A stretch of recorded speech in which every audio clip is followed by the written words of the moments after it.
Tu ħarsa wkoll lejn il-ħidma tal-gvern x'wassal biex il-bieraħ reġgħet ingħatat fiduċja oħra daqstant b'saħħitha fil-Partit Laburista biex imexxi lil dan il-pajjiż għal 5 snin illi ġejjin u fuq kollox ser insegwu iċ-ċerimonja tal-ġurament tal-ħatra mill-Belt Valletta. Ser nkunu qegħdin nagħtukom toma wkoll ta' dak illi ħajkun qed jiġri minn wara l-kwinti għandi diversi kollegi ġurnalisti li jinsabu il-belt fi pjazzett differenti u toroq differenti li ħajkunu qegħdin jinaqdu magħna u jagħtuna toma għal dawk li forsi ma jistgħux ikunu hemmhekk fiżikament preżenti biex jgħidulna anka naraw l-atmosfera il-belt li bħallum ovvjament bħal dejjem mistenja ikun hemm atmosfera oħra pożittiva fejn anki jispikkaw il-kuluri abjad u aħmar il-bandira Maltija ħafna ċelebrazzjoni ta' poplu maqut Malta flimkien. Però qabel nibdew niddiskutu għaliex illum ukoll għal dan il-programm għandi panel b'guests differenti li magħhom se nkunu nistgħu naraw aspetti differenti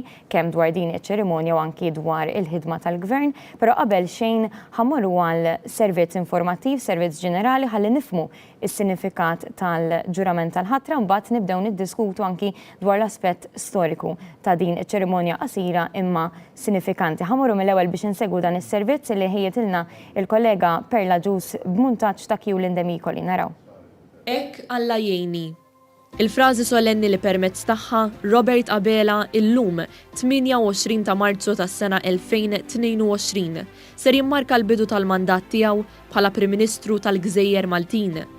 Kif jgħid artikolu 80 tal-ogħla liġi f'pajjiżna, il-Prim Ministru għandu jinħatar mill-President u din il-kariga għandha timtela mill-persuna li tgawdi l-appoġġ tal-maġġoranza tal-membri tal-Kamra tad-Deputati. Bekk fil-jum ta' tnejn għal ħabta tal-11 ta' filgħodu, Robert Abela ser ikun qed jagħmel triqtu lejn il-Palazz tal-President fil-qalba ta' Pjazza San George fil-Belt Valletta. B'diversi għajnejn fuqu, Robert Abela ser jieħu l-ġurament tal-ħatra bħala l-14 il-Prim Ministru tar-Repubblika ta' Malta. Minn hemmhekk ser jagħmel il-vjaġġ tiegħu lejn il-Berġa ta' Kastilja fejn hi t-tradizzjoni li jitla t-taraġġ ta' din l-istess berġa u jieħu postu fl-uffiċċju. Minn dan l-istess uffiċċju, Robert Abela ser ikun qed jieħu tmun tal-pajjiż għal 5 snin li ġejjin, fejn l-amministrazzjoni li ser imexxiju ser tkun dik li tgawdi l-akbar mandat elettorali mill-indipendenza l-hawn. Skont il-Kostituzzjoni, il-President ta' Malta għandu mbagħad jaġixxi skont il-parir tal-Prim Ministru elett biex jaħtar lil kabinett minn fost dawk eletti fil-Kamra tad-Deputati. Huwa għalhekk li wara l-jum tal-ħatra tal-Prim Ministru ikun imiss il-ħatra tal-membri tal-kabinett. Wieħed u waħda, id-deputati eletti jibdew tilajn it-taraġġ ta' Kastilja huma wkoll biex jingħataw portafoll u responsabilità għal 5 snin li ġejjin. Anki huma ser ikunu qed jieħdu ġurament biex fedelment u skont il-kuxjenza jaqdu dmirijietom skont il-Kostituzzjoni. Wara li dan iseħħ tibda l-ħidma. Ħidma twila 5 snin, iżda li ser issarraf futur isbaħ li tisboq dawn il-ftit snin qudiemna. Jerġa' jiftaħ il-Parlament, jerġgħu jibdew id-diskussjonijiet, jitresqu l-abbozzi tal-liġi, jgħaddu l-liġijiet, jitresqu aktar budgets għall-iskrutinju tal-poplu. Tkompli il-ħidma. Ħidma li ser issarraf 1000 proposta f'1000 kisba. Hekk Alla jgħinhom. Servizz verament sabiħ li tagħna introduzzjoni tajba għal dak li ser niddiskutu. Iċ-ċerimonja tal-ġurament tal-ħatra tibda għal madwar il-11 ta' filgħodu bħalissa 9:05 u sa kemm isiru l-11 ħankunu diġà qed ninaqdu il-belt biex naraw anki l-atmosfera u n-nies jibdew jinġemgħu anki l-Pjazza San George fejn ħassir iċ-ċerimonja fil-palazz tibda timtela bin-nies u għal daqstant ħanibda mill-ewwel biex nintroduċi il-panel tiegħi biex nibdew bid-diskussjoni qabel ma ninaqdu anki mal-belt. L-għalet għandi l-Prof. Srejman John li huwa l-istoriku naħseb li mandu bżon lebda introduzzjoni speċjalment fejn jitlu dawn l-avvenimenti. Ħdejja għandi l-analista finanzjarju Steve Ellul illi miegħu ser inkunu anke qed niddiskutu aspetti differenti dwar il-ħidma tal-gvern anke mill-aspett finanzjarju u ekonomiku tul dawn l-aħħar snin. Ħdejja fuq in-naħa l-oħra għandi lil Lewis Grech ukoll m'għandu bżonn l-ebda introduzzjoni kien deputat Prim Ministru ta' pajjiżna lura għandu anki esperjenza vasta fit-tmexxija ta' pajjiż u anki l-avukat Desiree Attard li magħha nistgħu nitkellmu dwar diversi riformi u ħidma illi saret anke fil-liġijiet ta' pajjiżna u fejn tidħol anke l-governanza tajba u kif dawn l-affarijiet l-aspetti mistennija jibqgħu jissaħħu matul issa il-5 snin illi ġejjin. Prof. Smanġon, ħanibda bik. L-aspett storiku, il-ċerimonja tal-ġurament tal-ħatra, xtejdilna fuq kif nibtet, kif żviluppat anke tul is-snin? Interessanti ħafna l-ewwel ħaġa naturalment tibda minn 1921 minn meta kellna l-1921 l-ewwel self-government, gvern responsabbli. Kif nafu għallum jiġifieri għaliex qabel kellna parlamenti ma kinux bil-Prim Ministru, bil-Ministeru, il-Ministeru, il-Kabinet jibda fin-1921. Ma interessanti mill-film li rajna li il-sede tal-Prim Ministru mhux dejjem kienet Kastilja, ġifieri kienet il-Berġa Tarragona. Pay attention, ġifieri dik jeżisti ritratt sabiħ ħafna tal-1956 meta l-Gvern Laburista l-ewwel darba li l-Prim Ministru kien Dom Mintoff u jeżisti ritratt ta' Dom Mintoff qiegħed ixejjer mit-tieqa tal-Berġa ta' Kastilja b'folla kbira hemmhekk qed issa tapit ta' nies qegħdin jifirħu jiċċelebraw. Ġifieri interessanti ħafna di ta' Kastilja. Kastilja huwa post fej forsi ma nagħtux każ aħna. Kastilja naturalment kienet waħda mill-bereċ ta' waħda mit-8 langs tal-ordni.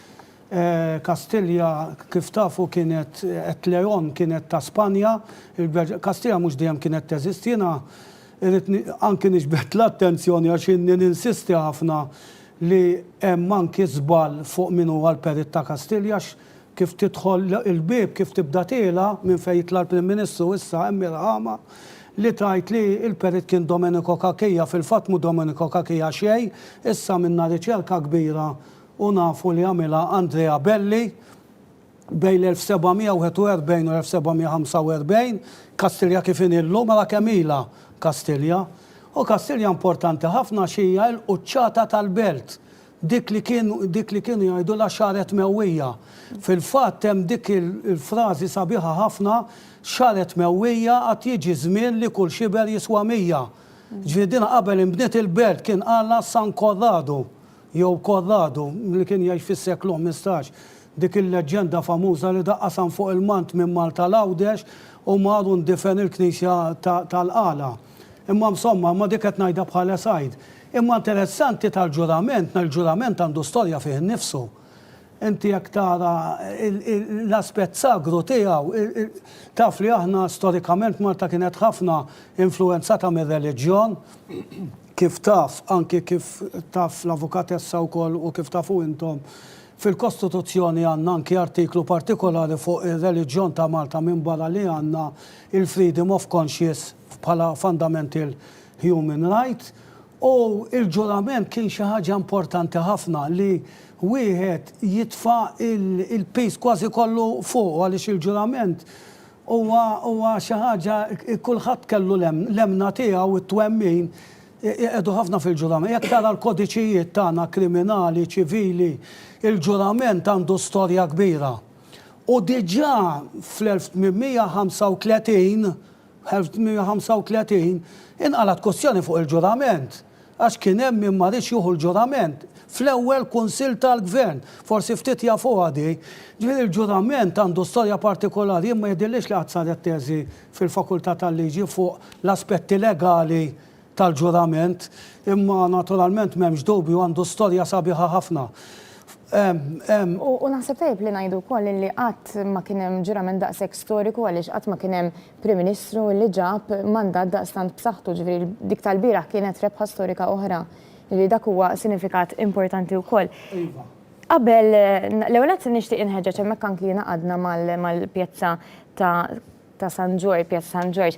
Nixtieq inħeġġeġ li dawk kollha li qed isegwuna illi jistgħu imorru preżentament Pjazza San George imorru għaliex hemm atmosfera sabiħa ħafna diġà bdew anki jinġemgħu xi nies, hemm atmosfera li ħankunu qed ninaqdu għal dawk li forsi ma jistgħux jingħaqdu b'mod fiżiku, anki forsi speċjalment għal dawk l-anzjani fid-djar tal-anzjani u nies li qegħdin rikoverati f'xi sptar, ħankunu qegħdin nippruvaw nagħtukom toma tajba ta' dak li qed ikun qed jiġri b'aġġornamenti kontinwi, però ovvjament min jista' jingħaqad hemmhekk fiżikament u jagħti l-appoġġ tiegħu lil Prim Ministru Robert Abela jagħmel dan. Se ngħaddi issa għal aħbar żgħira l-kap tal-Kummissjoni Elettorali Joseph Camilleri propju ippreżenta ir-riżultat uffiċjali tal-elezzjoni ġenerali lil President ta' Malta Dr. George Vella. Dan għamlu fil-fatt dalgħodu fil-Palazz ta' Sant'Anton. Issa illi il-President ta' Malta għandu fidejh ir-riżultat uffiċjali, il-President tar-Repubblika propju għandu seta illi skont artikolu 80 tal-Kostituzzjoni jaħtar il-Prim Ministru allura sussegwentament issir iċ-ċerimonja li se naraw propju 50 tal-ħin ieħor. F'din l-elezzjoni ġenerali il-Partit Laburista kiseb 162,707 vot, illi tfisser 55.1% u l-Partit Nazzjonalista kiseb 123,233 illi tfisser allura 41.7%.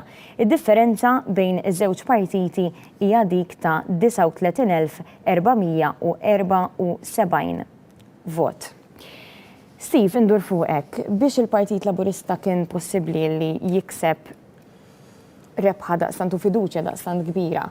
Ovvjament l-ekonomija parti essenzjali, parti kbira illi tiddetermina anki l-qada tal-pajjiż. Kemm kienet importanti id-deċiżjonijiet li ttieħdu speċjalment b'mod partikolari tul dawn l-aħħar sentejn meta kellek pandemija, deċiżjonijiet fuqhom li jgħinu biex kemm inflation u anki il-ħajja negozji, l-impjiegi tan-nies? Naħseb mhux importanti biss, naħseb effettivament id-deċiżjoni kienu kritiċi u indispensabbli. Xi ħaġa li rajna f'pajjiżna u forsi sfortunatament ma rajniex pajjiżi oħrajn. Kienet il-kapaċità, il-willingness tal-Gvern Malti illi jidħol għan-negozji tagħna, jidħol għall-ħaddiema tagħna fil-ħin li kien hemm bżonn b'ammonti sinifikanti b'investiment bla preċedent. Ġifieri forsi ma napprezzawx dejjem imma dak li ġara fl-aħħar sentejn b'investiment ta' iktar minn 1.5 biljun euro huwa xi ħaġa li qatt ma rajna f'dal pajjiż. Ovvjament il-kriżi kienet waħda bla preċedent ukoll, imma r-risposta ekonomika u finanzjarja kienet ukoll waħda bla preċedent. Illum f'pajjiżna għandna rata ta' qatt illi hija l-aktar baxxa fl-istorja, ġifieri sentejn wara pandemija għandna rata ta' nies li qegħdin jirreġistraw għax-xogħol illi hija tant baxxa li qatt ma kellna bħala fl-istorja. L-Kummissjoni Ewropea stess qiegħda tbassar illi pajjiżna se jkollu tkabbir ekonomiku li se jkun l-iktar wieħed għoli għas-sena 2022, però jiena ngħid li lil minn hekk ittieħdu deċiżjonijiet oħrajn li kienu importanti ħafna anke fl-aħħar xhur pereżempju, illi qed jaraw illi dal-andament ekonomiku jinħass min-nies. Il-fatt pereżempju illi il-politika tal-Gvern baqgħet tali illi nżommu pereżempju prezzijiet stabbli tal-enerġija. Dik hija xi ħaġa li n-nies hemm barra x'in-nies meta tkun titkellem fuq l-ekonomija u kemm qed tikber l-ekonomija forsi mhux dejjem iħossu l-impatt tagħha. Imma meta inti għandek pajjiż illi huwa l-unika wieħed fl-Ewropa kollha li fl-aħħar 9 snin ma rax żieda waħda ta' ċenteżmu waħda fil-prezzijiet tal-elettriku pereżempju. Dak huma affarijiet li jħossu n-nies għandna pajjiż illi prezz tal-fjuwil li naqas waqt pandemija. Illi naqas u llum huwa wieħed mill-iktar baxxi fl-Ewropa, ġifieri n-nies jafu illi f'Malta id-diesel pereżempju għal kull litru ta' diesel li wieħed jagħmel mill-Italja pereżempju iħallas euro aktar, ġifieri f'Malta tank ta' 20 euro barra minn Malta jiswik 40 euro.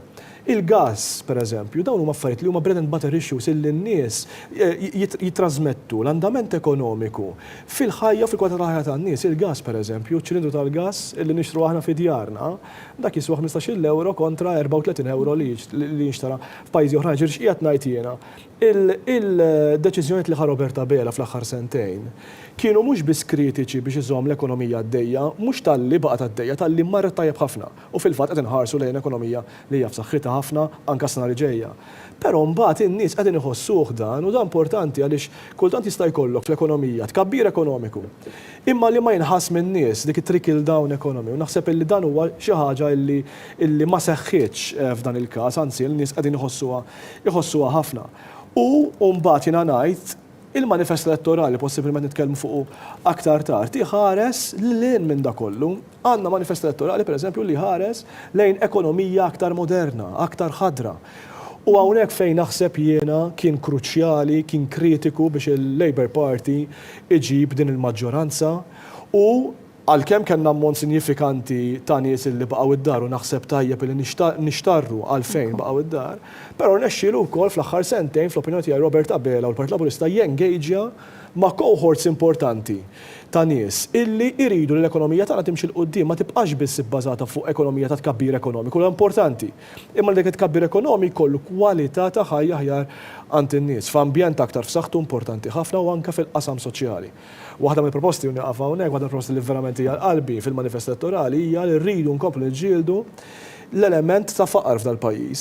Bħalma milna fl-aħħar snin u rajna l-ekonomija tagħna hija waħda mill-aktar f'saħħitha fl-Ewropa, rridu naraw illi naqsu dejjem aktar in-nies illi qegħdin f'riskju ta' faqar u dak jfisser l-ekonomija tkun qed taħdem għan-nies bin-nies fiċ-ċentru.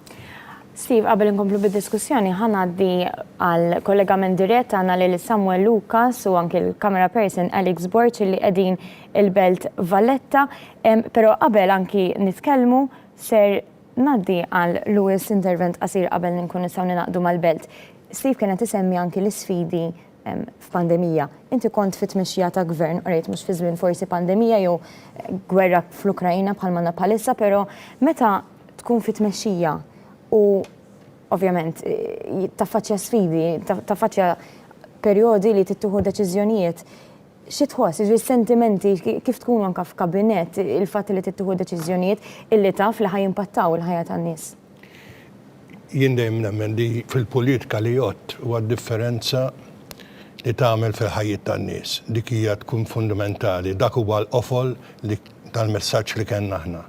Il-messaġġ li kellna fil-manifest dali għandna issa anke li kellna qabel u eventwalment l-ikbar sodisfazzjoni li jkollok hija meta il-legat li tħalli tkun rajt li jagħmel differenza fil-ħajja tan-nies fil-ħajja ta' kuljum tagħhom.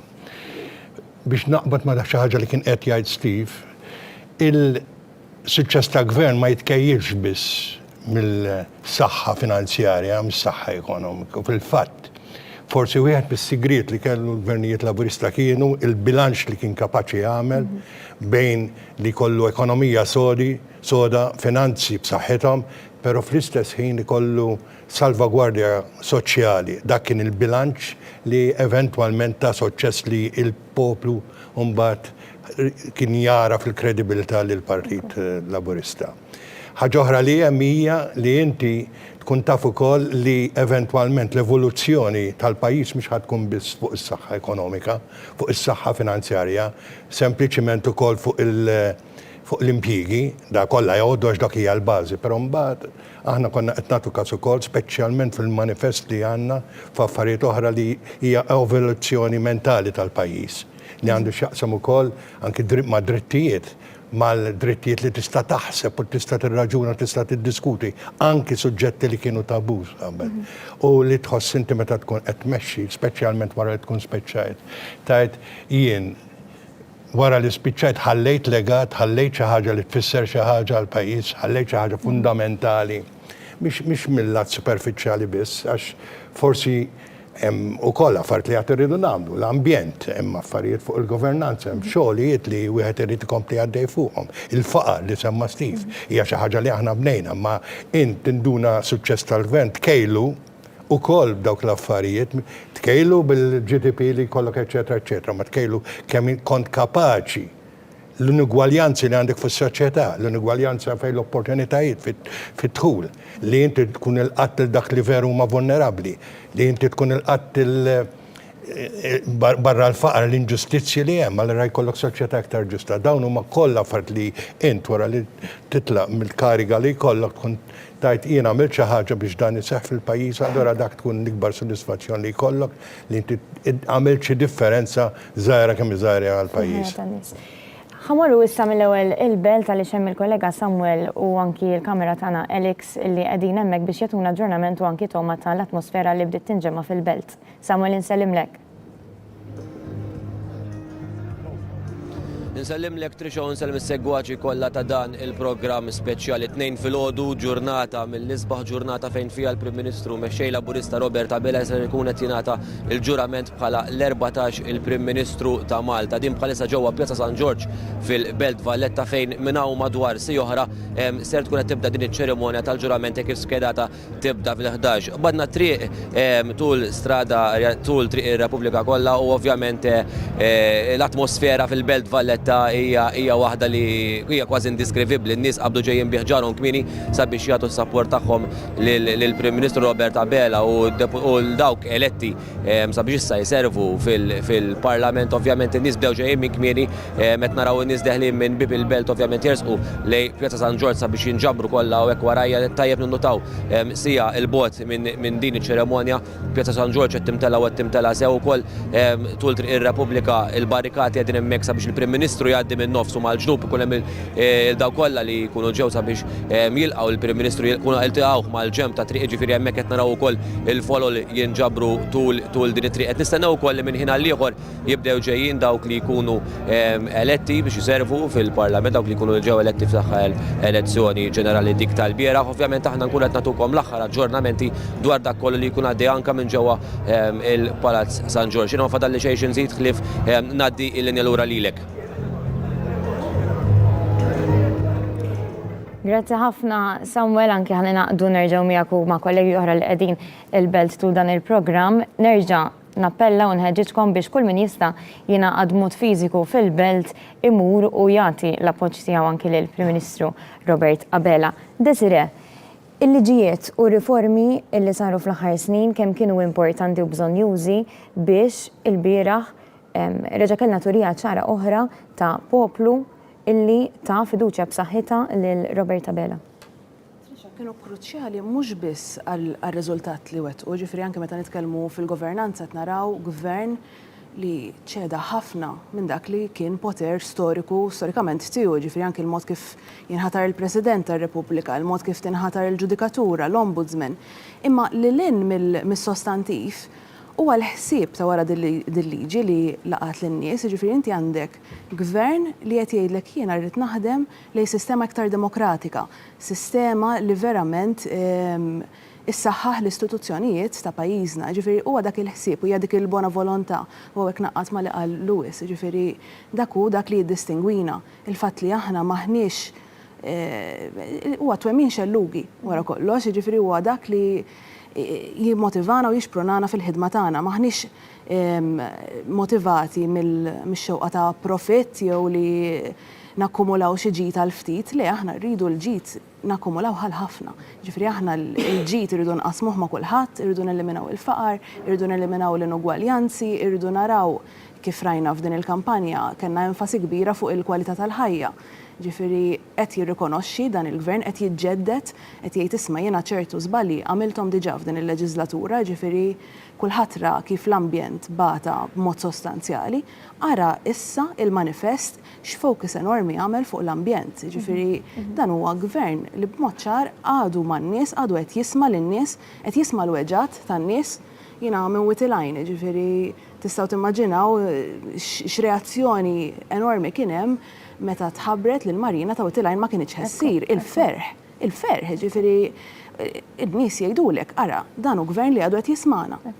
Meta l-oppożizzjoni kienet sikta, dik kienet ħarġet ċara fl-intervista li ta' dakinhar il-Prim Ministru meta ħabbar dik l-aħbar fuq Witilajn, anke n-nies li kienu preżenti, speċi naħseb ma kienux qed jistennewha li Prim Ministru li jismaw frott anki dak li jgħidu n-nies jieħu deċiżjoni bħal din. Jiena onestament jimpressjonani bl-umiltà li semma il-Prim Ministru stess il-bieraħ fid-diskors tiegħu għal fatt li huwa jisma', jiġifieri ma jiddejjaqx li fejjem deċiżjoni li għandha bżonn tiġi emendata jew anzi tiġi rtirata kompletament u jisma' jiżen kull parti u fl-aħħar mill-aħħar jieħu deċiżjoni għall-aħjar tal-pajjiż. Jiġifieri hija dik l-umiltà mill-ġdid li semma Robert Abela li għandha tkun dik li tmexxi din il-leġislatura l-ġdida. Se nerġgħu immorru l-belt fejn issemmi l-kollega Colin Degwara flimkien ma' Bjorn Bonello li ħajatuna aġġornament minn triq ir-Repubblika. Colin, insellimlek.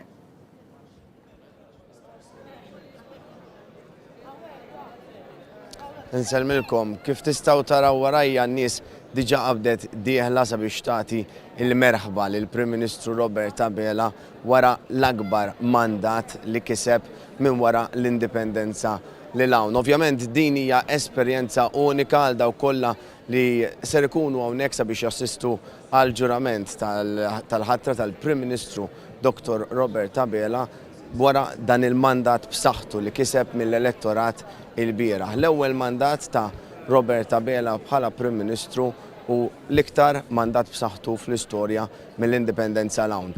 In-nies diġà qabdet timla il-pjazza ta' fejn ħajkun hemm il-ġurament quddiem il-palazz tal-President tal-Gran Mastru Mambat diġà qegħdin anka jimlew il-ġnub ta' triq sabiex anka jagħtu l-ewwel merħba mal-wasla tal-Prim Ministru sabiex jinżel għal ġurament. Wara mbagħad il-Prim Ministru mistenni jitla Kastilja fejn hemmhekk ukoll in-nies tinġabar fi Pjazza Kastilja u jkun jista' isellem in-nies.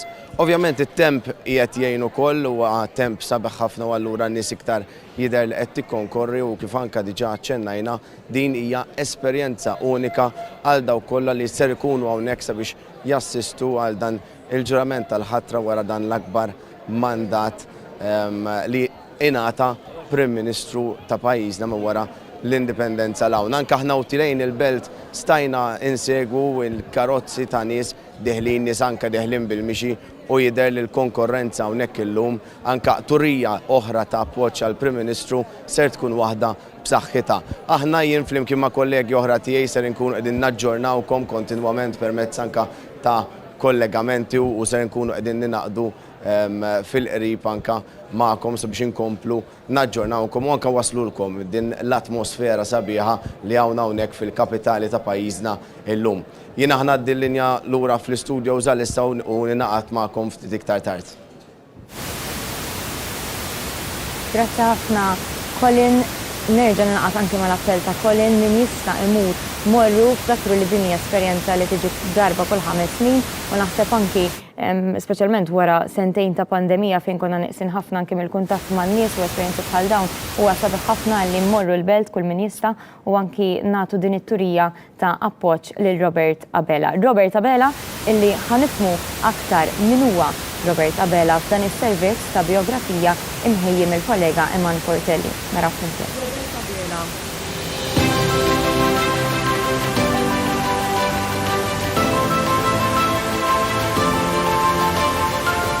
Twilet fis-7 ta' Diċembru tal-1977 u huwa ibn tal-President Emeritu George Abela u martu Margaret Abela.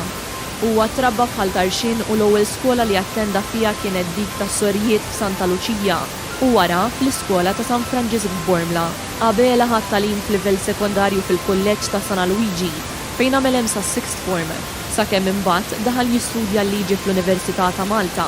Huwa gradwa bħala avukat fl-2002. Matul il-kors tal-liġi iltaqa' ma' martu Lidja fejn hemmhekk tkebset relazzjoni li waslet għaż-żwieġ tagħhom fit-19 Ottubru tal-2008. Robert u Lidja għandhom lit-tifla Georgia May. Robert Abela ilu jimmilita fil-Partit Laburista sa mill-1996 u kontesta l-ewwel elezzjoni ġenerali dik ta' 5 snin ilu u ġie elett mis-Distrett Elettorali. Fit-12 ta' Jannar 2020, Robert Abela nħatar id-9 mexxej Laburista wara li ġab maġġoranza ta' voti mill-membri tal-Partit Laburista. L-għada huwa ħal ġurament tal-ħatra bħala l-14 il-Prim Ministru ta' Malta.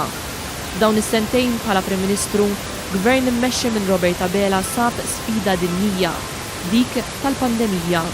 Hawnhekk il-gvern immexxi minn Robert Abela sab bilanċ bejn is-saħħa u l-għejxien tal-poplu Malti u Awċi. F'Lulju tal-2020, f'negozjati dwar il-Budget Ewropew għal 7 snin, Malta rnexxilha tikseb l-akbar allokazzjoni ta' fondi Ewropej. Hawnhekk pajjiżna kiseb id-doppju tal-fondi li kiseb pajjiżna taħt gvern nazzjonalista.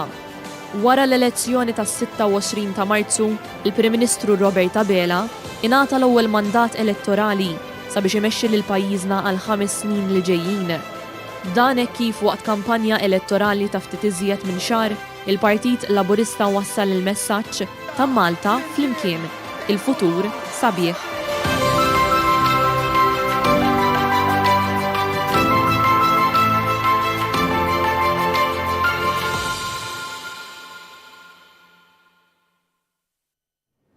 Baqa ftit inqas minn sija sabiex immorru b'mod dirett anki fil-Palazz ta' Sant'Anton fil-Belt biex anki naraw fil-Palazz tal-President anzi u naraw iċ-ċerimonja tal-ġurament tal-ħatra ta' Prim Ministru Robert Abela l-14, il-Prim Ministru ta' Malta, Prim Ministru li ġab l-ikbar mandat fl-istorja ta' pajjiżna.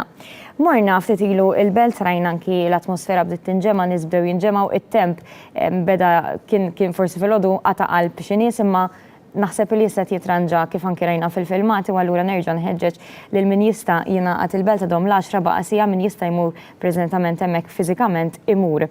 Prof Manġon, rajna it-toroq tal-Belt jimtlew. Minn dejjem kienu jiġu ċelebrati b'dan il-mod, jiġifieri minn dejjem kien hemm dik it-tradizzjoni li Pjazza San Ġorġ tintalab bin-nies. L-ewwel ħaġa kont sa ngħid xi ħaġa żgħira fuq l-ekonomija, jekk nista'. Mela. Meta saret l-applikazzjoni għal sħubija sħiħa fl-Unjoni Ewropea, niftakar, kulħadd jiftakar il-Gunther Verheugen jitkellem fuq il-fatt li fl-Ewropa hemm mal 25 miljun dak li ngħidulhom SMEs, jiġifieri Small Middle Enterprises.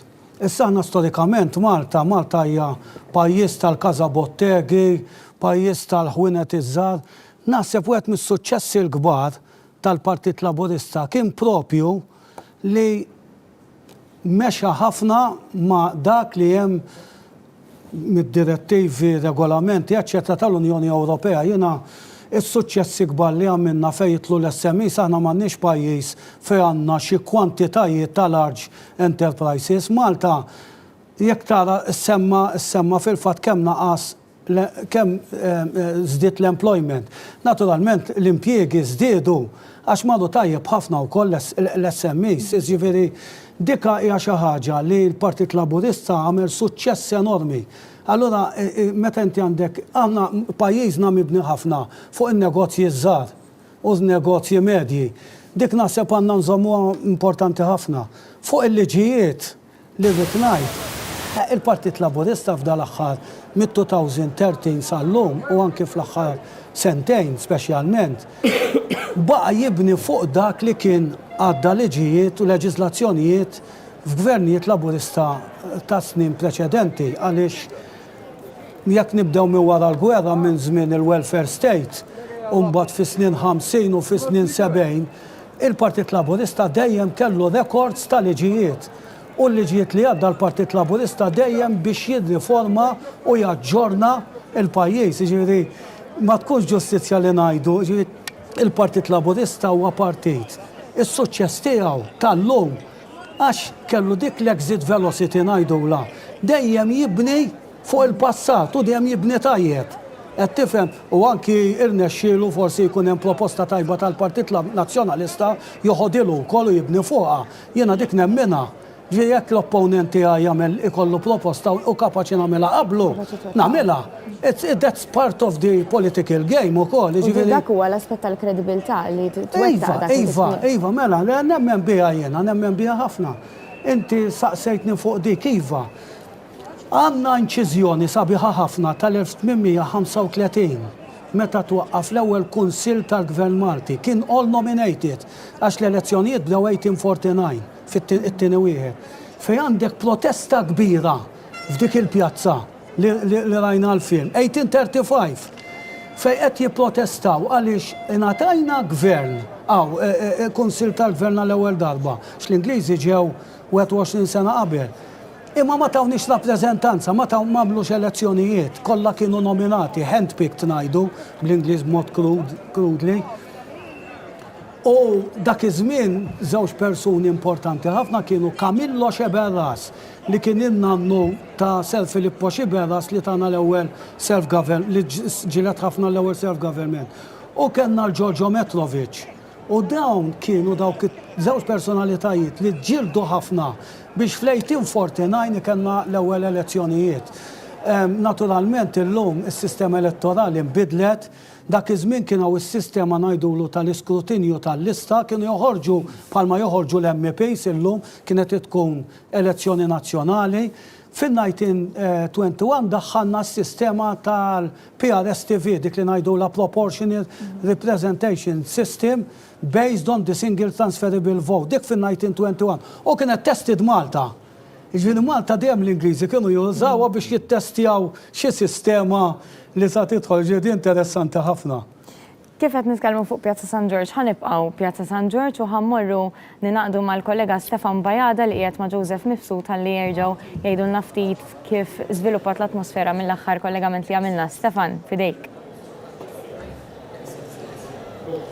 Insellimlek Trisha, insellem lill-mestednin speċjali fl-istudio fuq kollox li segwaċi tawan. Baqa ftit minuti oħra sabiex Robert Abela jieħu il-ġuramentu bekk ikun l-14 il-Prim Ministru ta' Malta.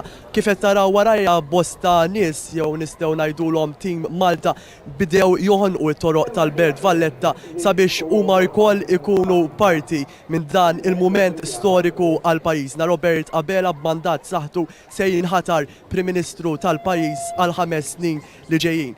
Anke kif tkellemt ma' nies ftit qabel ma' bdejt dal-kollegament fuq Fombosta hawn kif Robert Abela tul is-sentejn li għaddew ħadem kemm fela anke fi żminijiet ta' pandemija u investa fin-nies, fil-ħaddiema, fil-familji, fin-negozju għalhekk issa għandu l-kredibilità sabiex ikompli iwettaq u jwiet dak li ippropona l-Partit Laburista fil-5 snin li ġejjin. 1000 proposta li issa se ssir 1000 kisba. Ovvjament jiena nkompli nappella u nistieden lin-nies sabiex jiġu hawnhekk fil-Pjazza San George fil-Belt Valletta sabiex huma wkoll ikunu parti minn tim Malta u jaraw ikunu parti u jiġdu dal-moment storiku fejn Robert Abela se jieħu l-ġurament bħala l-14 il-Prim Ministru ta' Malta u għawdex. Jiena issa dak kien kollox minn nagħti minn Pjazza San George fil-Belt Valletta ninaqat magħkom f'kollegament ieħor minn hawn u ftit ieħor Stefan Bajada nsemmilkom.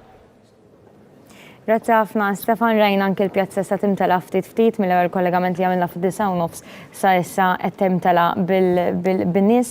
L-10 u 10 jonqos ftit l-aħħar literalment ftit iktar minn nofsija sabiex anki tibda ċerimonja uffiċjali u allura għadkom fiċ-ċansi li min jista' jingħaqad fil-belt.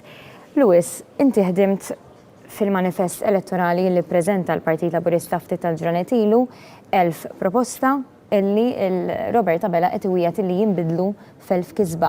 Hemm xi waħda minn dawn l-1000 proposta li hija forsi għal qalbek li ħdimt fuqha u li temmen illi b'mod tanġibbli ser tagħmel differenza fil-ħajja tan-nies? Nemmen li għandek diversi. Il-manifest kien jindirizza diversi livelli tas-soċjetà, kien jindirizza wkoll oqsma differenti, jekk inti għandek fuq l-IVF kienet xi ħaġa li hija fundamentali għal ħafna nies u tfisser differenza fil-ħajjiet tan-nies. Jekk għandek il-pensjonijiet meta qed insemmu l-faqar u għandek allura hemmhekk hija wkoll xi ħaġa lil ħotok. Il-garanzija ta' tfal li huwa l-futur fejn għandek dawk li tfal li mhumiex privileġġjati jew ma jistgħux igawdu minn l-istess affarijiet li għandu tfal li huma aktar komdi finanzjarjament. Dawn huma kollha proposti li laqtuna, però meta wieħed jibda jara, inti tittara l-manifest xi ħaġa globali li inti indirizzajt kull settur li differenti. Meta taqadhom flimkien u rrid insemmi li kien Partit Laburista li ta' il-manifest l-importanza li għandu jkollu manifest. Meta jien kont kol deputat Prim Ministru dak iż-żmien jien kont responsabbli tat-twettieq tal-manifest li hija xi ħaġa li kienet ma naħsibx li qatt saret qabel. Għaliex għax fil-verità it-twettieq huwa l-kontabilità li għandu jkollu politiku għadin hija relazzjoni ta' politiku mal-poplu, maċ-ċittadin. Dan huwa l-kuntratt li hemm li għajt jien suppost nagħmel dawn l-affarijiet u hija responsabilità. U issa li għandna maġġoranza storika ir-rebħa, iktar ma tkun ir-rebħa, ikbar hija responsabilità nkunu ċari. Ġifieri meta il-Prim Ministru tkellem ukoll li huwa il-Prim Ministru tal-Maltin u l-Awċin kollha, fil-verità dik it-tifsira ħajwettaqa jekk titwettaq il-manifest. Għaliex? Għax eventwalment ħankunu ċari. Jekk hux aħmar jew blu jew aħdar, il-maġġoranza tal-poplu għandha l-istess suġieħ, l-istess aspirazzjonijiet, għandha l-istess għatfall tagħha tixtieqhom li jkunu aħjar, għandha l-istess dwejjaq. Meta tikkonsidra allura int li meta qed twettaq manifest qed twettaq għan-nazzjon kollha. U meta tajt li jekk hemmx proposti partikolari, hemm ħafna. Però inti jiddependi wkoll l-merja, l-sezzjoni ħatolqot. L-iktar ovvjament hemm għan-negozju biex aħna n-negozju nżommuhom saħħithom.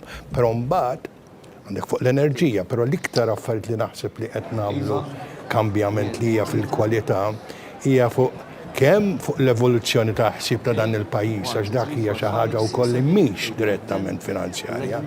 Fuq il-finanzi nitkellmu dejjem, nistgħu ndumu nitkellmu, però fuq l-evoluzzjoni ta' pajjiż naħseb li il-manifest huwa ċar li ħajibda jagħti anki xi ħaġa li il-pajjiż għandu bżonna, li l-mod kif jaħseb, il-mod diġà għaddejna minn ħafna u kif qal Ray, il-Partit Laburista minn dejjem kien protagonista biex anki dak l-affarijiet fid-dinja xejn mhu statiku, xejn ma jibqa' fiss. L-affarijiet jidħlu in a state of flux inkollha. U jekk inti tkun taf li għandek bżonn tbiddel, u Robert għandu l-kuraġġ li jbiddel, huwa bniedem pragmatiku, però jaf ukoll li meta jkun hemm bżonn li jsir tibdil radikali.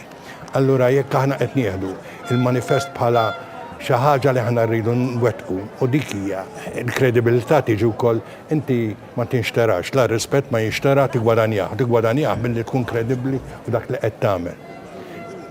Kuraġġ ukoll inti tammetti fejn tkun żbaljat, fejn tkun inqas, fejn tkun fil-verità dak huwa kuraġġ. U Robert Abela urina wkoll li kellu kuraġġ f'ċertu ċirkostanzi jgħid li isma' kellna fl-istorja tagħna. Naħseb anki frott kemm huwa viċin kemm huwa Prim Ministru tan-nies, jiġifieri aħna tul il-kampanja elettorali bħala ġurnalisti morna f'ħafna żjarati li kienet jagħmel dar il-lokalitajiet kollha ta' Malta Għawdex biex ngħidu hekk u tinnota, jiġifieri ma jmurx hemm orrejt ikun qiegħed hemmhekk jilqgħu in-nies jitkellem, imma tinnota jitkellem man-nies.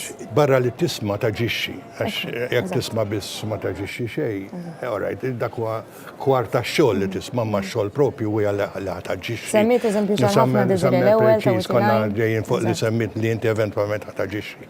Imma meta aħna qed ngħidu għaliex kien hemm kredibilità l-ewwel ħaġa fejn jkollok l-għaqda. Fejn inti tkun taf ukoll li trid li l-pajjiż jimxi b'tali mod li ħajkollu inqas diviżjoni partiġjana u dik li semma l-bieraħ mhix sempliċement għax iktar għal bl-umiltà u hija teqpa relevanti sakemm int ir-realtajiet tan-nies teqpa tispremihom u twettaq dak li huma r-realtajiet tagħhom, ir-realtajiet veru. U nemmen illi fil-manifest li hemm dak huma xi ħaġa li ħatati pjan għal dal-pajjiż, pjan għal futur, pjan li eventwalment ifisser li jkollok xi ħaġa li l-pajjiż jiżviluppa imma mhix jiżviluppa biss fuq linja waħda, ma jiżviluppa fuq diversi linji. U dik hija li tagħmlek li tagħmlek b'saħħtek, u iktar ma tkun b'saħħtek iktar tisma' kif għadt. Għax jekk inti tkun b'saħħtek ħafna ma tismax, allura mbagħad ikollok u aħna rridu noqogħdu l-bot mill-arroganza, rridu noqogħdu l-bot mill-rajba. Ġifieri dawn huwa affarijiet li meta jkollok vota maġġoranza totali ta' dak it-tip dawn huma il-tentazzjoniet li jkun hemm tal-poter. U fid-dinja wieħed mill-affarijiet li diffiċli timmaneġja sew mill-esperjenza li kelli jien u tittoqgħod attent u jrid ikollok l-erf iktar mill-intelligenza kif taraf timmaneġja l-poter tiegħek. Għax dik hija fundamentali biex ikomplu għax il-poter fih innifsu u però dak il-nexxinna u rridu nkomplu nirnexxu li rridu noqogħdu l-bot mill-arroganza u hemm fejtlu li r-relazzjoni tiegħek man-nies titteqpa'.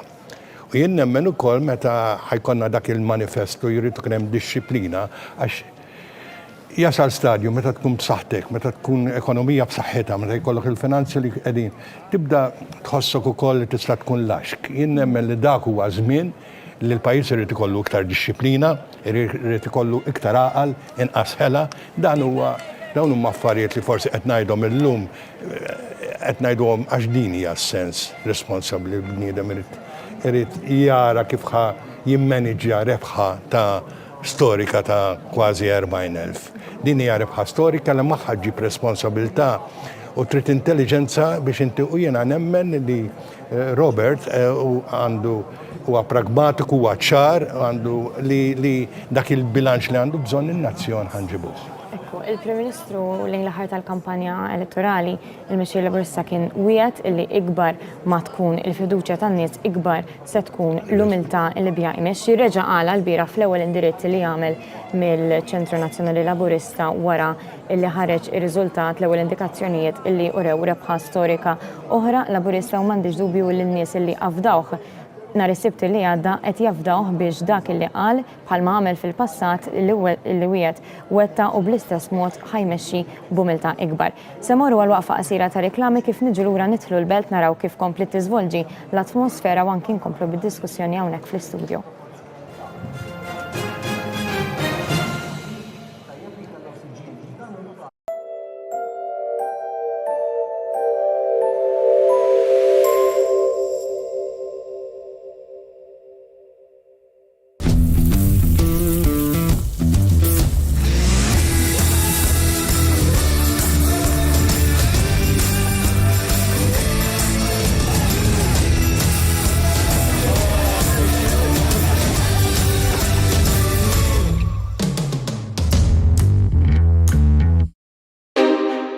Bihom li jinsabu triq l-imdina intu sejjer ħażebbuċ għal dak kollu li għandu x'jaqsam mad-dar.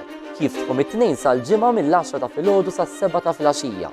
Is-Sibt jiftħu mid-9 ta' filgħodu sas-6 ta' filgħaxija. Bihom. We do it better. We do it better than the competition. Kont taf li tista' faċilment taċċessa s-servizzi tal-arms minn fuq il-website il-ġdida? Faċli u konvenjenti. Tista' tħallas il-kontijiet tal-utilità tiegħek, tissottometti l-qarri tal-meter u taċċessa l-formuli li teħtieġ. Ifranka l-ħin u għamel il-pagamenti tiegħek permezz ta' sistema Direct Debit filwaqt li tibbenefika minn skont fuq il-ħlas. Mela irreġistra issa fuq arms.com.mt jew niżżel Arms Malta app. Seagrek Marbles ta' triq l-imdina ħattart, importaturi ta' madun gress, ċeramika, parquet tiling u rectifier, kmamar tal-banju moderni u rustiċi u aċċessorji varji, miftuħin mid-9 sas-sija u mill-4 sas-7 u nofs. Is-Sibt miftuħin fil-għodu biss. Kull min isemmi dan ir-riklam jingħata 15% skont. Seagrek Marbles, ċemplu issa fuq 21 42 05 38. Ant Lourdes Opticians issib toqba tal-għajnejn kuljum u jekk torda nuċċali ġdid ma tħallax tal-vista. ċempel għall-appuntament. Lourdes Opticians, Nasher Road, San Juan. OSS, mudell ta' saqqu ġdid. Latex Q-Gel. Saqqu mamul 100% b'latex naturali. B'topper ġdid rivoluzzjonarju imħallat bil-ġel tar-ram fuq kull naħa tas-saqqu. Fost il-benefiċċji li offri r-ram minsibu li jgħin biex jipproteġi minn viruses. Huwa anti-infjammatorju u bekk jgħin iċ-ċirkolazzjoni tad-demm. Ejjew żuruna fix-showroom tagħna il-Marsa. OSS 211 Isward Street il-Marsa. ċempel fuq 21-347-122 jew 3. See you at OSS. Bye. Are you sleepy? Need a bed? Perfect comfort straight ahead.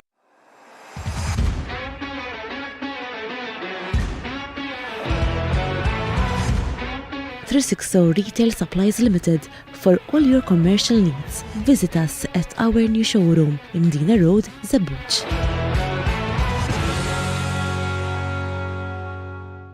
Il-lotterija ta' Hospice reġat mana. Dan u ċans tiegħek biex tirbaħ Opel Corsa ġdida f'Jamanta, Daikin AC 12,000 BTU u Samsung 55-inch TV fost ħafna premijiet oħra.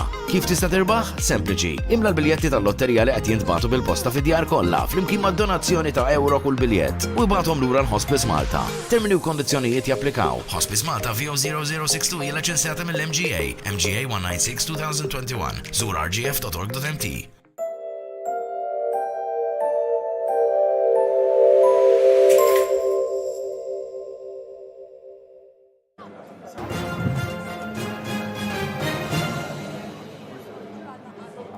Nilqakom l-ura maħna dina unek namlu program speċjali, edizzjoni speċjali fil-jum illi Robert Abela sejħu il-ġurament tal-ħatra bħala l-14 il-Prim Ministru ta' Malta u fil-fatt semurru mill-ewel il-belt propju fi triq ir-Repubblika fejn hemm il-kollega Colin De Guara. Colin, l-atmosfera kif żvolġiet? Nselmilkom mill-ġdid, issa n-nies kompli tiżdied mill-aħħar kollegament li kellna ħadni nista' nara l-bokka ta' Triq ir-Repubblika jidhru n-nies għadhom ġejjin u tkellimna man-nies u staqsejnihom għaliex tħassejt anke l-bżonn li dalgħodu tiġi hawnhekk u jgħidulek l-ewwel nett biex jagħtu anke turija oħra ta' appoġġ il-Prim Ministru Dr. Robert Abela. Iżda wkoll għaliex dan huwa avveniment storiku fejn għandek il-Prim Ministru Robert Abela li ser jieħu il-ġurament tal-ħatra wara l-akbar mandat elettorali li kiseb fl-istorja minn wara l-indipendenza l-hawn. Allura illum hija esperjenza li wieħed m'għandux jitlef, l-atmosfera hawnhekk hija waħda tajba ħafna, b'ħornijiet, b'nadar u xi ħaġa sabiħa li tispikka hija l-kuluri bojot u ħomor, il-kuluri tal-bandiera Maltija li fl-aħħar mill-aħħar dik tal-bieraħ kienet rebħa għal Malta flimkien. Il-Prim Ministru diġà qal quddiem dan il-mandat storiku, dan il-gvern se jkompli jkun aktar umli u ser tkompli iżid iktar ir-responsabilità wara mandat daqshekk b'saħħtu. U għalhekk iva qiegħda tkompli tiġi il-ġnub qegħdin ikomplu jimtlew u l-atmosfera hawnhekk hija waħda sabiħa ħafna. Jiena se nkun qed ninaqgħad magħkom fiktar kollegamenti u nkomplu nwaslilkom l-atmosfera mill-aħjar mod li nista' fid-djar tagħkom. Minn hawnhekk insellmilkom nintaqa' magħkom ftit iktar tard. Grazzi ħafna koll instajt innot anki fl-isfond tiegħu il-barrikati anki diversi uffiċjali tal-Pulizija li kienu qegħdin iżommu l-ordni, jiġifieri minn forsi jaqta' qalbu wkoll għax issa il-folla bdiet tinġema' sew, diversi uffiċjali tal-Pulizija li jidderiġu u jiggwidaw lil dak li jkun fil-belt bħalissa, ġifieri min għadu ma naqgħadx jista' kwistjonijiet finanzjarji bħalma diġà qed ħalli fejn jidħol pereżempju l-prezzijiet tal-fuel li f'Malta għadhom stabbli. Steve, għajnuniet bħal dawn, kemm huma importanti u xi kredibilità jagħtu lill-gvern? Jiena f'dan is-sens ma niftakarx ċirkostanza oħra fejn fil-budget annwali bħalma kellna fl-aħħar budget ikollok porzjon allokat ta' 200 miljun euro illi jagħmel tajjeb għal kull kriżi li jista' jkollok. Jiġifieri fl-aħħar budget illi kellna il-Ministru tal-Finanzi tkellem ċar illi qiegħed jalloka wara l-budget addizzjonalment 200 miljun oħra sabiex jagħmlu tajjeb għal kriżi fl-enerġija. U ovvjament dik il-kriżi fl-enerġija seħħet ukoll u issa qiegħda tiġi aċċentwata wkoll minħabba ċ-ċirkostanzi ġewwa l-Ukrajina. Manke hawnhekk fl-opinjoni tiegħi hija issue ta' kredibilità, hija issue ta' responsabilità anke fil-mod kif jitmexxa dal-pajjiż mill-qasam finanzjarju. Illi rid ngħid illi l-Labour Party fil-gvern mid-2013 law konsistentement budget wara ieħor sena wara oħra dejjem bena fuq din l-idea li jkollok ekonomija f'saħħitha li titmexxa baqa' li niftakar fi żmien kienu jikkritikaw lil Prof Xikluna pereżempju għaliex ma kienx qassam wisq, issa kienu ikollna budgets tajbin ħafna mingħajr taxxi sena wara sena. Imma kien ikunu hawn kritika għaliex jekk għandek andament daqshekk b'saħħtu għalfejn ma jkollok żidiet iktar għolin. U raġuni kienet dejjem illi trid ikollok surpluses biex tassigura ruħek illi meta in rainy day jkollok iċ-ċirkostanzi sabiex tgħin lil pajjiż. U meta ġiet l-akbar kriżi ekonomika mit-tieni gwerra l-hawn, il-pajjiż kellu l-war chest neċessarja sabiex jgħin lin-negozji tagħna jgħin il-ħaddiema tagħna llum trixa. Għad għandna nies illi qegħdin jirċievu l-wage supplement, għad għandna kumpaniji illi qegħdin jirċievu ma' 800 euro għal kull ħaddiem u dawn jgħaddu għall ħaddiema tagħna. U kieku ma kienx hekk, kieku dawk il-ħaddiema llum m'għandhomx il-ġob tagħhom.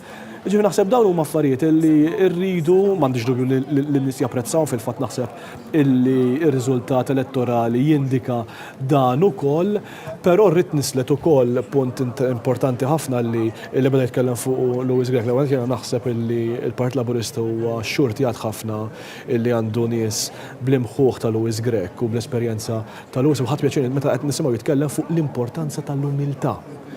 Jiena naħseb il-elettorali li l-ewwel naħseb li Robert Abela jixraqlu dal-mandat elettorali. Robert Abela flimkien ma' Chris Fern ħadu responsabilità li jidħlu għal-leadership tal-partit fi żmien fejn kienu qed jaffaċċjaw l-akbar kriżi politika li qatt kellna f'dal pajjiż. U mill-għada stess ingħaqdu ġifieri rajna u mnallax anke ġiet pandemija u deċiżjonijiet kruċjali. Meta kontestaw għal-leadership kienu jafu li hemm kriżi politika li trid tiġi managed. Imma l-għada illi mbagħad jew ftit ġimgħat wara illi Robert Abela ħal-ħatra ta' Prim Ministru feġġet l-akbar kriżi ekonomika li qatt rajna, l-akbar pandemija li qatt rajna.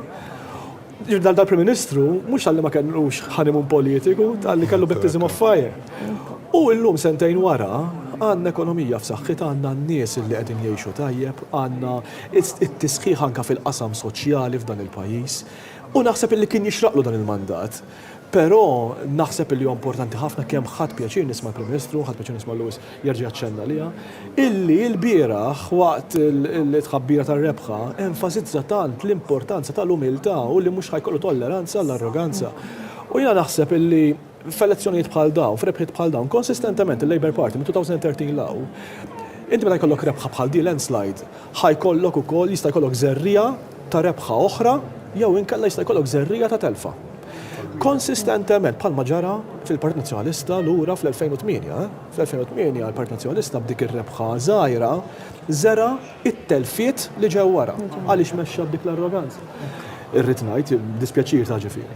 Però konsistentement mit-2013 la 2017 il-Labour Party rid jara li jiżra ir-rebħa li jmiss. U di importanti ħafna jiena nieħu pjaċir nara ministri li kienu fil-leġislatura preċedenti imorru tajjeb dak jfisser ukoll li n-nies iridu dik it-tip ta' politika, però importanti ħafna li kulħadd jibqa' saqaj ħankrati mal-art jiena ngħid u l-widna imwaħla mal-vuċijiet tan-nies. U dik naħseb kien is-sigriet li kellu tal-Moviment Laburista mill-2013 law ta' konsistentement. Il-fiduċja li kellhom in-nies anki fl-ekonomija tal-pajjiż kif immaneġġjata mill-Gvern Laburista.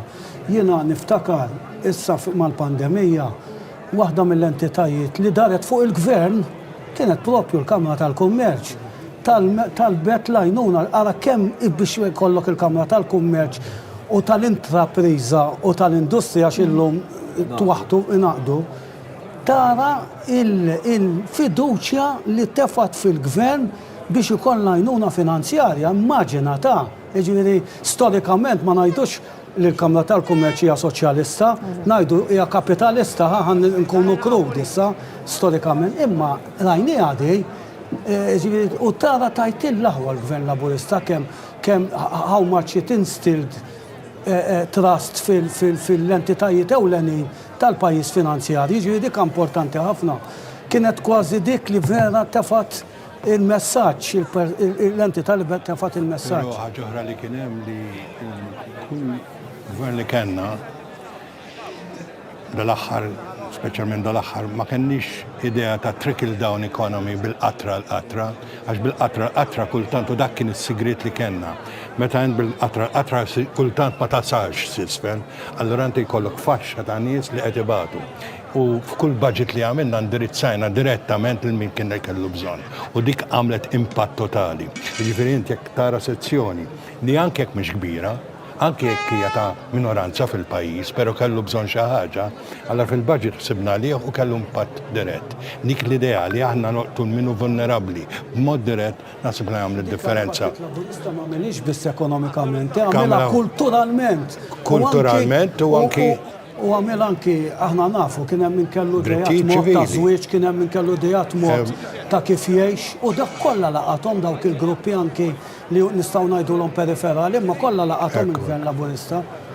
Qegħdin naraw hemmhekk filmati mill-belt kull ma jmur qed ikomplu tkompli tiżdied l-atmosfera u anki jkomplu jimtlew in-nies u fil-fatt is-sala tal-ambaxxaturi fil-Palazz il-Belt insab armata biex Robert Abela fiha jieħu il-ġurament ta' Prim Ministru ta' Malta. Il-ġurament mogħti mill-President ta' Malta jittieħed fil-preżenza tal-ogħla awtoritajiet tal-pajjiż, ħajkun hemm anke il-President ta' Malta, il-Prim Mħallef l-Avukat Ġenerali, fosthom fil-fatt Dr. Market Kuti u anke Dr. Victoria Buttigieg rispettivament. Hemmhekk qegħdin anki naraw lid-Deputat Prim Ministru Chris Fernie li għadu kif wasal anki hemmhekk il-belt flimkien mal-mara tiegħu Estrid u biex inkompli ma dak li kont qed ngħid fis-sala tal-ambaxxaturi hemmhekk Robert Abela jaqra żewġ ġuramenti quddiem il-pajjiż fil-fatt biex ikun l-14 il-Prim Ministru ta' Malta.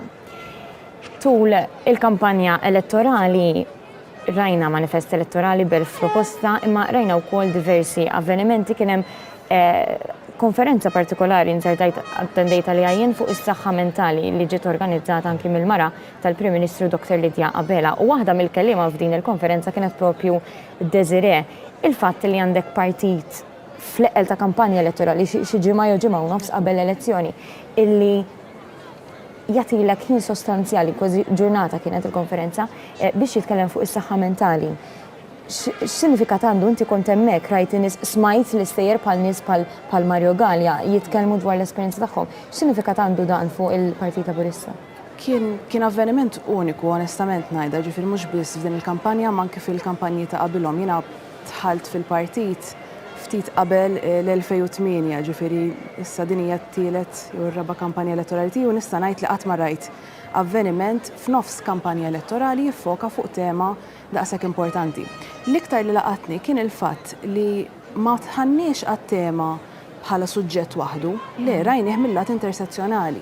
Jiena fil-fatt kont hemm biex nitkellem fuq kif is-saħħa mentali u l-ambjent għandhom relazzjoni, rabta importanti immens. Ġifieri kien hemm min kienet jitkellem fuq is-saħħa, kien hemm min kienet jitkellem fuq il-pandemija vis-à-vis is-saħħa mentali. Ġifieri dan il-ħsieb wiesa li hu rifless ukoll fil-manifest kif konna qed ngħidu, ġifieri inti m'għandekx miżura ad hoc jew miżura lem miżura law, hija viżjoni sħiħa, hija katina, waħda taħdem mal-oħra.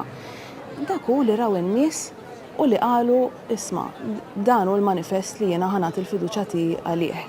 Diġà qed nisimgħu trix min jgħidlek li dan il-mandat wasal għax ma kellix il-ħadd ieħor li min nivvota. Bir-rispett kollu min ħajafri din l-interpretazzjoni qed jagħżel li jinjora u jala għajnieh. Dan il-mandat ma ġiex għax l-oppożizzjoni mhix kredibbli, ġiet għalhekk ukoll. Imma dan il-mandat ġie għax il-poplu reġa' tal-fiduċja lil xi ħadd li b'mod ċar għandu viżjoni u għandu track record li dak li wieħed sa issa wetta.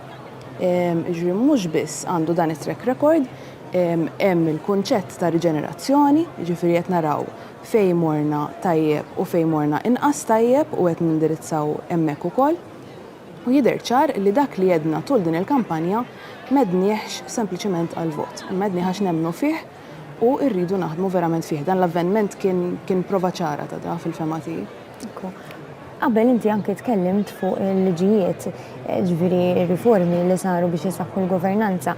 Ma nistax ma nistaqsik anke minn dan l-aspett fid-dawl anke li inti avukat, il-fatt li isiru dawn ir-riformi. Meta nitkellmu ħafna fuq governanza tajba saltna ta' dritt, forsi mhux kulħadd hemm barra jifhem b'mod tanġibli x'qegħdin ngħidu, ġifieri governanza tajba saltna ta' dritt hija tajjeb li nsaħħuhom, imma forsi dak li jkun ma jifhimx eżattament x'qegħdin ngħidu. Kemm taħseb imma li jaffettwaw lin-nies, ġifieri mingħajrhom, mingħajr dawn ir-riformi. X'differenza fil-verità jkunu qegħdin jagħmlu fil-ħajja tan-nies? Kieku ma sarux ir-riformi li saru f'dawn l-aħħar sentej, konna għadna nkunu mwaħħlin kif semma Steve f'naħseb l-ikbar kriżi politika li pajjiżna qatra. Ġifieri il-koll niftakru dik l-atmosfera ta' tensjoni u ta' dwejja, nsejħilha jiena li kellna, kieku ma sarux dawk ir-riformi, kieku ma kenniex gvern li kien determinat li verament isaħħaħ l-istituzzjonijiet ta' pajjiżna, konna nkunu għadna imwaħħlin hemmhekk. Ġifieri kienu kruċjali. Ma ngħidx li wasanna. Fadal ħafna x'isir, ġifieri min jaħdem fil-qrati jaf kemm il-qrati għandhom bżonn riforma u modernizzar. Il-fatt li qegħdin fl-2022 u għadna ma nagħmlux video conferencing għal kulħadd, speċjalment ma nitkellmu fuq xhieda li jkunu tfal jew vittmi ta' violenza. Il-fatt li l-vittmi ta' violenza jridu jistennew quddiem l-awla flimkien kważi bank ma' bank mal-aggressur tagħhom. Ġifieri dawn huma affarijiet bażiċi li nsibu fil-ħajja ta' kuljum li għadna rridu naħdmu fuq. Semmejt il-qrati u tfal miżura soċjali ħafna li saret propju twettqed fl-aħħar xhur ta' Gvern Laburista hija dik ta' Children's House, ġifieri inti bħala avukat li tkun fil-qorti. Il-fatt li issa għandek post adekwat ta' tfal fejn jistgħu jagħtu x-xhieda tagħhom, kulħadd jaf inti iktar minna forsi il-tensjoni li jkun hemm fl-awla. Qabel nitkellmu dwar din ir-riforma qed naraw il-wasla tal-President ta' Malta Dr. George Vella, aħna kontinwament qegħdin ingħaqdu fil-belt li dawn il-filmati li qegħdin taraw bħalissa fuq il-screens tagħkom huma filmati diretti mill-Belt Valletta, konna qegħdin nagħmlu anke kollegamenti diretti mal-Belt ma' kollegi tagħna li jinsabu f'partijiet differenti tal-Belt. Issa hemmhekk qegħdin naraw il-wasla tal-President ta' Malta Dr. George Vella dieħel bil-karozza tiegħu fil-Palazz tal-President fejn anki dalwaqt fis-sala tal-Ambaxxaturi se tkun qed issir iċ-ċerimonja tal-ġurament tal-ħatra illi qegħdin nitkellmu fuqha illum jonqos biss ftit iktar minn 20 minuta sabiex anke tibda iċ-ċerimonja. Hawnhekk qegħdin naraw lill President Dr. George Vella u anki s-Sinjura tiegħu u Sinjura Mirjam Vella ħerġin mill-karozzi mixin diħlin fil-palazz fejn jitilgħu is-sanki fis-sala tal-ambaxxaturi fejn li tinsab lesta biex Robert Abela jieħu il-ġurament tal-ħatra tiegħu. Filmati storiċi, momenti storiċi li qegħdin naraw flimkien għalhekk kull min jista' ikun preżenti hemmhekk fil-belt morru għaliex tkunu qegħdin anki tesperjenzaw xi ħaġa li ssir darba kull 5 snin, tesperjenzaw xi ħaġa li hija storika anki l-ħalfa tal-ġurament tal-lum se tkun waħda storika għal fatt illi Robert Abela ingħata rebħa storika, mandat storiku. Desiree. Iva. Desiree, il-poplu direttament ċa meta għamilna tibdiliet fuq liġijiet li għandu xaqsmu riformi fuq il-governanza. Apparti dal-aħħar sentej saru tibdiliet iktar mill-li qatt saru qabel fil-istorja ta' Malta l-pajjiż. Jiġifieri naħseb li qatt fl-istorja ta' pajjiż ma saru daqshekk Qed naraw anki hemmhekk il-wasla ta' deputat mexxej għall-affarijiet tal-Partit Laburista Daniel Mikallef flimkien ma' Janice illi waslu hemmhekk il-belt qed naraw anki l-merħba sabiħa illi qed Ekku. Meritati. Ekku, ħafna. Dawn huma nies illi ħadmu għatih anki hemmhekk qed naraw il-kap eżekuttiv tal-Partit Laburista Giorgio Zoppardi, dawn huma nies illi min jaf ix-xogħol tagħhom xogħol minn wara l-kwinti dik kważi ma jidirx. Imma jagħmlu sija twal bi dawn huma nies illi qattaw il-jien isħaq matul is-sena kollha ma b'mod partikolari anki inti tista' tgħid għax dimt dirett miegħu fil-manifest. Ġifieri. Nista' ninterġetti f'dan il-punt għaliex Daniel Mikallef fl-opinjoni tiegħi l-ewwel semma Desiree. Daniel Mikallef kien kritiku għat-tiġdid indispensabbli li kellu jsir f'dan il-partit fl-aħħar snin. Għall-ewwel darba fl-opinjoni tiegħi partit li kien fil-gvern għal żewġ leġislaturi nfila f'Malta kellu l-kuraġġ ngħid jien illi jagħmel it-tiġdid neċessarju biex jassigura ruħu li jibqa' relevanti għan-nies u li jibqa' jilħaq l-aspirazzjonijiet tan-nies. Illum għandna sitwazzjoni li hija differenti ħafna anke mill-lat ekonomiku. X'jistennew in-nies illum huwa differenti ħafna milli kien 10 snin ilu meta l-Labour Party kien qed jipprepara għall-elezzjoni tal-2013. L-aspirazzjoni dakinhar tan-nies kienu differenti. Fl-opinjoni tiegħi pereżempju l-Labour Party lura fl-80s tilef il-plot tiegħu propju minħabba nuqqas ta' kapaċità illi jiġġedded ma' żminijiet li stess ħaġa ġralhom il-Partit Nazzjonalista wkoll fl-2008 fl-opinjoni tiegħi dik l-inabilità li tiġġedded ma' żminijiet u naħseb li Mikallef u flimkien mal-kumplament tal-Partit Laburista ovvjament kien kritiku f'da sens indispensabbli u anke l-proċess tal-mittidea illi jirnexxielu jġeddet lil dal-pajjiż illi mbagħad wassal għal dan il-manifest elettorali tant f'saħħtu. Qed naraw anke l-waslit ta' kandidati Gvern, Trisha, jagħmel affarijiet bis sempliċiment ta' xhuma ħajkunu biss popolari jew jaffettwaw. Il-gvern tagħna ħajkollu suċċess. Għax il-pajjiż kollu bżonnu biex jiżviluppa. U naħseb dik kienet ċara fl-aħħar sentejn. Mhix deċiżjoni popolari imma mbagħad jekk inti trid li jkollok soċjetà aktar matura, allura int trid tagħmel dak id-deċiżjoni eventwalment in-nies isiru jarfu u jifhmu. U bekk tibqa' rilevanti anke mhux il-monetarju. Forsi deċiżjonijiet ibsin mhux popolari, imma l-mandat li ħna tajna. Naħseb juru in-nies jifhmu.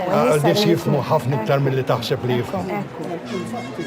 Il-sabiħ huwa li ikun hemm areas li forsi mhux il-popolazzjoni kollha tagħti każhom, imma jkun pockets ta' nies. Pockets ta' pereżempju kulturalment fuq il-kultura ma semmejna xejn pereżempju, f'daw sentej, issa riċentement, l-għana Maltija pereżempju tellajnija l-UNESCO, ġiet rikonoxxuta mill-UNESCO, ġiet hemm affarijiet karatteristiċi ta' pajjiżna li propju il-gvern tom importanza aħna tradizzjonijiet. Dawn huma affarijiet li il-gvern baqa' jagħmel enhancement tagħhom baqa' xorta minkejja l-Covid, minkejja kollox, għax dik kienet problema aħna Malta minħabba li aħna densely populated. Kellna problemi tal-Covid, ġifieri ma tistax tagħmel dal ħafna, għandna ħafna attivitajiet, events fil-kalendarju nazzjonali li jixbdu n-nies. Allora dik awtomatikament b'mod responsabbli ma very successful il-gvern irnexxielu jissuperaw wkoll. Daw kollha affarijiet li meta tibda taqqat tara suċċess enormi aħħari. Emmek qegħdin naraw xeni diretti mill-Belt Valletta rajna, mhux se nsemmi jismijiet għax sakemm konna qed nitkellmu deru ħafna nies mart ninsal ħadd, imma rajna uffiċjali mit-tmexxija tal-Partit Laburista rajna uċuħ ġodda rajna ġifieri kandidati eletti li ġew eletti l-bieraħ rajna uċuħ antiki, insomma, mhux antiki l-kelma, b'esperjenza ma li mhumiex uċuħ ġodda biex ngħidlek li n-nies jafuhom żgur jafu l-ħidma li wettqu fid-diversi dekasteri. tal-Partit Laburista li imma tara uċuħ ġodda ġifieri issa u għandek l-esperjenza mhux antiki. L-esperjenza, eżempju, hemmhekk qed naraw ir-Rodri Galdes li huwa Ministru tal-Akkomodazzjoni Soċjali kien Ministru għal dawn l-aħħar snin, waraj qed naraw jekk Ministru Żbal dak huwa Chris Bonnet, iva. Huwa wiċċ ġdid ukoll, ġifieri għandna ħafna dik kienet issabiħa wkoll tal-kandidatura Laburista li kien hemm din it-taħlita ta' nisa rġiel żgħażagħ. In-nisa anke l-kandidatura issa dalwaqt naraw il-mekkaniżmu jitħaddem. Ħammorru flink dirett għandi li l-kollega Samuel Lucas li qiegħed fil-bitħa tal-Palazz tal-President u nixtieq li jagħtina ftit anki l-atmosfera hemmhekk. Samuel, insellimlek.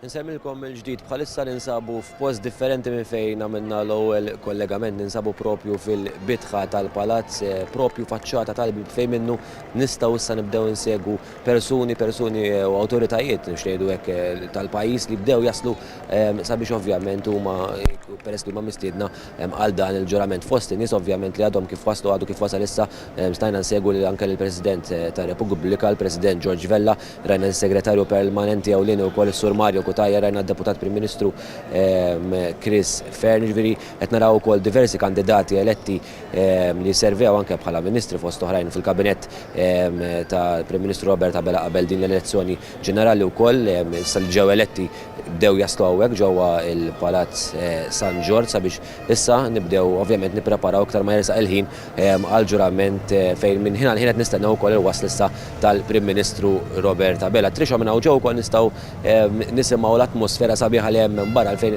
avvolli ninsabu ġal bitħa tal-Palazz tinstema atmosfera sabiħa ħafna barra kif issa nistgħu ngħidu li l-Pjazza San George bdiet timtela u bdiet timtela sew u jidher ukoll milli qed jgħidu li anke lit-toroq biswit triq ir-Repubblika huma mimlija sew nistant li qed isibuha diffiċli forsi biex anke jaslu ġewwa Pjazza San George. Ġifieri n-nies attendew biħġarhom għal dan il-ġurament tal-Prim Ministru Robert Abela bħala l-14 il-Prim Ministru ta' Malta u kif qedna minn ħin għal ħin qed nistennew il-wasla tiegħu minn hawn u ftit tal-mumenti oħra kif il-ġurament skedat li jibda propju fil-11 ta' dalgħodu. Mfadalli xejn nżid ħlifna din ewra lilek.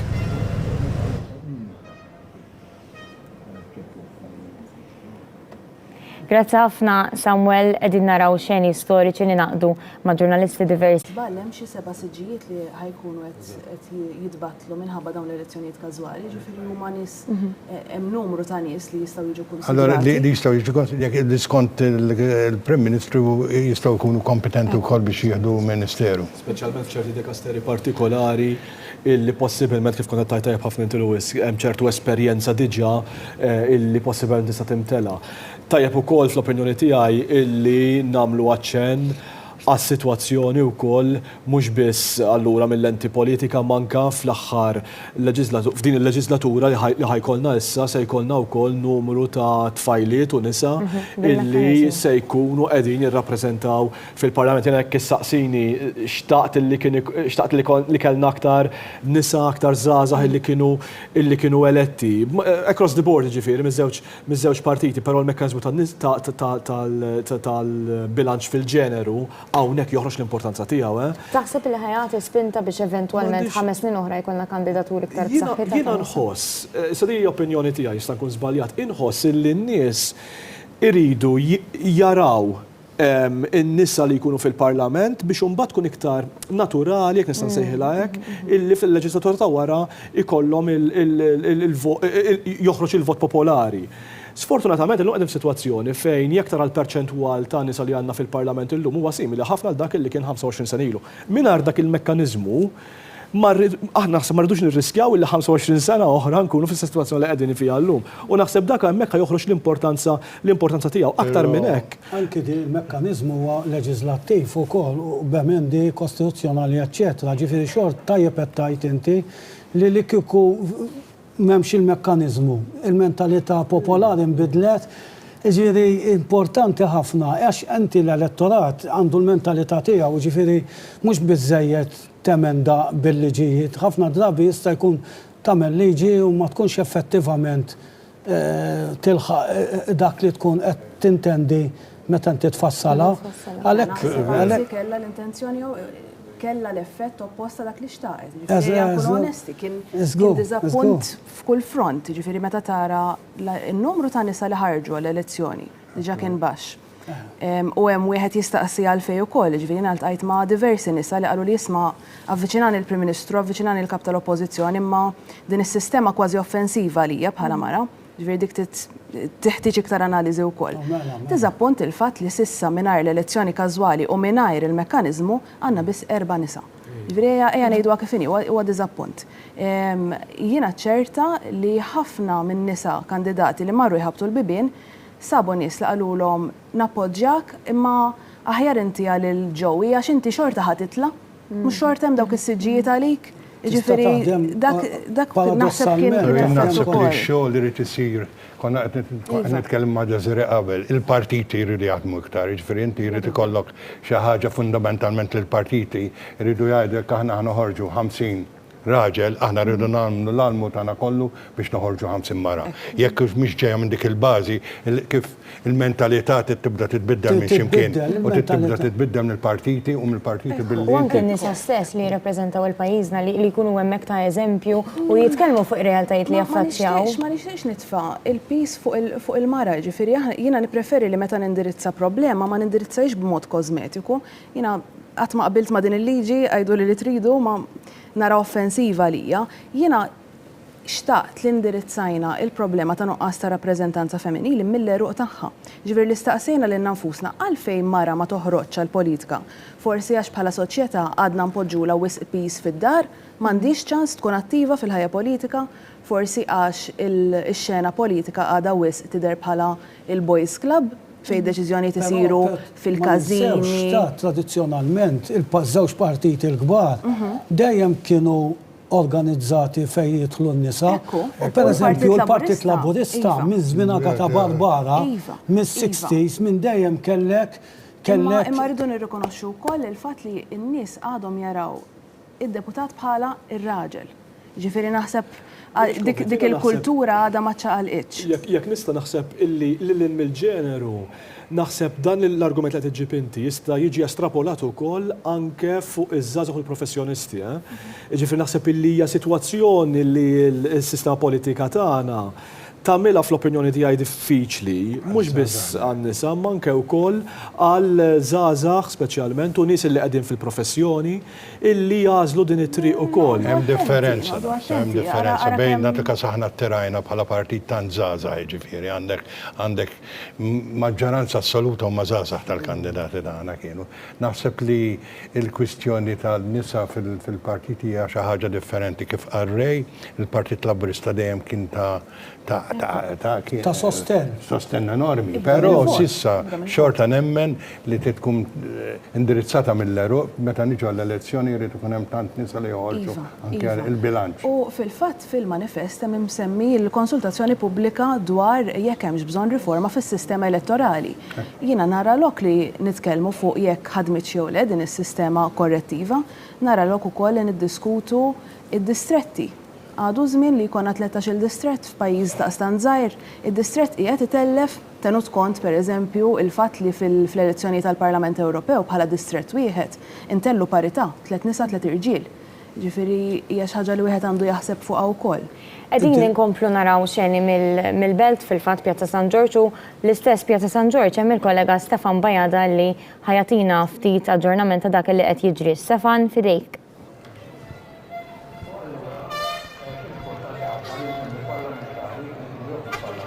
Insellem lek Trisha u insellem l-segwaċi kollha tawan aktar mu qed joqrob il-ħin tal-ġurament hawnhekk Pjazza San Giorgio fil-Belt Valletta u anke it-toroq prinċipali qed jinbidlu f'baħar wieħed ta' nies, baħar abjad u aħmar il-kuluri tal-bandiera. Malti jafer ħarqanet jistennew il-wasla tal-Prim Ministru sabiex anke jieħu il-ġurament bħala l-Prim Ministru ta' Malta. Min ħin għal ieħor qed naraw ukoll il-wasla ta' bosta dinjitarji u anke mistednin mistednin speċjali fosthom il-President ta' Malta George Vella u martu Mirjam Vella, il-wasla tal-prim imħalles u prim imħallef u ta' bosta kandidati laburisti wkoll li ġew eletti u hekk ingħataw il-fiduċja minant in-nies. Rajna wkoll il-wasla minn uffiċjali mbagħad tal-Partit Laburista fosthom id-deputat mexxej tal-Partit għall-affarijiet tal-Partit Laburista Daniel Mikalev u anke l-kap eżekuttiv tal-Partit Laburista George Azzopartista minn ħin għal ieħor ukoll qed nistennew sabiex naraw il-ġurament, il-mument storiku, il-mument importanti, il-ġurament ta' Robert Abela bħala il-Prim Ministru ta' Malta għal 5 snin li ġejjin. Prim Ministru li fis-snin li għaddew wera kemm huwa kredibbli, wera kemm huma għandu kompetenza sabiex immexxi lil pajjiżna wera dan ukoll f'mumenti diffiċli ta' pandemija f'pajjiżna fejn hemm lil kulħadd nistgħu ngħidu l-familji, l-anzjani, n-negozji, il-ħaddiema, l-żgħażagħ sabiex anke huma jgħixu ħajja aħjar ikollhom kwalità ta' ħajja aħjar. Jiena għalissa dak kien kollox minn nagħti, ovvjament inkunu nistgħu ninaqdu minn ħin għal ieħor f'kollegamenti oħra Stefan Bajada għal One News insellmilkom. Grazzi lilek, Stefan. Fl-aħħar sigħat kienu diversi persuni li awguraw lill-Prim Ministru għal din ir-rebħa storika. M'għandix dubju min jaf kemm il-messaġġi wkoll irċieva b'mod personali biex jawgurawlu għar-rebħa u fil-fatt fl-aħħar ħin ukoll il-President tal-Grupp ta' Soċjalisti fil-Parlament Ewropew, Iraċċe Garcia Perez, awgurat lill-Prim Ministru Malti Robert Abela u anke lill-Partit Laburista għar-rebħa elettorali illi nkisbet. Garcia Perez qalet kif l-ideal soċjal-demokratiku huwa l-aħjar għażla għal Malta u għall-Unjoni Ewropea. Hija appellat biex il-Partit Laburista u anki l-Grupp tas Soċjalisti ikomplu jaħdmu flimkien hemmhekk anke qegħdin naraw bħalissa fuq l-iscreens it-tweet li għamlet Iraċċe Garcia Perez propju fl-awguri tagħha lill-Partit Laburista u anki lil Robert Abela.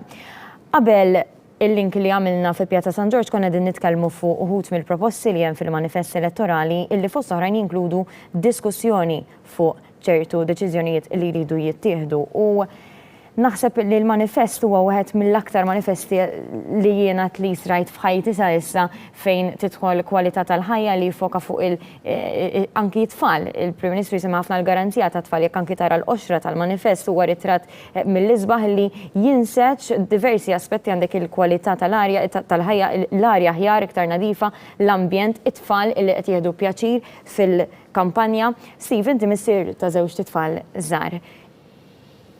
Kemm taħseb li importanti mhux biss daw il-proposti li semmejna, ġifieri hemm proposta tal-ambjent dik hija naħseb bla preċedent, imma semmiet anki Desire l-ewwel id-diskussjoni. Il-Partit Laburista jipproponi diskussjoni dwar ix-xogħol tad-dar, il-homework illi meta semmi anki Daniel Mikalev qajmet diskussjoni kbira anki fuq il-medja soċjali, min kienet jgħid aħjar bla homework, min kienet jgħid li ma nistgħux naqtawulhom. Fil-verità l-Partit Laburista jipproponi diskussjoni dwar dan, mhux qed jgħid ħanaqtaw il-homework biex nagħmluha ċara.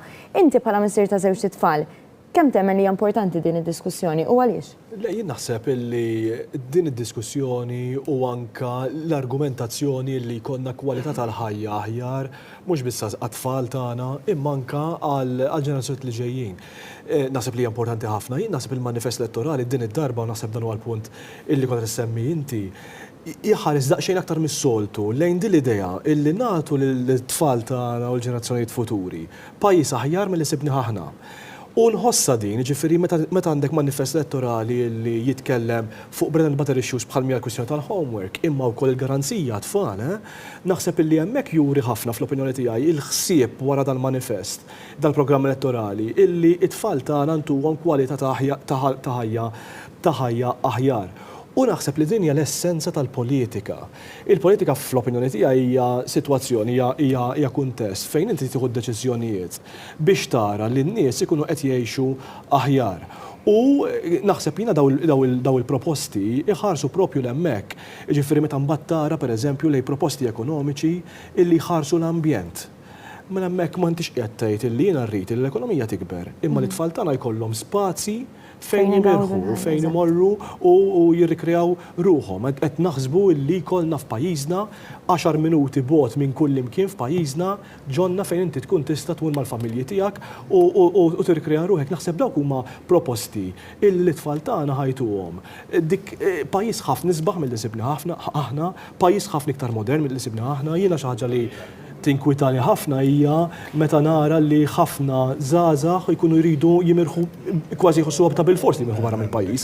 Irridu naraw li f'pajjiżna ikollhom l-opportunitajiet. Mela, ħanwaffqek sekonda waħda għaliex hemmhekk qegħdin naraw anki l-wasla tal-Prim Ministru Robert Abela dieħel fit-triq ir-Repubblika hemmhekk għandu diversi nies jistennew kulħadd inġabar anke l-qajtu forsi l-appelli tagħna biex tagħtu l-appoġġ tagħkom lill-Prim Ministru. Ħanħalli ftit anki forsi id-direzzjoni tagħtina ftit l-ambjent hemmhekk biex nisimgħu anki dak li qed jiġri fil-belt.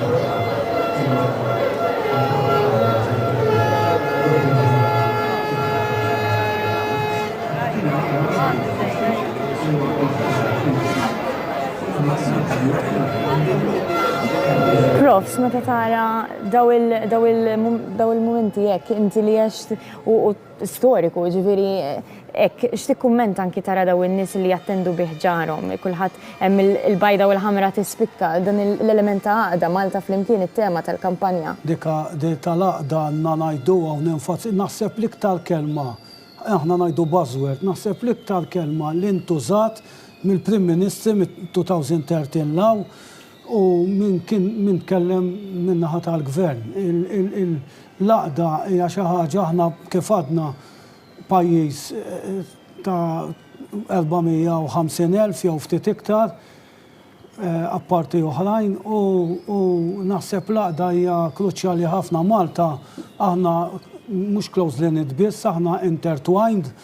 Dejjem issib miż-żewġ f'kull familja ħassib miż-żewġ naħat tal-kamp politiku u tuħu pjaċir tara li mhux li protesti imma qed niltaqgħu hemm propju f'mument sabiħ ħafna u jiena li kont qed ngħid semmejt inti fuq il-manifest, naħseb l-iktar punt importanti tal-manifest li semma nislet minn dak li qal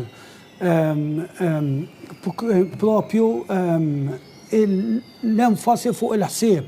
Importanti ħafna il-ħsieb, għax il-ħsieb. Qed naraw hemmhekk anki xejn jisbih ħafna. Il-Prim Ministru ħareġ mill-karozza fil-fatt qiegħed jinsab quddiem il-paletta hemmhekk qed naraw anki lil martu Lidja Abela, l-istess Lidja Abela illi naħseb fl-aħħar diskors li jagħmel fir-rally żgur li segwejtuh kollha.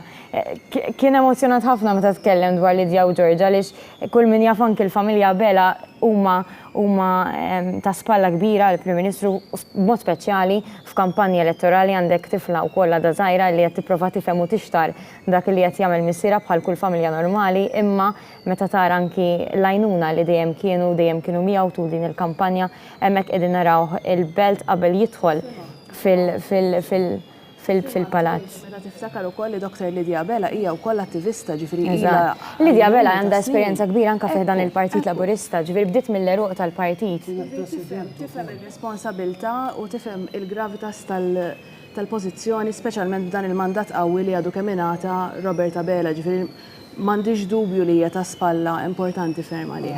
Anke meta tiftakar li Robert Abela huwa t-tifel ta' President Emeritu, jiġifieri din hija familja li trabbiet fil-politika taf x'tirrikjedi taf is-sagrifiċċji kbar li tirrikjedi l-politika, imma mbagħad meta taħseb anki li kull deċiżjoni tittieħed fl-aħjar interess tan-nies dak huwa sodisfazzjon illi tagħtik kif anki jgħid. Mhux politika biss kienu ħafna wkoll involuti fit-trade unionizmu li huwa aspett importanti ħafna għax il-trade unionizmu jġibek f'kuntatt kontinwu man-nies u tittaqbes għan-nies, titfittex il-ġustizzja tan-nies, ġifieri dik hija xi ħaġa li Hemmhekk qegħdin naraw merħba mill-isbaħ li n-nies qed jagħtu lill-Prim Ministru dawn huma n-nies li probabbli nġabru hemm għal xi disa x'imbdejna l-programm. Kien hemm l-ewwel filier qabel naħseb qabel bdejna l-programm fil-verità. Qegħdin hemmhekk fl-ewwel filier anke tara tfal qed jifirħu biha xi ħaġa verament mill-isbaħ momenti storiċi. Kemm sabiħ li tara dan il-ferħ u t-tama u l-kuntatt wara s-sentej li għadna kemm ħirġin minnhom. U ġifieri sentej fejn kulħadd kien imsakkar f'daru, l-bot minn familtu. U sali hemm sens ta' tama. Hemmhekk naraw anke ċkejk nara Ġorġa May tifraħ man-nies l-ewwel fix-xott ma nqabdiet. Imissa tidher sew hemmhekk tifraħ man-nies hija tifla verament dħulija min jafa u ferriħija kif anke naħseb tidher u turi. Hemmhekk qed inixejru qabel jidħlu fil-Palazz tal-President fejn il-11 u 7 minuti ġifieri dal-waqt ser inkunu qegħdin anki naraw b'mod dirett u nħallukom anki tesperjenzaw dan il-moment storiku biex naraw li Robert Abela jieħu il-ġurament tal-ħatra bħala l-14 il-Prim Ministru ta' Malta. Robert Abela li bħalissa dieħel akkumpanjat minn martu Lidja Abela u anki bintom Ġorġa May li hemmhekk tilajn it-taraġġ tal-Palazz tal-President fuq barra tal-Palazz hemm folla mill-isbaħ li nġabret biex tagħti l-appoġġ tagħha fil-waqt li fuq ġewwa huma deħlin biex ftit tal-minuti oħra biex ngħidlek jieħdu il-ġurament tal-ħatra aktar kmieni wkoll edna illi s-sala tal-ambaxxaturi hija lesta fil-palazz fil-belt li tinsab armata biex Robert Abela jieħu il-ġurament ta' Prim Ministru u il-ġurament tajjeb li ngħidu moti mill-President ta' Malta jittieħed fil-preżenza tal-ogħla awtoritajiet tal-pajjiż għandek il-Prim Imħallef Dr. Mark Ketkuti u anki l-Avukat Ġenerali Dr. Victoria Buttigieg. U jisir fil-palazz naturalment għax jamministraħ il-President. Għalkemm illum il-Parlament qiegħed fil-Parlament il-blokk. Safti tilu qabel inbena l-Parlament tal-lum. Kellek tista' tajt kuruturi jifret. Is-sal dik li kienet is-sala tal-Arazzi fejn kien jiltaqa' dar il-Parlament u mbagħad wara 1976 fil-Parlament il-ġdid imma il-President kien fl-istess blokk u għadu fl-istess blokk għax dak huwa l-Palazz tal-Head of State, jiġifieri sa minn żmien il-Gvernaturi, il-Gran Mastri, eċċetera. Jiġifieri iċ-ċerimonja ilha ssir hemmhekk uninterrupted li dejjem hemm saret, jiġifieri irrispettivament fejn il-Parlament kien sedenti u fejn il-Prim Ministru kien sedenti, jiġifieri dik importanti li ngħiduha.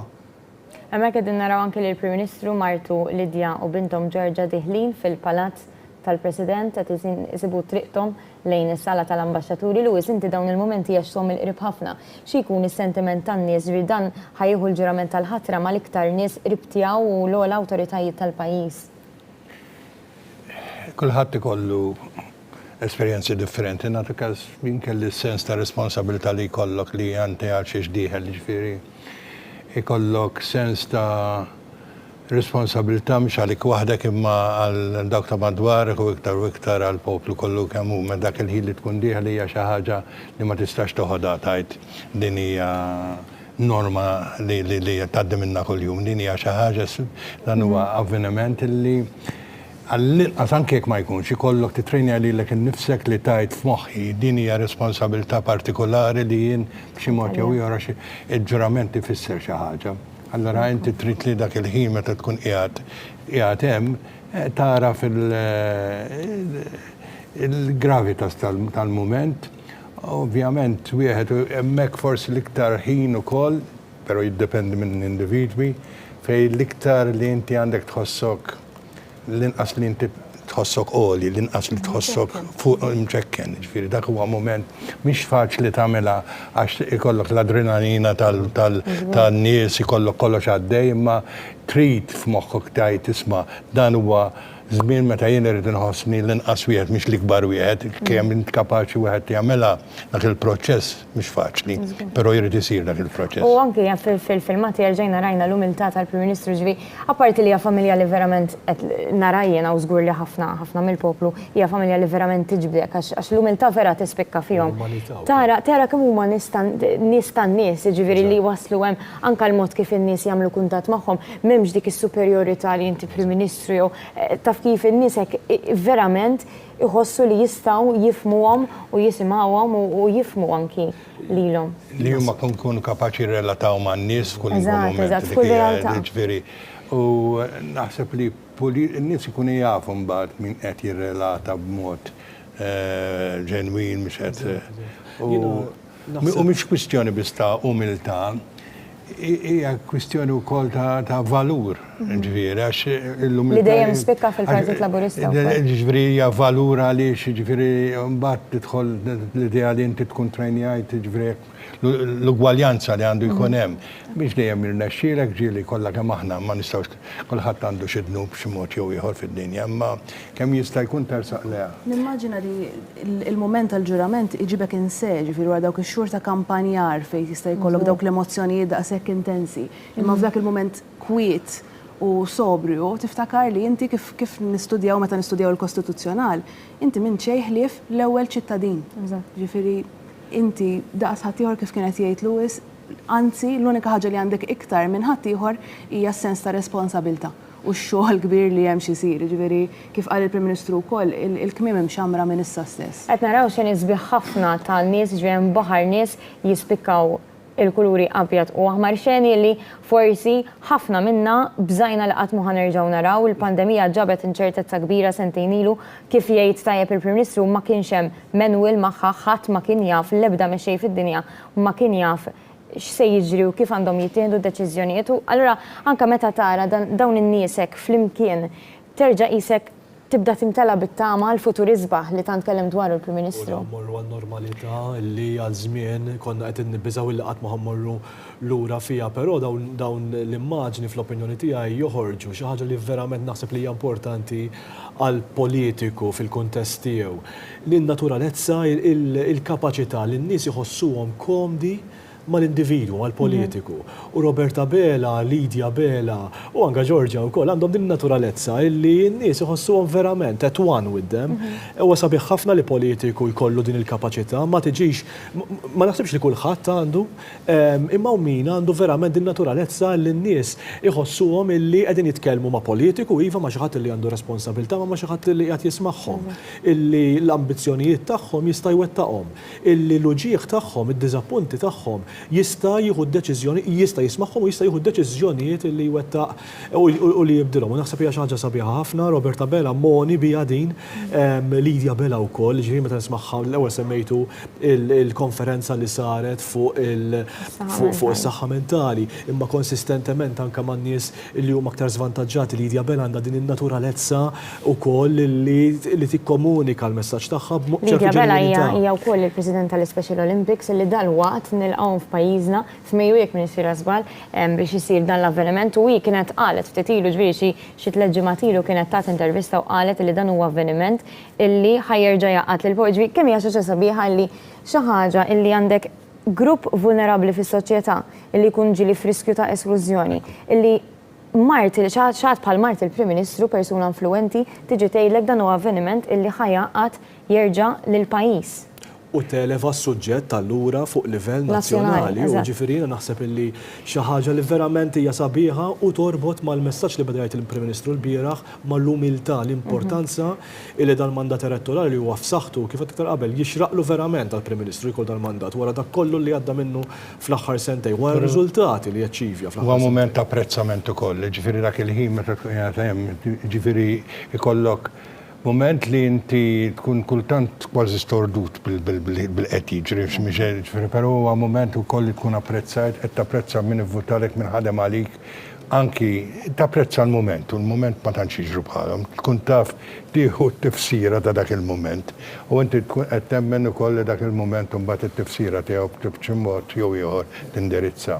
Però ħaġa oħra li wieħed jara, il-sitwazzjoni setgħet kienet differenti kompletament. Kieku f'dawn is-sendej li għaddew adottajna aħna mill-2013. Kulħadd kien qed jgħidilna meta tlajna, meta jien morna meta l-Gvern mar Brussell, meta kien hemm l-excess deficit procedure.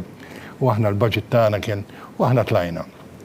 U hemmhekk kellek. Hemmhekk anke Lewis qed naraw ix-xeni diretti minn ġewwa il-Palazz tal-President fejn ftit tal-minuti ilu daħal Robert Abela flimkien ma' martu Lidja, hemmhekk qegħdin naraw il-President ta' Malta, Dr. George Vella, illi propju fil-preżenza tiegħu ħajkun anki qed jittieħed dan il-ġurament.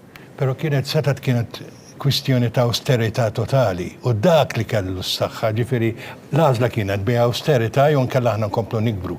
U mill-2013 iddeċidejna li aħna mhux l-austerità. U f'dan l-aħħar senti speċjalment se dak il-ferħ li hemm tan-nies kieku konna adottajna policy ta' austerità l-affarijiet kienu jkunu differenti. Ħafna. Kien benevolenti ħafna. Allura meta inti qed iġġib tama flok austerità qed iġġib tkabbir, allura dak tinfluwenza lin-nies. Hemmhekk f'xeni diretti minn ġewwa il-Palazz tal-President qegħdin naraw anki lill-President ta' Malta, Dr. George Vella, fejn anki ħabidejn hemmhekk qegħdin naraw lil Dr. George Abela li huwa l-President Emeritu George Abela. Huma verament ċeri, verament sbieħ ħafna u ġvera. Anka l-President naħseb jiena hija xi ħaġa illi tagħmel illi fiha ċertu weight, il-fatt li qed tamministra dan il-proċess ukoll hija xi ħaġa verament storika. Huwa l-Head of State kostituzzjonalment, jiġifieri anki fil-ġerarkija tal-eżekuttiv fil-Kostituzzjoni il-President jiġi l-ewwel wieħed. Mbagħad jiġi l-kabinet presedut mill-Prim Ministru. Mbagħad joħorġu prinċipji, eċċetera, pereżempju tal-responsabilità tal-kabinet lejn il-Parlament, eċċetera. Ma il-President huwa l-embodiment tal-Istat, qed tifhem kostituzzjonalment, ġuridikament. Fil-fatt naħseb illi anka hawnhekk ikomplu joħorġu dawn li naħseb kienet Lewis iktar qabel li wara kampanja sħiħa, anka meta tara mbagħad rappreżentanti anke tal-Labour Party li wara kampanja sħiħa ikollhom dawn il-momenti wkoll sbieħ ħafna fejn ir-riżultat ta' kampanja sħiħa ta' dak ix-xogħol kollu li sar anke fl-aħħar snin bil-manifest u bil-programm elettorali jaslu propju f'dan il-momenti li verament naħseb illi huma sbieħ tal-kuntest. U kif qal Lewis, jiġifieri hemmhekk ikunu l-momenti li tirrealizza għal xi xinti dieħel ir-responsabilità kbira li jkollok bit-tmexxija tal-pajjiż u deċiżjonijiet li jaffettwaw il-ħajja tan-nies. Dana kif dejtu tgħidu kollha, ġifieri illum hija ġurnata wara kampanja elettorali, kampanja li tkun mimlija u karatterizzata minn kuntatt kontinwu man-nies u ġifieri anke rajna ir-rallies li ġew organizzati, il-fatt li għandek dejjem qed tindirizza follow l-kbar. Issa f'dak il-mument kampanja li ma kienx faċli wara dak is-sentej li kienu diffiċli. Però hawnhekk ukoll irid naħseb infaħħar naħseb kollha taqblu miegħi il-mod kif anke mexxa din il-kampanja l-Partit Laburista kellek rajna professjonaliżmu kbir, in-nies li jaħdmu minn wara l-kwinti, jiġifieri organizzata tajjeb immens u li ma kienx tkun possibbli mingħajr dawk il-mijiet ta' volontira tal-partit ibda mill-volontira fil-każini għall-organi kollha tal-partit. Hemm ħafna nies li jagħtu ħinhom bla ma jistennew xejn lura mingħajr ma jitħallsu dawk in-nies li verament jaħdmu biex ikollna rebħiet bħal dawn. Ħafna hemmhekk qegħdin naraw il-Prim Ministru Martu Lidja anki iċkejkna Georgia May li ltaqgħu ħadu bidejn Mart il-President Mirjam Vella, kien hemm ukoll id-Deputat Prim Ministru Chris Fern, deputat mexxej għall-affarijiet tal-Partit Daniel Mikallef, wara qed naraw ukoll il-President tal-Partit Ramona Attart u issa se mmorru biex insegwu dirett mill-Palazz tal-President ħallini naqdu b'mod dirett biex insegwu din iċ-ċerimonja li se timmarka il-ġurament tal-ħatra ta' Robert Abela. Ħalli nisimgħu dak li ħajġi. Billi l-artiklu 80 tal-Kostituzzjoni ta' Malta jipprovdi li kull meta jkun hemm lok għal-ħatra ta' Prim Ministru, il-President ta' Malta għandu jaħtar bħala Prim Ministru il-membru tal-Kamra tad-Deputati li fil-ġudizzju tiegħu ikun l-aħjar li jkun jista' jgawdi l-appoġġ tal-maġġoranza tal-membri ta' dik il-Kamra. Issa għalhekk jiena George Vella, President ta' Malta, bis-saħħa tas-setat mogħtija lili bl-imsemmi artiklu 80 tal-Kostituzzjoni ta' Malta b'dan naħtar l-Onorevoli Robert Abela Prim Ministru. Moti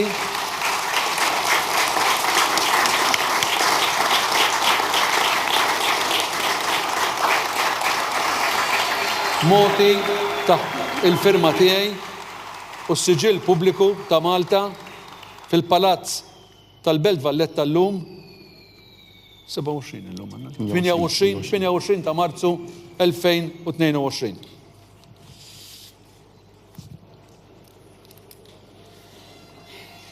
Fin nifirmaw fuq, nifirmaw fuq.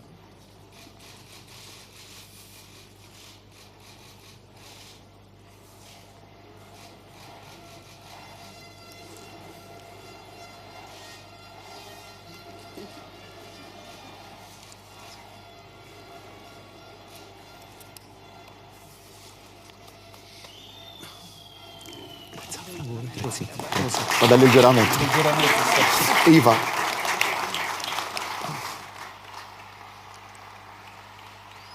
Jiena Robert Abela, solennement naħlef li nkun tassew fidili u lejali lejn il-poplu u r-Repubblika ta' Malta u l-Kostituzzjoni tagħha. Hekk Alla jgħinni.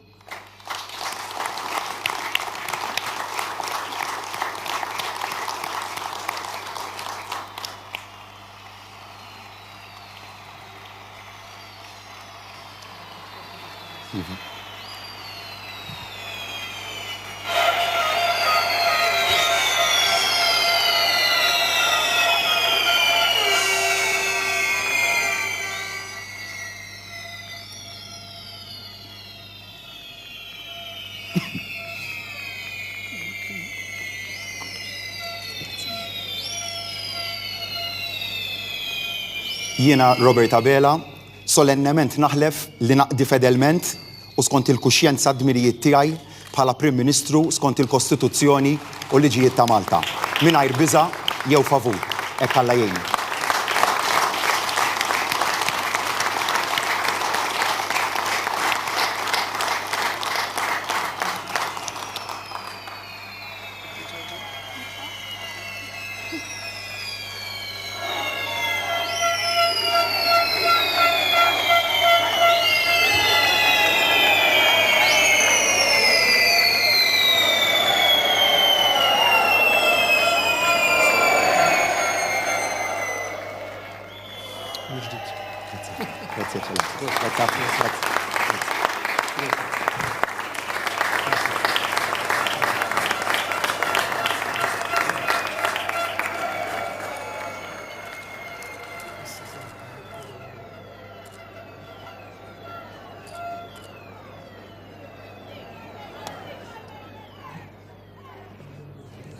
Fis-sala tal-ambasċaturi fil-Palazz tal-President qegħdin naraw mument storiku ieħor qegħdin anke nisimgħu il-ħsejjes ġej mill-kameras fl-isfond kif anki il-Prim Ministru Robert Abela flimkien ma' Martu Lidja kienu fis-sala tal-ambasċaturi biex Robert Abela seta' jieħu il-ġurament tal-ħatra skont artiklu 80 tal-Kostituzzjoni ta' Malta kien hemm anki l-Avukat tal-Istat Chris Soler. Ċerimonja qasira iżda sinifikanti immens, mument tant mistenni wara illi Robert Abela ingħata l-ewwel mandat tiegħu biex jerġa' ikun Prim Ministru ta' Malta u allura imexxi lil Malta u lil Għawdex matul il-5 snin illi ġejjin rajna fil-Malta kienet jieħu bidejn l-ogħla awtoritajiet tal-pajjiż issa wara l-ġurament anke mistenni imur lejn Pjazza Kastilja din naraw in-nies hemmhekk fi Pjazza San George mimlija entużjażmu biex jistennew mument storiku ieħor moment li marru hemmhekk biex jaraw meta issa il-Prim Ministru flimkien mal-familja qegħdin naraw hemmhekk dik il-gallerija illi ħafna ikunu qed jistennew il-bibien biex jinfetħu biex joħroġ sinonima żgur. Joħroġ minn hemmhekk u anki jxejjer lin-nies fturija ta' apprezzament ukoll tal-fiduċja illi urew hija ċelebrazzjoni ta' partit imma fuq kollox ċelebrazzjoni ta' poplu wieħed. Dik il-gallerija interessanti ħafna. Sejlilna fuq il-gallerija. Dik il-gallerija jeżist għandna l-iktar naħseb ritratt sinifikanti huwa propju meta sirna Repubblika.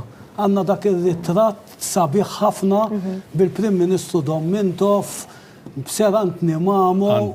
Kellimu l-ura snin. Snajt,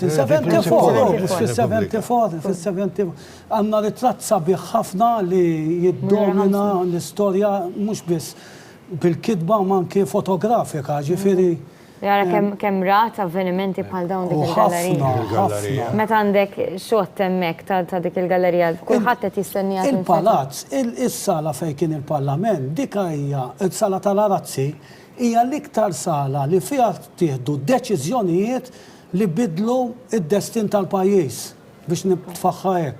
Ġifieri deċiżjonijiet militari, deċiżjonijiet reliġjużi, ekklesjastiċi, politiċi, kollha ġew ittieħdu. Ġifieri dak il-palazz huwa l-iktar palazz storiku, politikament, kostituzzjonalment li għandna f'pajjiżna m'hemmx dubju. Xaġa sabiħa wkoll fl-opinjoni tiegħi Trisha hija ma tiġrix f'ħafna pajjiżi to be honest with you, hija din l-idea li n-nies ikunu viċin ta' avveniment bħal dan. Ġifieri anke f'pajjiżi oħrajn Ewropej mhux kull imkien tara din l-idea li fil-ġurament tal-ħatra n-nies ikunu jridu jkunu parteċipi fih bħalma qed naraw f'dawn l-immaġni li għandna hawnhekk. U hija xi ħaġa sabiħa ħafna, hija xi ħaġa li tara wkoll li l-politika hawn Malti hija apprezzata lil hinn mill-affarijiet kollha forsi min-narrattiva li kultant nisimgħu u hija wkoll sitwazzjoni fejn in-nies ikunu qegħdin japprezzaw ukoll li dan il-mument huwa mument solenni fl-istess ħin imma mument ukoll li ħajkun qiegħed ifassal is-snin li ġejjin u jiena ngħid lil hinn ukoll għaliex il-manifest elettorali ħareġ ukoll magħrufa ferm għal mod għat-turnouts li jkun hemm fl-elezzjonijiet vera d-darba kienet l-inqas waħda mill-1964 imma 85 huma ħafna meta tara persentaġġi ikunu kemm fuq il-50 u fuq il-60 barra. Ġifieri aħna we are a political society fis-sens ġifieri sabiħ tal-kelma ta'. Rajna hemmhekk anke n-nies eċitati entużjażmu ġifieri l-ewwel kien hemm xogħol partikolari bdiet mixja l-kamera u n-nies ixejru ġew fiha biex anki jxejru l-bnadar u kemm huwa sabiħ li anki fost għax kif qed qabel din hija ċelebrazzjoni ta' partit imma ta' nazzjon fuq kollox u hemmhekk anke tara ċabċib kulħadd ixejjer il-bnadar qegħdin hemmhekk infetħu fl-aħħar il-bibien illi tant kienu qed jistennew għalhekk qed jiżdied anki ċ-ċabċib u l-ewforija fost il-poplu preżenti hemmhekk fil-belt u minn hemmhekk ħadd toħroġ dalwaqt il-familja Abela biex ixxejjer lil dawk preżenti li mlew Pjazza San George.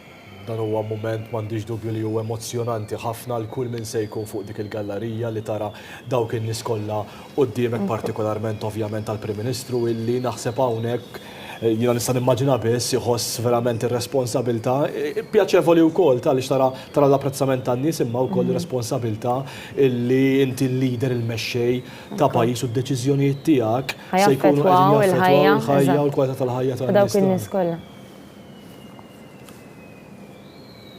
Luis, meta tara momenti hekk in-nies jistennew lill-mexxej tagħhom, lill-mexxej li jeleġġew ħireġ minn dik il-gallerija. Huwa mument li għalik malli tara n-nies tkun taf ukoll kif ħadd qabel, ġifieri tara dak in-nies hemmhekk meta aħna kont hemm fuq. Is-sens ta' apprezzament li jrid ikollok għan-nies, is-sens ta' li dawk fiduċja finalment. Finalment dawn huma nies li ħafna minnhom għandhom dinja normali, imma tawk il-fiduċja tagħhom tawk l-iktar ħaġa li jistgħu jtuk. Tawk xi ħaġa u inti dak il-ħin tirrealizza li għandek obbligazzjoni lejn dawn in-nies li inti selfuk il-fiduċja biex inti tirrepreżentahom bl-aħjar mod. U meta tarhom quddiemek imbagħad ikunu kbar l-emozzjonijiet. Meta tkun meta kont qiegħed hemm fuq tibda tinduna wkoll għalik li eventwalment inti suppost li tagħmilhom differenza għalhekk ġew hemmhekk biex japprezzaw dak il-mument. U hija simbolika ħafna wkoll ġifieri kif kienet jgħid Rej, dak il-palazz huwa s-siġu tal-poter, ġifieri ara kemm ittieħdu deċiżjonijiet, ara kemm għandek persuni li ħajinfluwenzaw il-ħajja tan-nies, fl-aħħar mill-aħħar il-Prim Ministru joħroġ minn hemm, joħroġ mill-gallerija biex isellem lil dawk li jrid iservi fl-aħħar mill-aħħar, ġifieri ara kemm hija ħaġa qawwija li inti qed toħroġ u qed taraħ b'mod dirett il-poplu tiegħek li inti ħadd tkun qed isservi għal dawk il-5 snin li ġejjin, ara x'responsabilità. Hemmhekk qegħdin naraw anke il-Prim Ministru mal-familja kemm tiegħu kemm anki ta' martu Lidja jieħdu anki r-ritratt fis-sala tal-ambaxxaturi fejn ftit tal-minuti ilu ħa il-ġurament tal-ħatra. Hekk Alla jgħinni 3 kelmiet osra imma sinifikanti immens. U inti dak il-ħin iktar ma jkollok il-poter hemmhekk f'dik il-kamera, iktar is-siġġu suppost li jkun baxx, iktar ma jkollok taħseb li inti u l-siġġu tiegħek iktar irid baxxa. Hemmhekk tibda tifhem propja. U jrid ikollok ukoll ta' sens ironija fuq innifsek li politiku jrid ma jħux lilu nnifsu bis-serjetà żejjed, għax jekk jieħu lilu nnifsu bis-serjetà żejjed jispiċċa pedantiku mhux qed ngħid li imma jrid ikollok perspettiva tiegħek innifsek ukoll li xi ħadd darba kien qal minn għalija poeta Skoċċiż kien qal ikun don kbir, ħafna kbir, jekk inti kapaċi tara lilek innifsek kif ħadd ieħor jarak. Jiġifieri, allura dak il-ħin irid ikollok dik it-tip ta' perspettiva fuq il-nifs. L-umiltà li jitkellem dwar għall-bira. Jitkellem il-Prim Ministru, però hu mar iktar oltre mill-kelma umiltà biss, u kien qed jgħid il-proċess kollu jien qiegħed hemm finalment għax intom selliftuni l-fiduċja tagħkom, tajtuni r-rispett tagħkom u dak il-fiduċja li tajtuni jien irid nirrispetta. U dik hija qabel is-sibt il-Prim Ministru kien diġà tkellem fuq din l-umiltà, ikbar ma jkun il-mandat, ikbar ma tkun il-fiduċja, ikbar tkun l-umiltà. Se tkun karatteristika li se jmexxi biha fid-deċiżjonijiet illi ħajjittieħdu l-umiltà illi werja tul dawn l-aħħar sentejn. Li dak it-tip ta' maġġoranza tista' ġib magħha arroganza. U dik hija tkun dik hija l-ikbar kif qatt qabel hija tkun problema. Mhix xajta li elezzjoni wara l-oħra bqajna nżidu l-fiduċja. Qed jitkellem fuq dak it-tip ta' ton, għax ovvjament qed jara periklu li jista' jkollu, periklu li huma fondamentali. Huwa messaġġ importanti għaliex kif kont qed ngħidu l-poplu matura u kiber u kull ma ħatejt ħajżommok kontabli tiegħu. Jiġri ma tistax illum tgħid li ħankun umli u mhux se nittollera l-arroganza. Jibda jgħaddi żmien u ma twettaqix, jiġifieri u hemm tidħol il-kwistjoni tal-kredibilità, jiġifieri dejjem social media wkoll li hija xi ħaġa li għamlet tibdil kompletament fil-mentalità anke kif tara l-politika. Ma jiġifieri l-politika u s-social media ħadu perspettiva differenti kompletament. Hemmhekk għandek kulħadd jista' jgħid tiegħu, jiġifieri jekk twiet xi ħaġa u ma twettaqix. Anke jekk mhix tiegħu jgħidu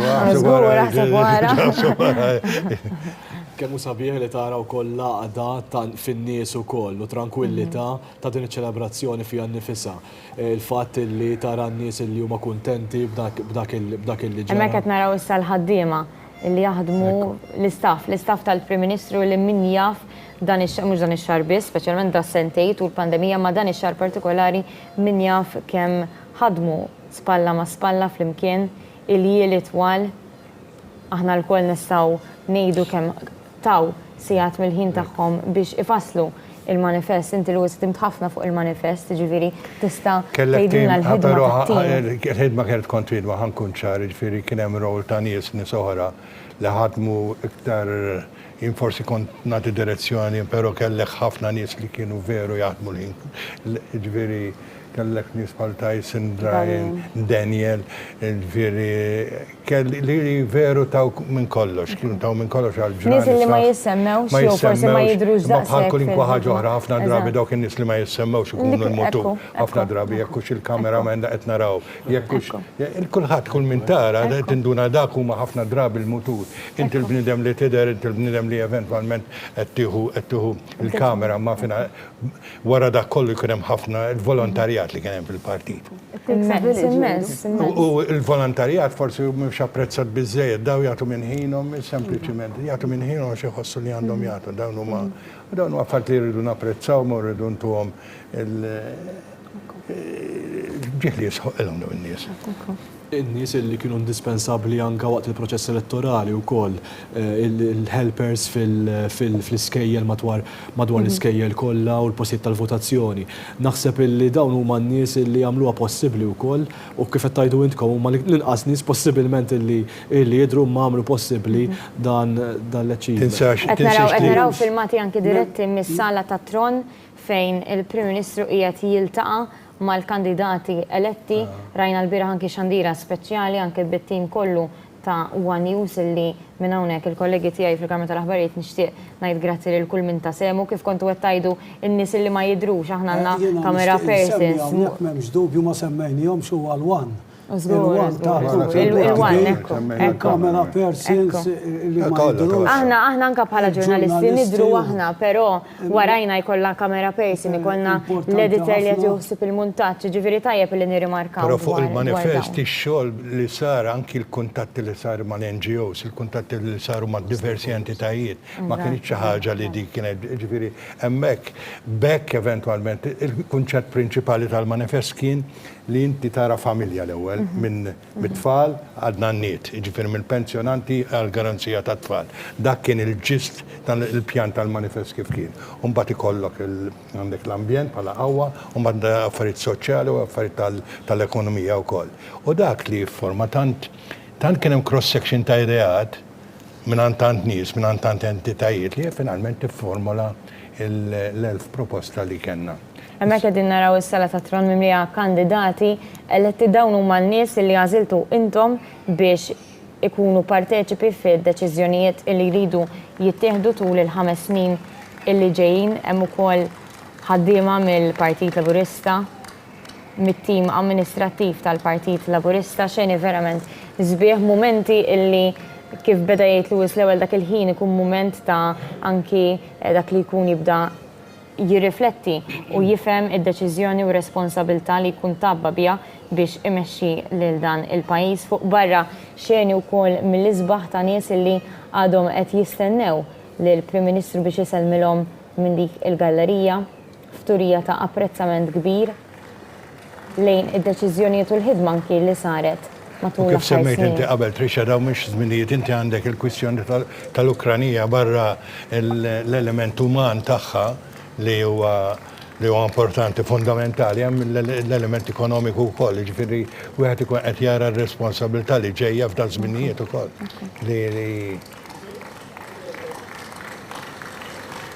Il-mument li ħafna kienu qed jistennew qegħdin jistennew dawk li mlew Pjazza San Giorgio.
Hemmhekk segwejna moment li tant kien mistenni għadin f'xandira diretta ma' diversi persuni bħalissa mill-belt u hija xi ħaġa verament storika li tara dawk in-nies li nġabru biex juru l-appoġġ tagħhom lil dak li għadu kif inħatar bħala ħal-ġurament bħala Prim Ministru ta' Malta l-14 il-Prim Ministru ta' Malta xandira diretta minn Pjazza San George fejn rajna moment storiku wara li segwina l-ġurament sħiħ fost l-ola awtoritajiet tal-pajjiż rajna wkoll il-Prim Ministru hemmhekk joħroġ mill-gallerija u jxejjer lin-nies f'turija ta' apprezzament b'umiltà u anki n-naturalezza li tkellimna fuq aktar qabel ta' Lidja u Ġorġa ġifieri rajna jiena ngħid vera hekk ix-xeni ħelwin ġifieri tara tifla ta' xar snin illi vera xeni din hija l-familja illi ġibdet qalb in-nies. Ħammorru mill-ewwel mal-kollega Stefan Bajada li qiegħed fi Pjazza San George. Stefan.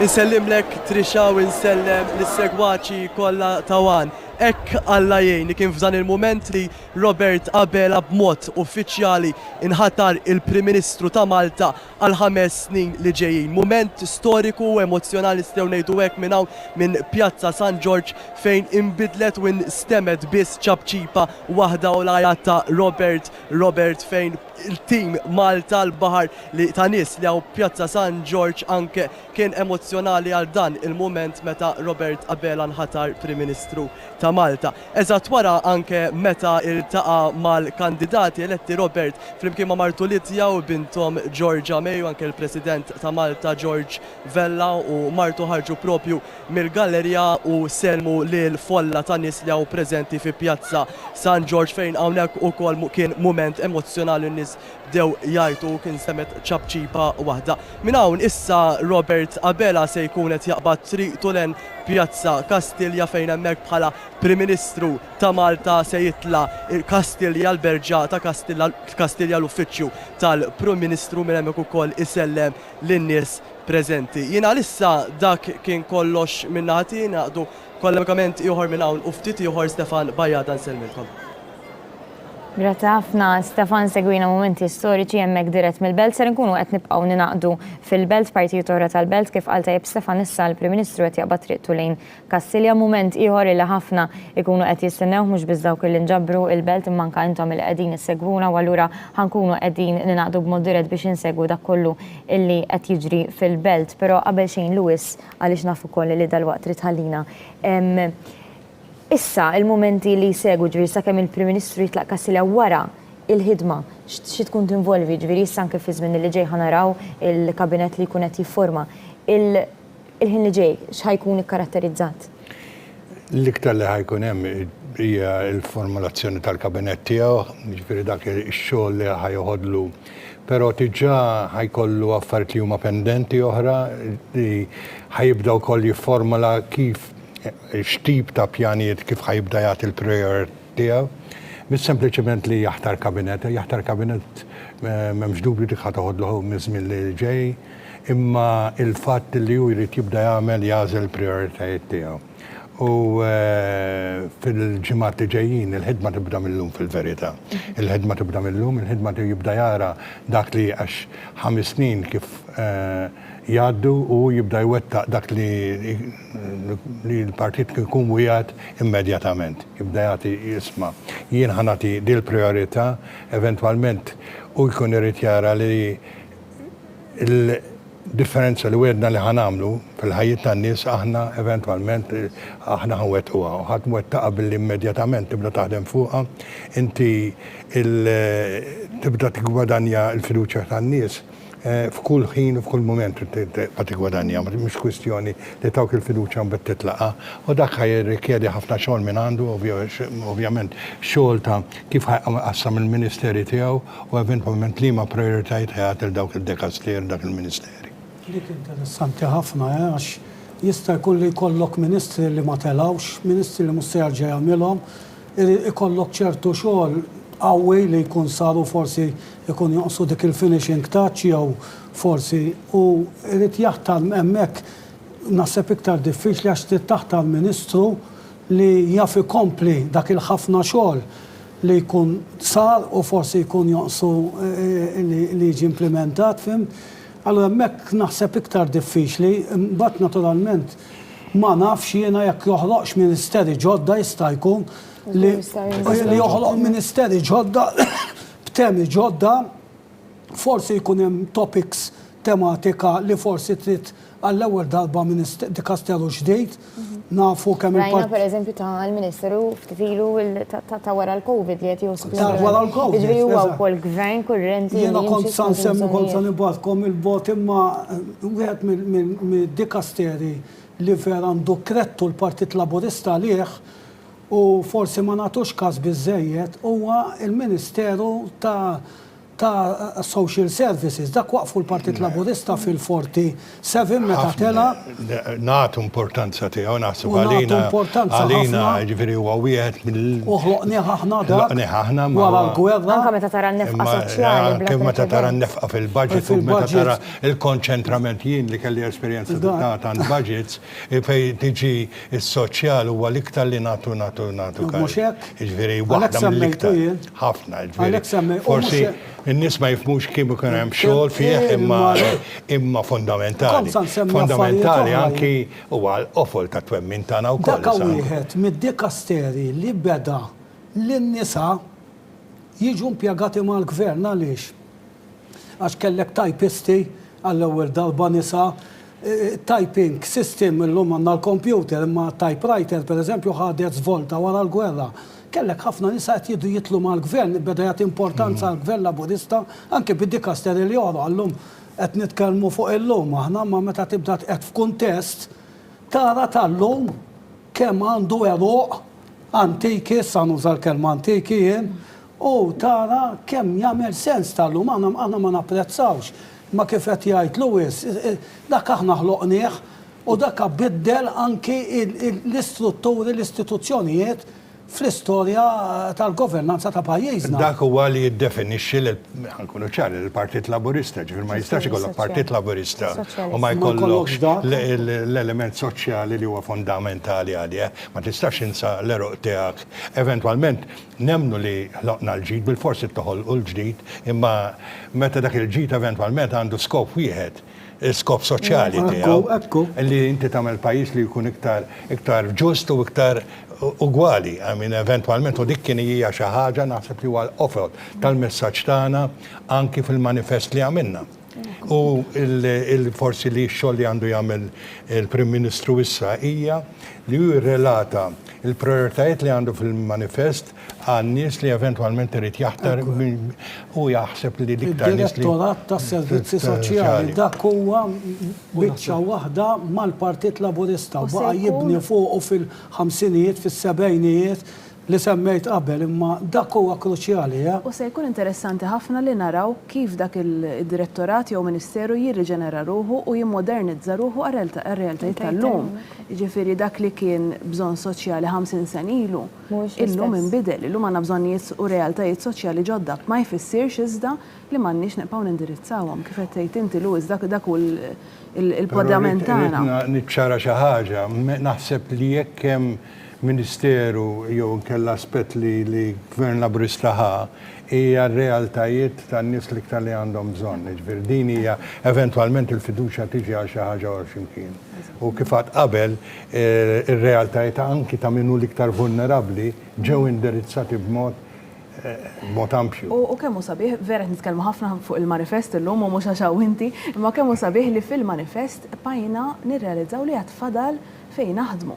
Ġifieri anki jekk nitkellmu fuq il-zero hour contracts, dawk iridu jiġu indirizzati fuq il-kundizzjonijiet fuq il-post tax-xogħol, it-trade unionizmu li semma l-inġustizzji tal-passat dan il-gvern għamel ġustizzja wara ħafna u il-Prim Ministru elenka diversi nies oħra li sofrew inġustizzi illi ħajkunu qed jindirizzati, anzi qal illi fl-ewwel perjodu ta' din il-leġislatura ħajara li dawn l-inġustizzi jiġu indirizzati wkoll. Insemmu l-pensjonanti kienu ilhom snin twal bil-pensjoni tagħhom ifriżata. Dan il-gvern mhux biss żied il-pensjonijiet għal diversi snin wara xulxin imma ta' impenċar illi ħajkompli jżid. Fuq naħa l-oħra kellek partit il ma kienx jaf kemm ħajżid Is-sistema il-pensjonijiet. tal-pensjonijiet daħħalha wkoll tal-old age pension rrid ngħid għax kien hemm pensjonijiet oħrajn qabel ta' dik li ngħidulha tat-2/3 tal-establishment imma tal-anzjani il-Partit Laburista daħħalha wkoll. Qed naraw hemmhekk anke b'mod dirett mill-belt il-Prim Ministru għadu kemm ħareġ mill-Palazz tal-President ħajkun qed jaqbad triqtu lejn Kastilja qed nerġgħu naraw xeni illi jiġdu Prim Ministru tan-nies man-nies illi mhux għax għaddiet il-kampanja elettorali ħajjieqaf bil-kuntatt u b'dak il-natural fil-karattru tiegħu anzi malli ħareġ hemmhekk qegħdin naraw ndawar bin-nies jieħu kull ċans li jkollu biex jiltaqa' man-nies u jisma' dak li għandhom xi jgħidu n-nies. X'nagħmlu? Ħatmurni?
Il-kuntatt ma' n-nies l-importanti li jibqa'.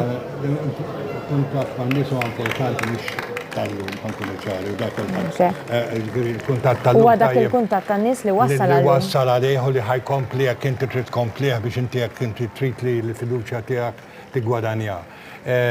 Dan huwa riflessjoni li dal-kuntatt li qed tgħid man-nies huwa riflessjoni li għandu jkun matul il-5 snin kollha li aħna deċiżi li jkun hemm dat tip ta' kuntatt li eventwalment l-ikbar polz li għandek huwa il-polz tan-nies.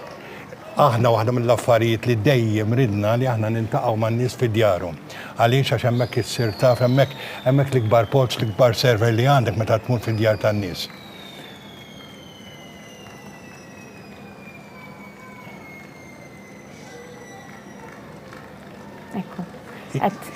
Jien li qed nara dawn ix-xeni hawnhekk ovvjament huma xeni ta' ferħ, xena ta' entużjażmu, però millum stess jibda x-xogħol biex dak il-manifest jiġi mwettaq biex dak li aħna wedna nwettquhom għax bekk biss jista' jkollok dik il-fiduċja l-poplu sellef lill-gvern u lil Robert Abela li jiena ċerti fil-fatt ħanroddu jomhom lura.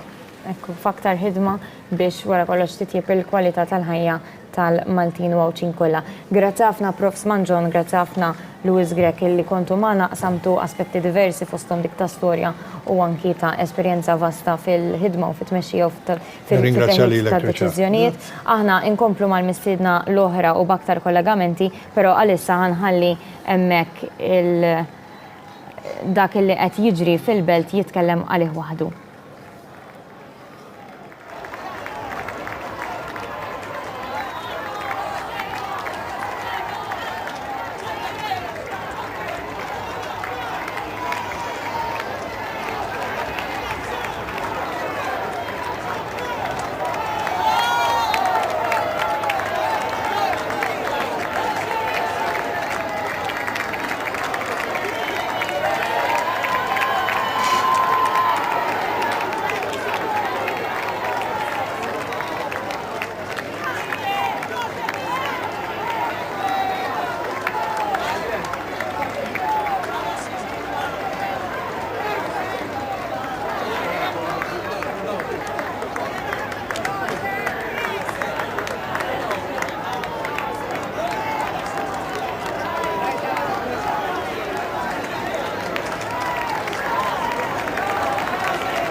Hemmhekk qegħdin naraw xeni diretti mill-Belt Valletta propju dan il-programm mill-ewwel kif bdejna mid-9:09 ta' dalgħodu bdejna ninaqdu mal-Belt anki għal min ma jistax ikun preżenti hemmhekk jew forsi anki għall-anzjani li ma jistgħux joħorġu minn djarhom jew forsi anki dawk rikoverati fl-isptarijiet tal-Għajna Xandira.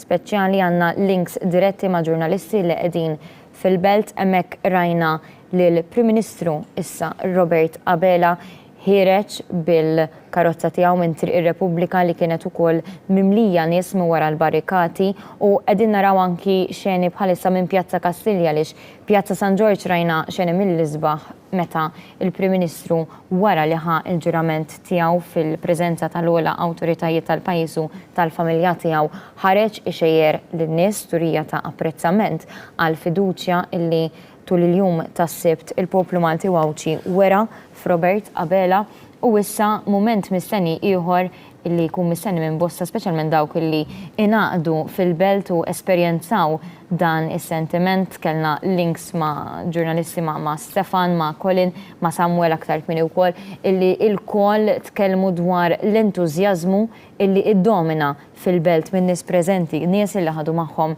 bnadar illi kienu qegħdin jifirħu wkoll bir-riżultat miksub mill-Partit Laburista li se jissarraf f'aktar ħidma favur il-ħajja tal-Maltin u l-Awċin kollha.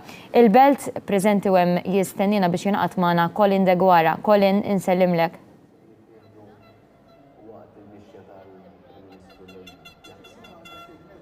Inselmilkom mill-ġdid għall-għajnejn issa jduru kollha fuq il-Berġa ta' Kastilja. Fi Pjazza Kastilja għaw in-nies għaw folla numeruża lesta tistenna lill-wasla tal-Prim Ministru li issa qiegħed jimxi minn Pjazza San George sa hawnhekk biex imbagħad fl-aħħar mill-aħħar jidħol fl-uffiċċju tal-Prim Ministru fil-Berġa ta' Kastilja u mill-gallerija tal-Berġa isellem il-daw kollha preżenti. Tajjeb ninnotaw ukoll li fit-taraġġ ta' kif tidħol mill-Berġa hemm il-ħaddiema tal-Uffiċċju tal-Prim Ministru li ħa jkunu qegħdin jilqgħu lill-Prim Ministru Robert Abela wara il-ħatra tiegħu wara l-ġurament tal-ħatra tiegħu issa b'mandat ġdid, mandat b'saħħtu l-iktar mandat b'saħħtu fl-istorja ta' pajjiżna. Tajjeb ninnotaw ukoll li aħna wara l-aħħar kollegament li kellna magħkom tlajna mill-ewwel hawnhekk f'din il-pjazza u diġà kien hawn folla numeruża li kienet qiegħda issegwi il-ġurament tal-ħatra anke fuq screens li hawnhekk u tista' tħoss anke l-emozzjoni tan-nies, l-emozzjoni li qegħdin jaraw lill-Prim Ministru Robert Abela li nagħta mandat daqshekk b'saħħtu issa jieħu l-ġurament tal-ħatra u issa stennija kbira biex jarawh jasal hawnhekk u anke iselmilhom mill-gallerija tal-Berġa ta' Kastilja. Għalissa dak kollox minn naħa tiegħi hawnhekk minn Pjazza Kastilja jiena ngħaddi l-linja lura fl-istudios.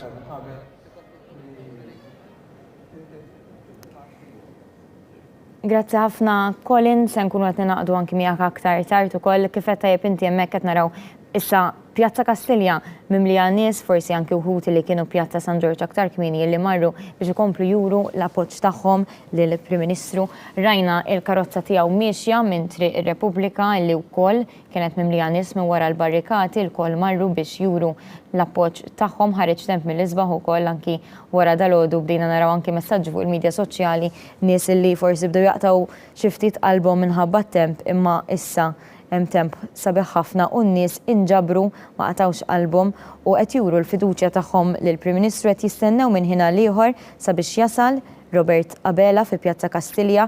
Rajna momenti sbieħ ħafna wara li Robert Abela ħal ġurament tal-ħatra bħala l-14 il-Prim Ministru ta' Malta rajna moment sabiħ ħafna meta ħareġ mill-gallerija għaliex sentejn ilu meta sar mexxej kien ħabis il-ġurament fis-sala tal-Ambaxxaturi fil-Palazz tal-President, però issa rajna lill-Prim Ministru flimkien ma' martu Lidja Abela u anki ċkejkna Georgia May li deret ferħana ħafna ixxejjer anki lin-nies preżenti. Rajna moment sabiħ ħafna tal-familja Abela li fl-aħħar snin żgur li mhux forsi serqet il-qlub tal-poplu Malti u Wawċi. Hawnhekk issa qegħdin Pjazza Kastilja naraw nies li nġabru wkoll biex fi ftit tal-minuti jasal il-Prim Ministru. Ftit qabel konna qed nitkellmu fuq l-element soċjali wkoll, ir-ruħ soċjali illi għandu dan il-moviment laburista wkoll. Jien naħseb ir-riżultat l-iktar forsi evidenti ta' din l-objettiv, ta' din l-ambizzjoni soċjali ta' dan il-partit rajnija propju fl-aħħar sentejn ta' Robert Abela fejn waqt pandemija għal żewġ budgets konsekuttivi kellna l-akbar investiment fil-qasam soċjali f'dan il-pajjiż.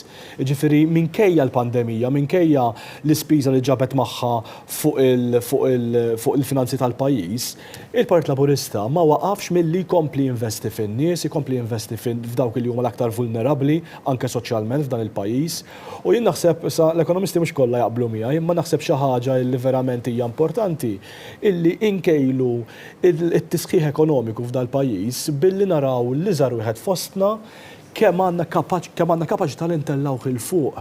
U naħseb dik hija l-ambizzjoni sabiħa ta' dan il-moviment ukoll. Fil-manifest elettorali tal-2017, ġifieri tal-leġislatura li għadha kif għaddiet, kien hemm wiegħda pereżempju illi tiżdied iż-żieda lill-pensjonanti lil mill-kola on top tal-kola pereżempju b'8 €. Konsistentement imma il-Partit Laburista fil-Gvern iddeċieda li mhux biss iwettaq dik il-weda, imma saħansitra jagħti żidiet iktar addizzjonali. Fil-fatt fl-aħħar leġislatura iżidiet lill-pensjonanti mhux qabżu 8 € imma laħqu saħansitra l-14,9 €. Jiġifier dan jurik minkejja l-pandemija, dan jurik il-commitment soċjali, ir-ruħ soċjali li tħabbat f'dan il-moviment għan-nies, speċjalment għal-nies li huma soċjalment l-aktar vulnerabbli u mhux tab xejn allura mbagħad ir-rispons tan-nies anke fuq livell elettorali u anke fuq livell ta' mandat elettorali illi rebaħ Robert Abela l-Partit Laburista fl-aħħar ġranet u anke dawn ix-xeni li rajna llum, jiġifieri meta tara n-nies tant viċin tal-politiku illi huma kuntenti b'dak illi seħ, naħseb jien huwa riflessjoni wkoll tal-fatt illi n-nies tħoss illi l-Partit Laburista konsistentement kien committed ukoll għall-element soċjali, konsistentement minkejja l-isfidi li sab, pandemija, kriżi fis-settur tal-enerġija, konsistentement baqa jinvesti fin-nies. Apprezzajt ħafna wkoll il-ġenwinità ta' Georgia May li kif qed inti naħseb jiena serqet il-qlub ukoll. Fuq ix-xejjer in-nies. U turik ukoll għalfejn l-enfasi mbagħad tal-Prim Ministru anke fil-manifest elettorali fuq il-familja, fuq it-tfal illi jkunu l-istilel tal-futur ta' dan il-pajjiż. Għaliex m'għandix dubju illi fil-fatt jiena ħadd pjaċir nisma' kumment tal-Prim Ministru ftit ġranet ilu fejn qal illi qasam il-ħsibijiet fuq il-homework, pereżempju, fil-proċess tal-homework, ma' Georgia wkoll, għaliex it-tfal huma il-preżent huma l-futur tal-pajjiż huwa sabiħ li tara l-involviment ta' setturi differenti, ta' żgħażagħ ukoll. F'dan il-manifest elettorali illi fil-programm elettorali issa x'kien manifest qabel l-elezzjoni issa ħajkun programm elettorali li ħankun qed naħdmu fuq fis-snin li ġejjin. Steve semma żewġ affarijiet importanti li fil-femati waslu għal dan ir-riżultat. L-net l-ambizzjoni u l-commitment. Dan hu partit li dejjem jirrealizza li f'ħajja li l-ħin kollu tinbidel, dejjem influx, inti qatt ma wasalt, speċjalment fil-kamp soċjali u fil-kamp tal-ugwaljanza, inti qatt ma wasalt, dejjem għandek il xi ħadd li jista' jkollu iktar dinjità, jista' jkollu kwalità ta' ħajja aħjar, allura inti dejjem titteqa' taħdem. Dik dan il-partit irrikonoxxija u qatt ma waqaf. U f'dan is-sens jiena nara li anki l-ispirtu tal-partit qed jerġa' jissaħħaħ. Ġifieri aħna għaddejna minn fażi fejn il-partit anki ekonomikament kienet jersaq iktar lejn iċ-ċentru, kien iktar neoliberali. Dan il-manifest huwa ħafna iktar xellugi minn ta' qablu. Ġifieri anki l-enfasi li għandek fuq il-kwalità tal-ħajja. Ovvjament l-ekonomija hija importanti biex tixpruna dik il-kwalità tal-ħajja, imma l-fatt li qed nitkellmu fuqha f'dan is-sens qed turik li jisma' l-eruq soċjali għadhom hemmhekk u qed jerġgħu jissaħħu. Semmejt ukoll il-konsultazzjoni kemm kruċjali li inti ma tingħalaqx fl-echo chamber tiegħek, inti ma tismax biss dak li qed jgħidulek li qegħdin dejjem miegħek u toħroġ hemm barra u tisma'. Jiena li dan huwa żball kardinali li għamel il-Partit Nazzjonalista mhux biss f'dan l-aħħar sentej, jiġifieri l-iżball ilu jsir lil anke mill-2008 u issa qed jaħsdu dak li żeraw frankament. Hemmhekk anke qegħdin naraw il-Prim Ministru filmati kontinwament mill-belt kif jinsab fi triqtu lejn Pjazza Kastilja l-mument tant mistenni ieħor l-istess bħal medna qabel qed naraw Prim Ministru tan-nies li għandu iċ-ċans jiltaqa' man-nies huwa mument li ħafna ikunu qed jistennew speċjalment dawk li qegħdin hemmhekk preżenti fiżikament li marru hemm minn kmieni filgħodu biex jagħtu merħba lill-Prim Ministru njaf kemm ilhom jistennew hemmhekk biex jgħaddi minn hemmhekk minn wara l-barrikati. U bħalma rajna anki tul il-kampanja elettorali u kemm ilu mexxej ta' dan il-partit u anki l-pajjiż, il-Prim Ministru kien Prim Ministru tan-nies man-nies il-ħin kollu qegħdin naraw hemmhekk fil-belt flimkien ma' martu Lidja u bintom Georgia May illi qed jimxuha bil-mod sa Pjazza Kastilja imma fit-triq ovvjament jibqa' kruċjali dak l-element tal-kuntatt man-nies u jekk nistgħu nagħtu anki ċifri aġġornati għaliex issa qed joħorġu riżultati uffiċjali mill-elezzjoni tal-nhar is-Sibt li għadda propju fuq iż-żewġ distretti li ikkontesta fihom il-Prim Ministru Robert Abela kiseb 21,690 vot. Fuq it-tieni distrett elettorali imbagħad il-Prim Ministru ġab 11,690 vot. Fuq il-5 distrett elettorali 9,996 votant taw l-ewwel preferenza tagħhom lil mexxej Laburista. Fuq dan id-distrett ukoll il-Partit Laburista reġa' kiseb ir-raba' siġġu parlamentari. Hija wkoll turja naħseb ta' fiduċja b'saħħitha ħafna fil-Partit Laburista.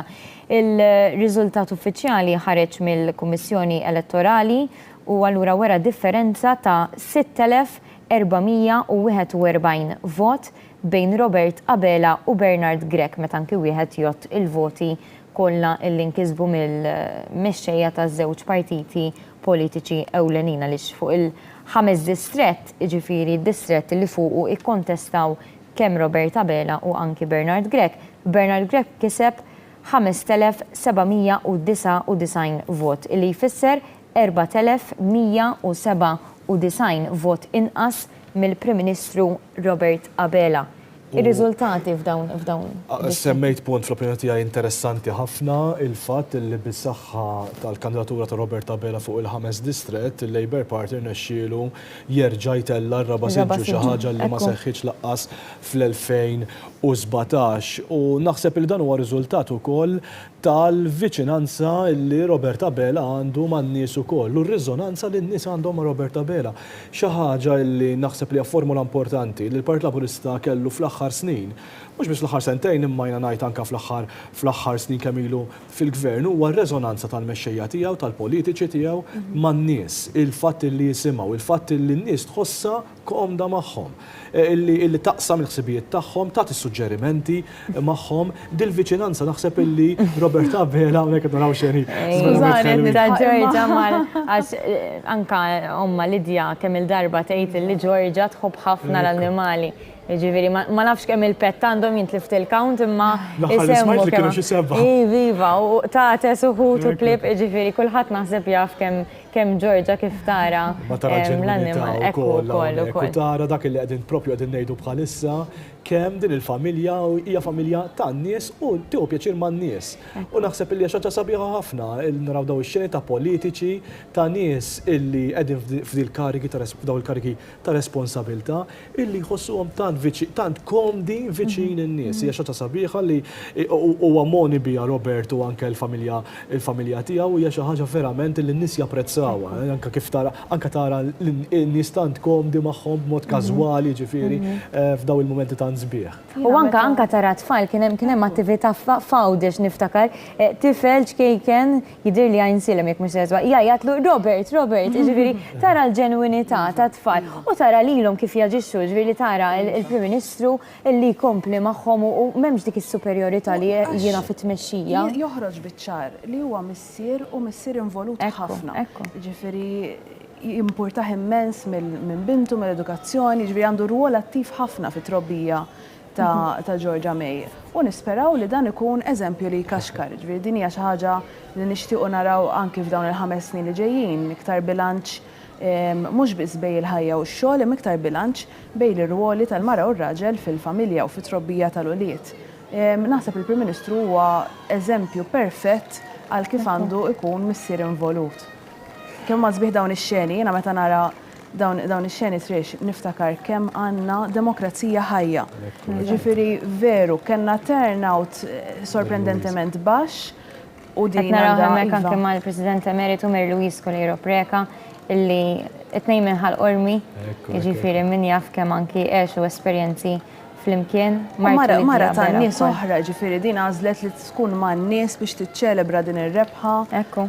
Wara l-barrikati. U l-Partit Laburista kien ikkaratterizzat minn dawn in-nies, ġifieri eħek u President Emeritu mhux x'imkien fil-ġeb imma man-nies fil-folla. Fil-qalba. U dak li jagħmel il-Partit Laburista distint minn partiti oħrajn, il-fatt li dejjem baqa' man-nies għaxu tan-nies. Ġifieri jiena kif kont qed ngħid ili attiva issa dawn l-aħħar tlift il-kont mill-2008. Qatt ma sibt xi tip ta' ostaklu, qatt ma sibt bibien magħluqin jew imsakrin, id-deċiżjonijiet jittieħdu bl-iktar mod miftuħ, dejjem semgħu minna iż-żgħażagħ, qatt ma ddejjaqna nkunu konfrontattivi, ġifier min jafni jaf kemm ma tantx għandi ħajta fil-sini, u xorta qegħdin niċċelebraw rebħa waħda għax għandna twemmin xellugi tagħna u issa qed niċċelebraw dak li ħdimna għalieħu.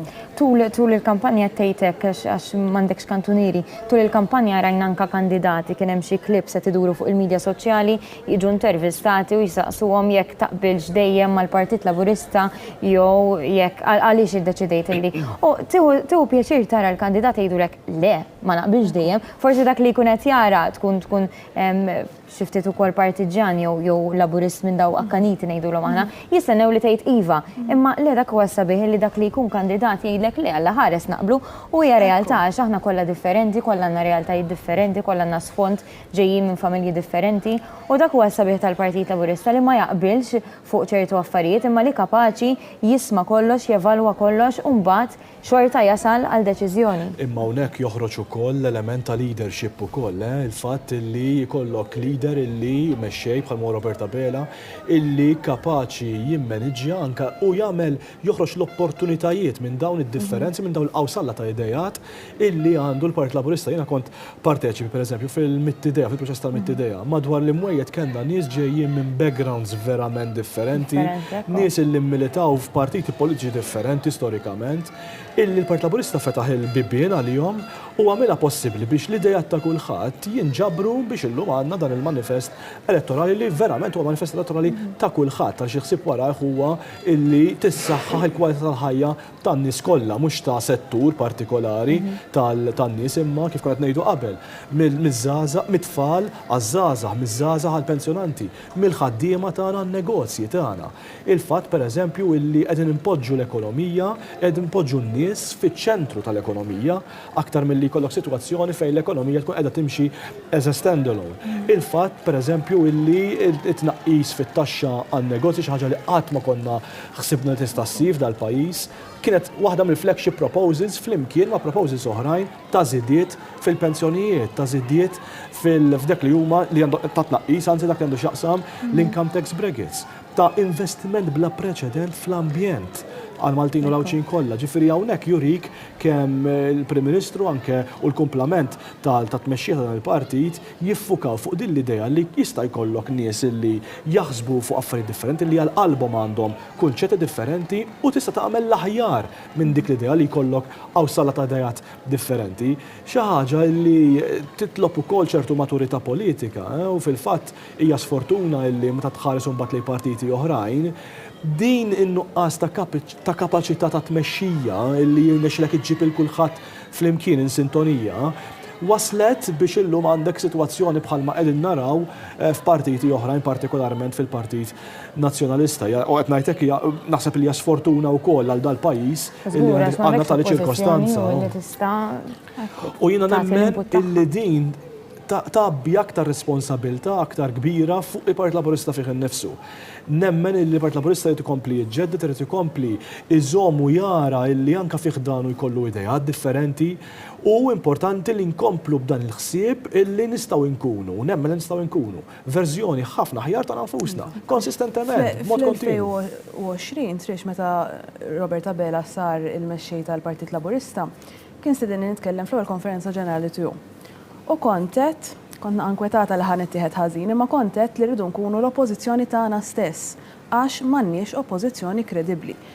Sfortunatament ma nbidel xejn, ġifieri rridu nkunu aħna li nkunu l-oppożizzjoni tagħna stess u nerġgħu nirriġeneraw lilna infusna. Ġifieri kif qed inti aħna mhux dejjem ħanaqblu, imma liema familja qatt ma jkollha. Ma dak hu sabiħ tagħha u li xorta eventually tasal għal deċiżjoni. U tirnexxi għax inti taf min int u ma titlifx il-viżjoni ta' min int. Ġifieri aħna minn aħna partit tal-ħaddiem, kellna l-eruq tagħna Soċjalisti Repubblikani, iva morna iktar lejn iċ-ċentru, però ma nsejna qatt minn fejn ġejna. Ġifieri dak hu li jgwidana, ġifieri l-idejat il-ġodda u l-kunċetti ġodda li jidħlu fil-partit tagħna dejjem jiġu framed fejn iridu naslu. U fejn iridu naslu fejn kull post f'soċjetà fejn kulħadd ikollu kwalità tal-ħajja u dinjità f'ħajtu. U meta ngħidu Prim Ministru tan-nies u man-nies, jiġifieri min isegwi anke l-aħbarijiet naraw il-Prim Ministru ma' negozjanti, ġifieri Steve semma il-proposta ta' tnaqqis fit-taxxa negozji. Huwa Prim Ministru li jinżel għal livell ta' kulħadd. Naħseb xi ħaġa li spikat fil-kampanja elettorali kważi jekk mhux kull intervista, kważi kull intervista dejjem temma billi qal kemm huwa importanti meta jiltaqa' ma' nies. Il-maġġoranza il-maġġoranza tal-proposti fil-manifest elettorali tal-Partit Laburista huma proposti li tfasslu anke mill-mittidea illi għaw Steve naħseb jista' jikkonferma li kemm kien proċess miftuħ u wiesa' b'konsultazzjoni kontinwa man-nies u dejjem kien jgħid Robert illi kull filgħodu din kienet kampanja minn segwa l-ħidma ikkaratterizzata mill-kuntatt man-nies, jiġifieri kemm Robert u anki Lidja fuq livell personali u anki separat kienu jimorru filgħodu f'lokalitajiet differenti jiltaqgħu man-nies, iżuru l-monti, swieq differenti f'pajjiżna fejn tiltaqa' ma' nies ukoll differenti. U dan huwa kien jiltaqgħu wkoll ma' nies illi jinvestu f'pajjiżna, jiġifieri nies fuq livelli differenti li fl-aħħar mill-aħħar jiffurmulaw il-deċiżjonijiet li jridu jittieħdu għall-futur tal-pajjiż. Aktar minn hekk fl-opinjoni tiegħi fl-aħħar sentejn kellna sitwazzjoni illi minkejja l-ansjetà li ġabet magħha l-pandemija anke fuq in-negozjanti tagħna, anke fuq l-investituri Maltin u fuq il-ħaddiema, irnexxielu Robert Abela iżomm il-kulħadd flimkien, ġifieri kellek sitwazzjoni rnexxielu jagħmel patt soċjali bejn l-imsieħba soċjali kollha, bejn il-unions tal-ħaddiema, bejn min iħaddem, sabiex naraw illi flimkien noħorġu minn dak il-maltemp aktar b'saħħitna milli dħalna fih. U rnexxielu jagħmilha ġifieri fil-bidu forsi kien hawn min kellu d-dubju jekk hux jirnexxielu joħroġ minn dak il-mewġ b'mod aktar f'saħħtu milli dħalna fih bħala pajjiż. Imma rnexxielu. U naħseb xi ħaġa li karatteristika li ħarġet fih propju f'dawk ix-xhur forsi l-aktar qawwija tal-pandemija kienet l-statesmanship tiegħu. Il-fatt li ġib madwar il-mejda nies bi ħsibijiet differenti, nies bi prioritajiet differenti minn negozjanti għal ħaddiema u l-stakeholders kollha u jimxu l-qoddim kollha b'direzzjoni waħda u hemmhekk toħroġ il-statementship tiegħu joħroġ ukoll il-kapaċità ta' tmexxija ta' leadership li hija importanti ħafna. U jiena ngħid f'kull darba illi jirnexxielu jiltaqa' ma' l-stakeholders tagħna, jirnexxielu dejjem isaħħaħ dejjem aktar ir-rispett li huma għandhom lejh. Niftakar f'meeting partikolari, pereżempju mal-Kamra tal-Kummerċ, ftit qabel il-pandemija, il-kummenti sbieħ illi l-President tal-Kamra tal-Kummerċ dak iż-żmien kien għadda fuq il-Prim Ministru li kien għadu kif jieħu il-ħatra tiegħu. Ir-rispett reċiproku il-Prim Ministru jgawdi mill-qasam ta' trade unions, pereżempju. Il-Prim Ministru stess kien involut għedna aktar qabel ukoll f'dan il-qasam b'mod dirett. Il-kapaċità li għandu Robert Abela illi jġib il-kulħadd flimkien hija xi ħaġa li naħseb jiena ħadem fuqha, imma tiġih ukoll b'mod naturali, il-fatt li n-nies jafdawh meta tkun qed titkellem miegħu tkun qiegħed tħoss li qiegħed jisimgħek u li qiegħed jaħseb kif ħajimplementa jew jieħu deċiżjonijiet biex dak li qiegħed effettivament tgħidlu effettivament iwettqu għal ġid tal-poplu. U ma kienet faċli xejn, ġifieri Steve semma li l-Prim Ministru rnexxielu jżomm il-kulħadd flimkien, però ma kienet faċli xejn.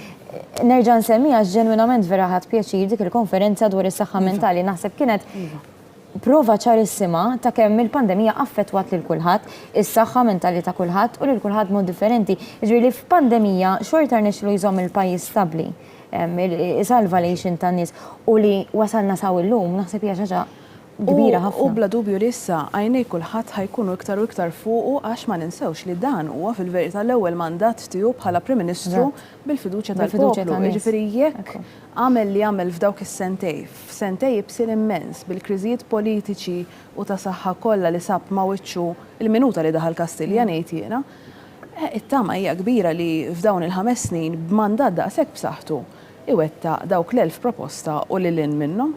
Sab ħafna ma' wiċċu, pero taw kol li serħan il-moħ.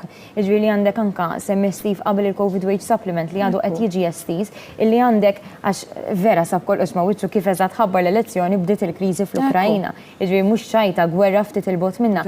Imma li diġà ta' serħan il-moħ li ġifieri jekk din il-gwerra ħadd tolqotna wkoll bħalma qed tolqot diġà minn aspetti differenti, ħassibuna hemm u n-nies jemnuha għaliex diġà sabu hemm f'pandemija. Eżatt, naħseb dan huwa punt importanti ħafna ta' kredibilità ta' statesmanship ukoll kif qed niktar qabel u naħseb hemmhekk ħarġet id-differenza wkoll bejn il-leaders politiċi. Il-kampanja elettorali kienet kampanja vera relattivament kajmana jew inkella tranquilla, ma kenniex animozità li forsi konna mdorrin bija fl-aħħar snin f'kampanja elettorali oħrajn, però kienet kampanja elettorali li ġiet propju waqt li qiegħda tfaqqa gwerra xejn sabiħa ftit il-bot minna ġewwa l-Ewropa u hemmhekk ħareġ naħseb jiena l-statesmanship tiegħu, il-kapaċità illi juri lil mir-retorika ma bil-fatti minħabba dak id-deċiżjoni kollha li ħa matul il-kriżi tal-pandemija, illi f'dan il-pajjiż Robert Abela il-kriżijiet li jistgħu jiġu minħabba il-gwerra lura fil-kriżijiet fil-prezzijiet tal-enerġija jista' effettivament il-mexxej li huwa l-iktar wieħed ben pożizzjonat biex jagħmel kontrast għal dawn il-kriżijiet. Għax meta kellek pandemija u allura ma kellekx manwal għax irid tieħu d-deċiżjonijiet, il-Prim Ministru ħa dawk id-deċiżjonijiet. U naħseb hemmhekk ħareġet ħafna din id-differenza meta mbagħad kellek fl-opinjoni tiegħi kap tal-oppożizzjoni li at a point beda jidher illi kien qiegħed ma rridx nuża l-kelma jotor imma kien qiegħed ikun sensittiv ħafna jew inkella kien qiegħed jitlef ftit il-focus fuq meta kien affaċċjat minn pressure li hija ħafna anqas minn dik illi jaffaċċja Prim Ministru meta jtieħu d-deċiżjonijiet pereżempju jekk jalaqx l-ajruport. Jiena niftakar meta Robert Abela konsistentement isemmija din li rrid jieħu d-deċiżjoni rrid ikun il-Prim Ministru li jalaq pereżempju il-gyms f'pajjiżna. L-iskejjel f'pajjiżna mhumiex deċiżjonijiet illi tieħodha b'mod lajt li talaq l-ajruport illi lin-nies tgħidilhom ħajkun qed deċiżjoni illi naqsulkom il-libertajiet soċjali biex nissalvagwardjaw ħajjitkom. U xorta tajjeb li ta' min ifakkar li f'pajjiżna qatt ma kellna lockdown totali kif kellhom pajjiżi oħra, ġifieri pajjiżi oħra anka meta tikkumpara fejn jitlu ċifri tal-pandemija, f'pajjiżi oħra kien hemm pajjiżi ġirien tagħna mhux il-bot li jagħmlu ġimgħa saħ xhur saħ ta' lockdown sal-miliet li għadda stess. Jiġifieri aħna fil-miliet pratikament gawdejnieh kien hemm restrizzjonijiet okej, imma gawdejnieh relattivament b'mod tajjeb ħafna meta tara pajjiżi oħra bħall-Awstrija kienu reġgħu lockdown totali Brussell. Il-pandemija kienet mument diffiċli, ġifieri ma ninsewx il-dawk kollha li tlifna, daw kollha li mardu u żminijiet ta' kwarantina li kif edna fuq is-saħħa mentali affettwaw il kulħadd. Però kien mument kruċjali wkoll anke għal mod kif inħarsu lejn il-ħajja tagħna. Nibda bir-remote working. Rivoluzzjoni sħiħa, ġifieri il-fatt li m'għandekx għalfejn tagħmel sija filgħodu sija flaxija fit-traffiku biex tasal fil-post tax-xogħol li għandek dak il-ħin aħjar biex tibbilanċja l-ħajja tiegħek u l-ħajja tax-xogħol. Il-fatt li xorta qbajt produttiv il-xogħol xorta baqa' għaddej. Ġifieri mill-kumdita ta' darek, min jimpjegak kuntent, int kuntent, il-fatt li indunajna li ħoj, isma' għandna bżonn nieħdu ħsieb l-ambjent tagħna hawnhekk ukoll għax mhux dejjem ħankunu nistgħu insifru u nsibu spazju miftuħ. Dawn huma kollha affarijiet li fl-aħħar mill-aħħar ġew riflessi wkoll fil-manifest elettorali tal-Partit Laburista. Ħaġa vera kruċjali dik tal-ambjent u semmija l-Prim Ministru anke waqt il-pandemija kien jgħid kemm huwa importanti ma nitilfux dak li ksibna fis-sens li ħafna minna rrealizzaw kemm l-affarijiet sempliċi huma l-iktar li jagħtuna pjaċir, l-affarijiet il-familja, l-ħin ta' kwalità, ħafna fiċċew ħinijiet fil-kampanja meta ma stajniex insifru. U hija nkunu ċari, ġifieri investiment fl-ambjent ma jfissirx ħammur niżra siġra u barra bid-daq. Investiment fl-ambjent ifisser riforma strutturali fil-liġijiet ta' kif nibnu u fejn nibnu. Ifisser riforma strutturali fil-policies ta' kif neħdu ħsieb l-art agrikola u l-art rurali li għatfadlinna. Dawn huma kollha affarijiet li deru fil-manifest. Hemm ħafna u ħafna x'isir f'dan is-sens. Qed nara l-Steve, l-ambjent ifisser ukoll l-enerġija, is-sostenibilità, ġifieri id-dipendenza tagħna fuq il-petrol, fuq id-diesel, di trid tinqata', ġifieri u diġà qed naraw bidliet kbar li għamiltu intom ukoll Steve f'dan is-sens. U xi ħaġa li tittini daqsxejn konvinzjoni aktar minn kull ħaġa oħra hija li fil-programm elettorali hemm proposti li b'mod tangibbli jagħmlu possibbli dak li qed tajt inti, Desiree, f'das-sens illi nużaw l-ekonomija biex insaħħu l-kwalità tal-ħajja tan-nies, illi pereżempju hemm proposti fejn involvu s-settur privat f'investiment li se jkollna nagħmlu bra preċedent u jiena ngħid il-kriżi fl-Ukrajna ser taċċellera dal-proċess biex naraw li f'pajjiżna s-sors tal-enerġija tagħna ikun dejjem aktar nadif. Il-ħsieb il bdejna nitkellmu l-ewwel tal-fuq. Illi ma jkunx xi ħaġa li jkun dipendenti fuq is-settur pubbliku, imma saħansitra tinvolvi investitur privat f'dan is-sens. U jiena naf illi hemm ħafna investituri privati hemm barra li jridu jkunu protagonisti f'din il-qalba li ser nagħmlu u ħanamluha mhux konvenjenza, imma vera nemmnu illi ħad tkun kruċjali dik indispensabbli biex nikonna kwalità ħajja. Għaxija bidla urġenti, ġifieri aħna ejja ma nistaħbux wara subajna kif noħorġu mid-dar u nsibu dawk it-tħaħen f'wiċċna. Jiena għandi ħafna familjari li jibatu blażma, li jibatu anki mentalment, nerġa' ndur fuq is-saħħa mentali, jiena li noħroġ mid-dar u nara blokka griża qudiemi flok il-baħar jew flok ġnien ħadd affettwani. Jiġifieri dan l-ambjent huwa kruċjali għalina u kif konna qed ngħidu hija bidla fil-kultura. Ma nistgħux neqgħu naħsbu li l-ambjent u l-ekonomija qegħdin kontra xulxin u hija xi ġlieda. L-ekonomija tittadatta lilha nnifisha biex tipproteġi dak li tina l-ħajja. Aħna ma niklux il-flus, ma neħdux nifs u nibilgħu l-euro, aħna għandna bżonn arja nadifa u għandna bżonn post sabiħ fejn ngħixu. Inkella verament Malta ma teqpax dak il-post fejn jiena nkun irid inrabbi familja. U hemmhekk fejn naħseb li għandna l-opportunitajiet ekonomiċi wkoll, ġifieri u l-programm elettorali jurih dan il-fatt li rridu ngħinu lin-negozji tagħna ikunu aktar sostenibbli, kollhom business models ġifieri li jkunu moderni, aktar diġitali bħalma kont qed tajt ħafna inti Desiree aktar qabel li jkollna aktar faċilitajiet ta' remote working pereżempju, aktar digitalization fin-negozji tagħna sabiex ikabru n-negozju tagħhom anke fuq l-internet importanti ħafna għas-self-employed tagħna għall-SME tagħna, però mbagħad ekonomija wkoll u kumpaniji u operaturi ekonomiċi li jkunu aktar ħodor, aktar ambjentali u hemmhekk fejn nara verament opportunitajiet kbar. Virtualment dal-market u dan is-suq huwa totalment untapped bħalissa lokalment, ġifieri il-kapaċità li ngħinu lin-negozji jinvestu fi prodotti li jkunu aktar ambjentalment sostenibbli. Illi n-negozji fihom infusu jkunu qegħdin jagħtu focus importanti l-ambjent imma wkoll il-qasam soċjali. U hawnhekk fejn ħarġet fl-opinjoni tiegħi id-differenza bejn iż-żewġ programmi elettorali. Il-Labour Party xi ħaġa li jagħmel fl-opinjoni tiegħi huwa illi wera mhux biss il-viżjoni illi rridu mmorru lejn ekonomija dekarbonizzata, ekonomija aktar ħadra, ekonomija aktar soċjali, imma wera wkoll kif ħanaslu hemmhekk, il-mument illi l-ewwel proposti tiegħek huma investiment massiġġ fl-ambjent u fl-istess ħin pari passu magħha tnaqqis fit-taxxa lin-negozji, qiegħda awtomatikament tagħmilha possibbli biex in-negozji qed tihom viżjoni, direzzjoni ta' fejn tridhom imorru imma ħatejnhom ukoll finanzjarjament biex jagħmlu dak il-pass għaliex qed naqsilhom dak li huwa tax burden flok iħallsu it-taxxi f'dak is-sens, dawk il-flus kieku ħajmorru għat-taxxi jistgħu jmorru għall-investiment fis-sostenibilità. Wara kemm hu kruċjali allura li n-negozji jiġbdu ħabel wieħed mal-istat, ġifieri li dawn l-inċentivi joħduhom jirrikonoxxu l-potenzjal enormi li hemm anke għalihom għax wara kollox ħajrriżultaw ukoll fi tkabbir ekonomiku, ġifieri m'iniex nara futur għal negozji li ma jżommux ruħhom aġġornati ma' dawn iż-żminijiet.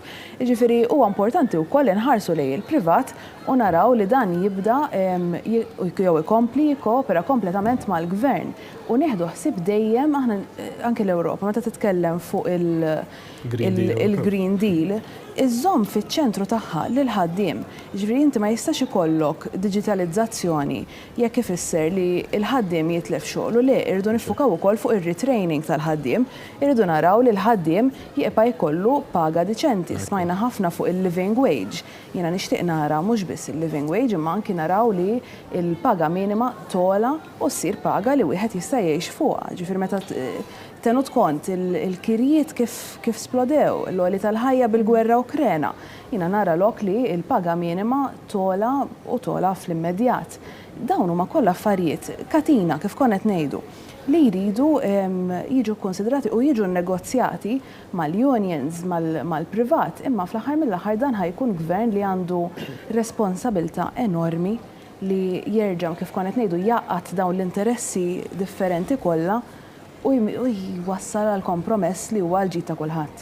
Hemmhekk taraw ukoll is-sabiħ tal-programm elettorali, il-fatt li kif qed ngħidu nixtiequ ngħinu lin-negozji tagħna b'mod tanġibli wkoll. Ġifieri anke meta niġu għall-ħaddiema tagħna ħajkun hemm investiment qiegħda hemm numru ta' proposti f'dan is-sens fil-programm elettorali li jgħinu fl-upskilling tal-ħaddiema tagħna għal green jobs. U investiment massiġġ, ġifieri waħda mill-proposti hija propju illi il-gvern ikun qiegħed jissussidja totalment 100% ta' training kollu l-ħaddiema tagħna biex jaqilbu il-mod kif jaħdmu, jitrenjaw, jkunu upskilled għall-ekonomija l-ġdida, ekonomija aktar ħadra, aktar ambientalista.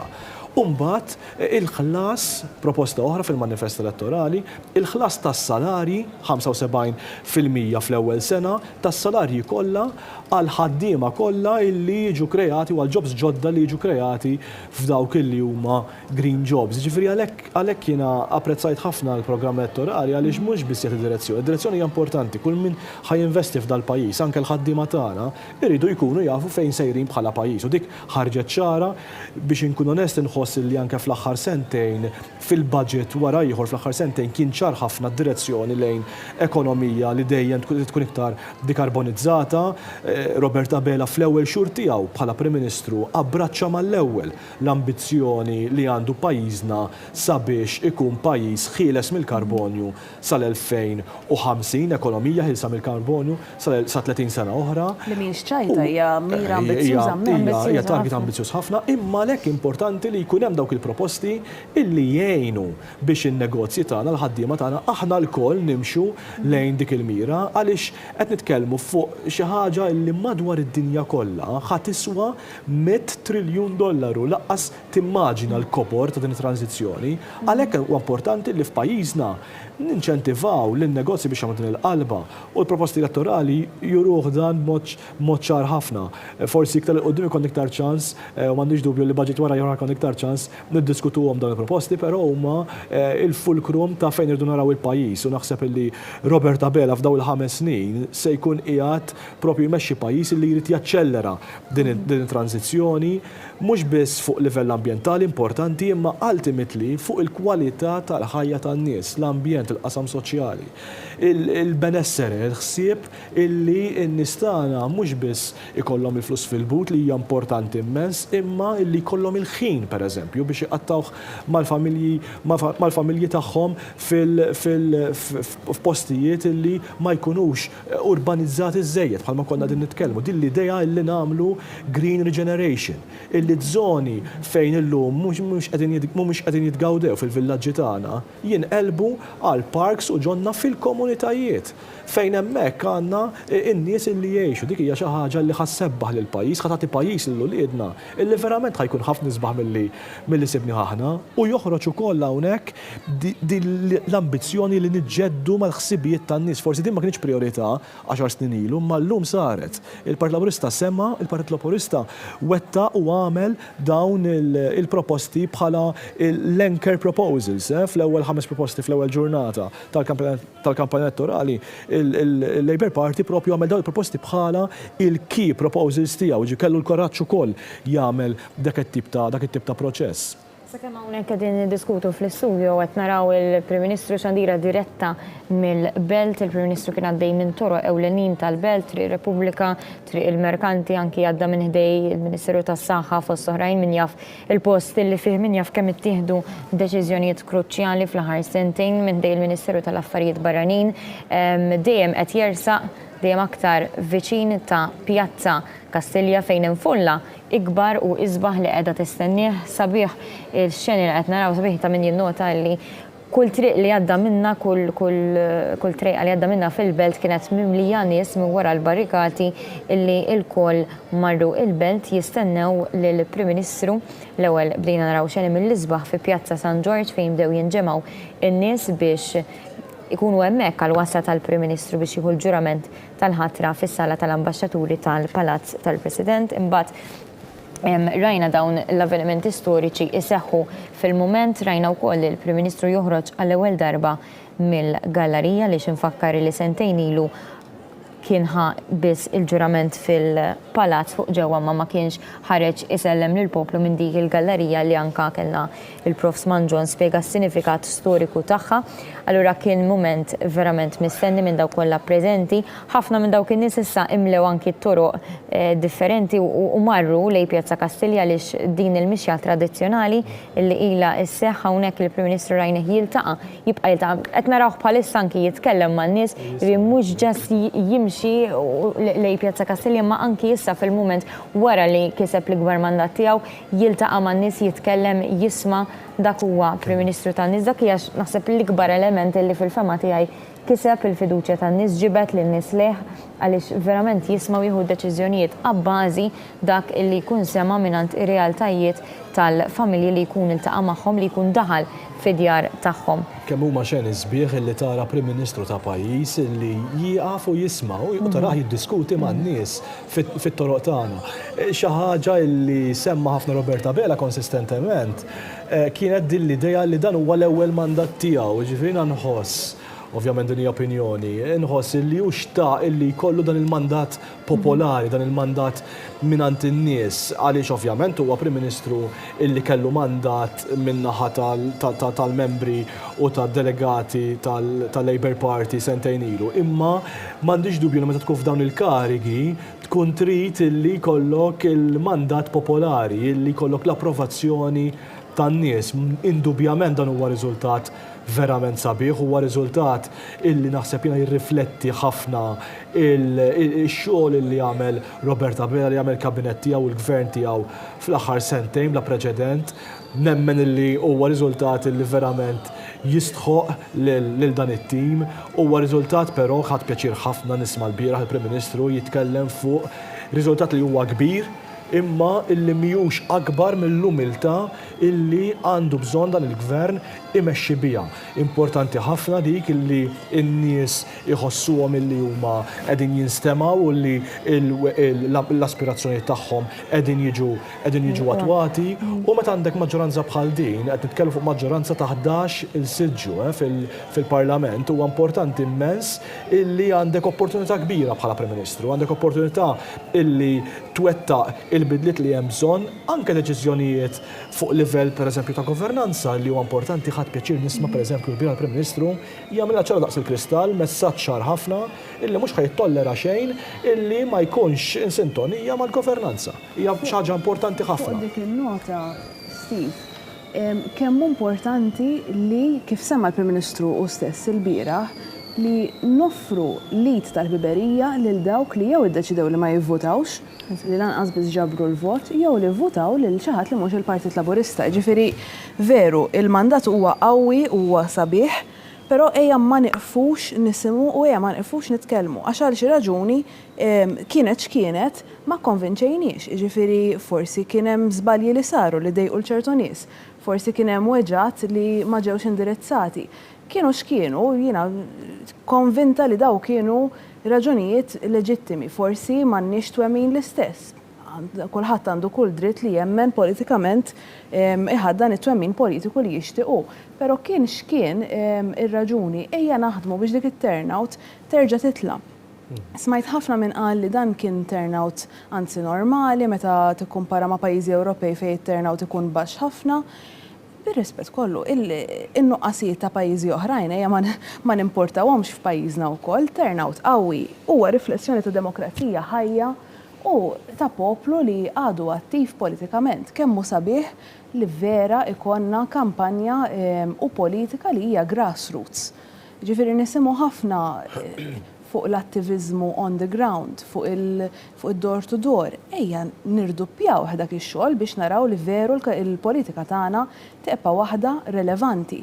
Semmejna wkoll il-medja, semmejna l-wan, jiena ngħid il-mezzi soċjali. Social media llum hija kważi il-pjazza fejn kienu jiltaqgħu n-nittana il-bieraħ fi żmienhom. Ejja naraw li l-messaġġ tagħna jkun relevanti, ġifieri dak li jingħad fuq Facebook u l-mod kif jingħad speċjalment ma jrid jingħad mod differenti fuq TikTok, irid jingħad mod differenti fuq Twitter, fuq Instagram. Għandek pjattaformi ta' nies differenti. U hemmhekk ħassib li żgħażagħ. Aħna bħala partit ix-xurtjati li aħna partit żagħżugħ u li għadna niġbdu liż-żgħażagħ emmejja nkunu ċerti li l-messaġġ tagħna qed ikun relevanti. Il-bieraħ waqt il-trasmissjoni tal-kampanja smajt minn kienet jgħid kien hawn xi mistednin li lidu stess ta' persuni politiċi lanqas iridu jkunu jafu politika. Ejja nippruvaw naraw għalfejn iż-żgħażagħ daqshekk antagonisti għall-politika. Speċjalment meta wieħed jiftakar kemm dan il-gvern kien protagonist biex daħħal aktar drittijiet li żgħażagħ tal-vot 16. Il-jumejn ilu kienet l-ewwel darba illi żgħażagħ ta' 16-il sena u 17-il sena ivvutaw f'elezzjoni ġenerali. Iva, ġifri ejja naraw li il-messaġġ tagħna qiegħed jasal u jekk mhux qed jasal ejja nistudjaw għalfejn. Xemm li qed idejjaqhom iż-żgħażagħ forsi kienet dak is-sens ta' tribaliżmu li rajna f'kampanji politiċi oħrajn li jiena nifhem 100% ġifri dik l-aggressività jista' jkun timbotta lin-nies veru. Xemm iktar, ejja nitkellmu, ejja nisimgħu u ejja jiena dejjem din ngħid.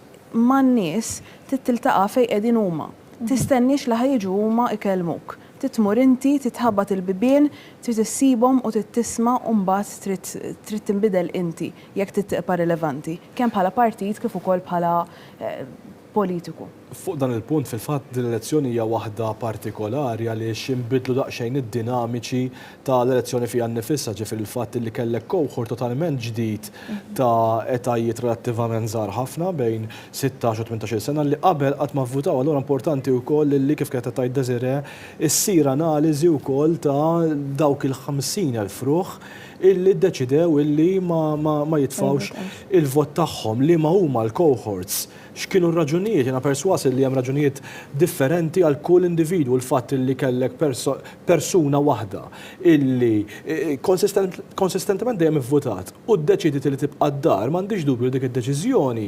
Kienet deċiżjoni konxja, kienet deċiżjoni illi saret għal raġunijiet dak għall-individwu kienu raġunijiet importanti u naħseb illi tajjeb il-bieraħ għamel ċenna lija wkoll il-Prim Ministru f'dan is-sens tajjeb illi naraw x'inhu huma dawk ir-raġunijiet u tajjeb ukoll illi naraw illi nipprovdu s-soluzzjonijiet għal-jom. Xi ħaġa naħseb hija importanti wkoll huwa l-komunikattiva.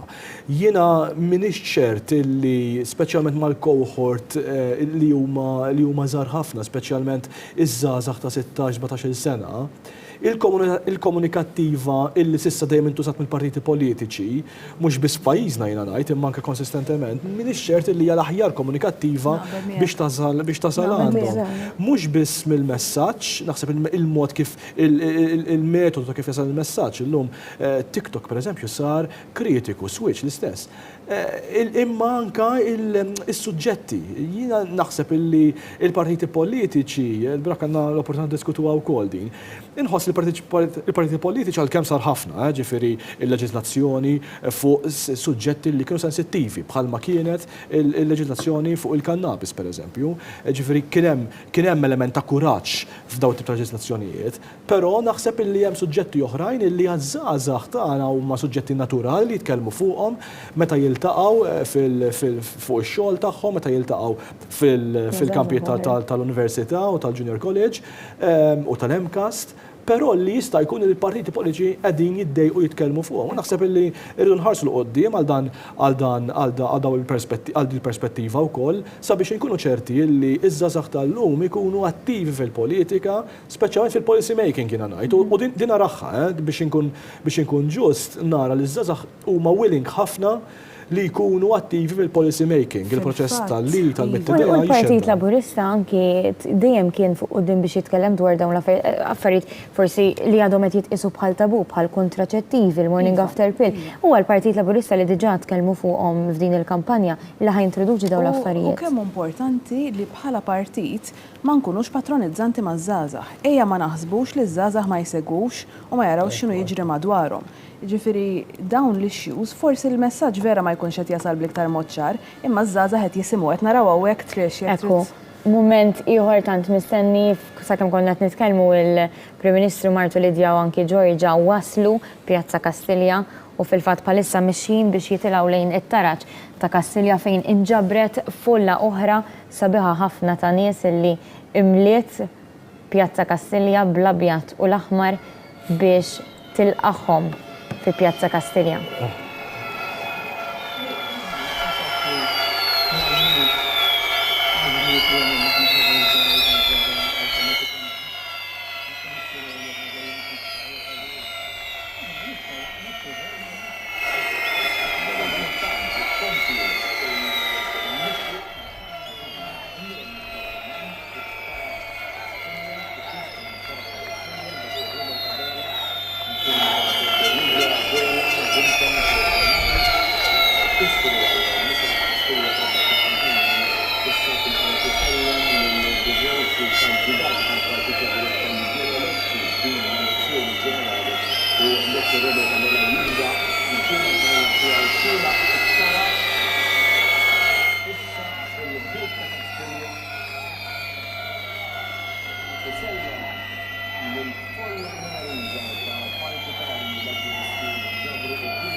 Il-familja Abela issellem lill-folla miġbura fl-Isla Kastilja u issa il-ġurnalisti jkunu biex jidħol fil-Verġa ta' Kastilja jitlaqa' mis-segre tal-riformamenti ewlieni fil-Marja Titajjar. Normalment huwa dan il-mument illi il-Prim Ministru jkun qed jitlaqa' mill-ħaddiema mill-impjegati tal-uffiċċju tal-Prim Ministru ħafna minnhom jkunu skjerati kif se jistgħu nassiftu minn uffiċċju ieħor skjerati fuq il-Prim Ministru bidej il-ħaddiema fl-uffiċċju tal-Prim Ministru. Din ikun numerużi uffiċċju fil-Daħlas tal-Prim Ministru diversi komuni wettqu f'fażi regolari u narawhom isemmi jibdu bidej il-Prim Ministru وحضروا kollegament ma' William Sargent li kien hemmhekk propju f'tibqa' fil-voti segwina fuq il-kliem.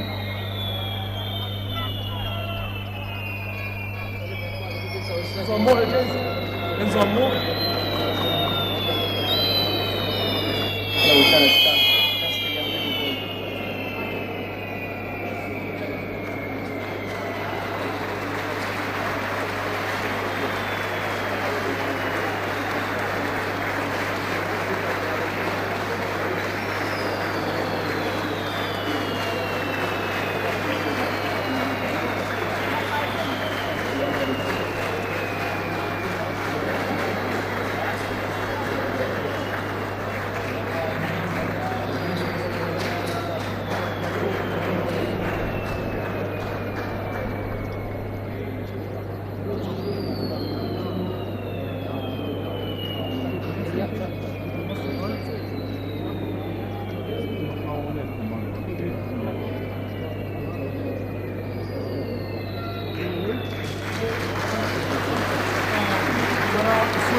Allora, please.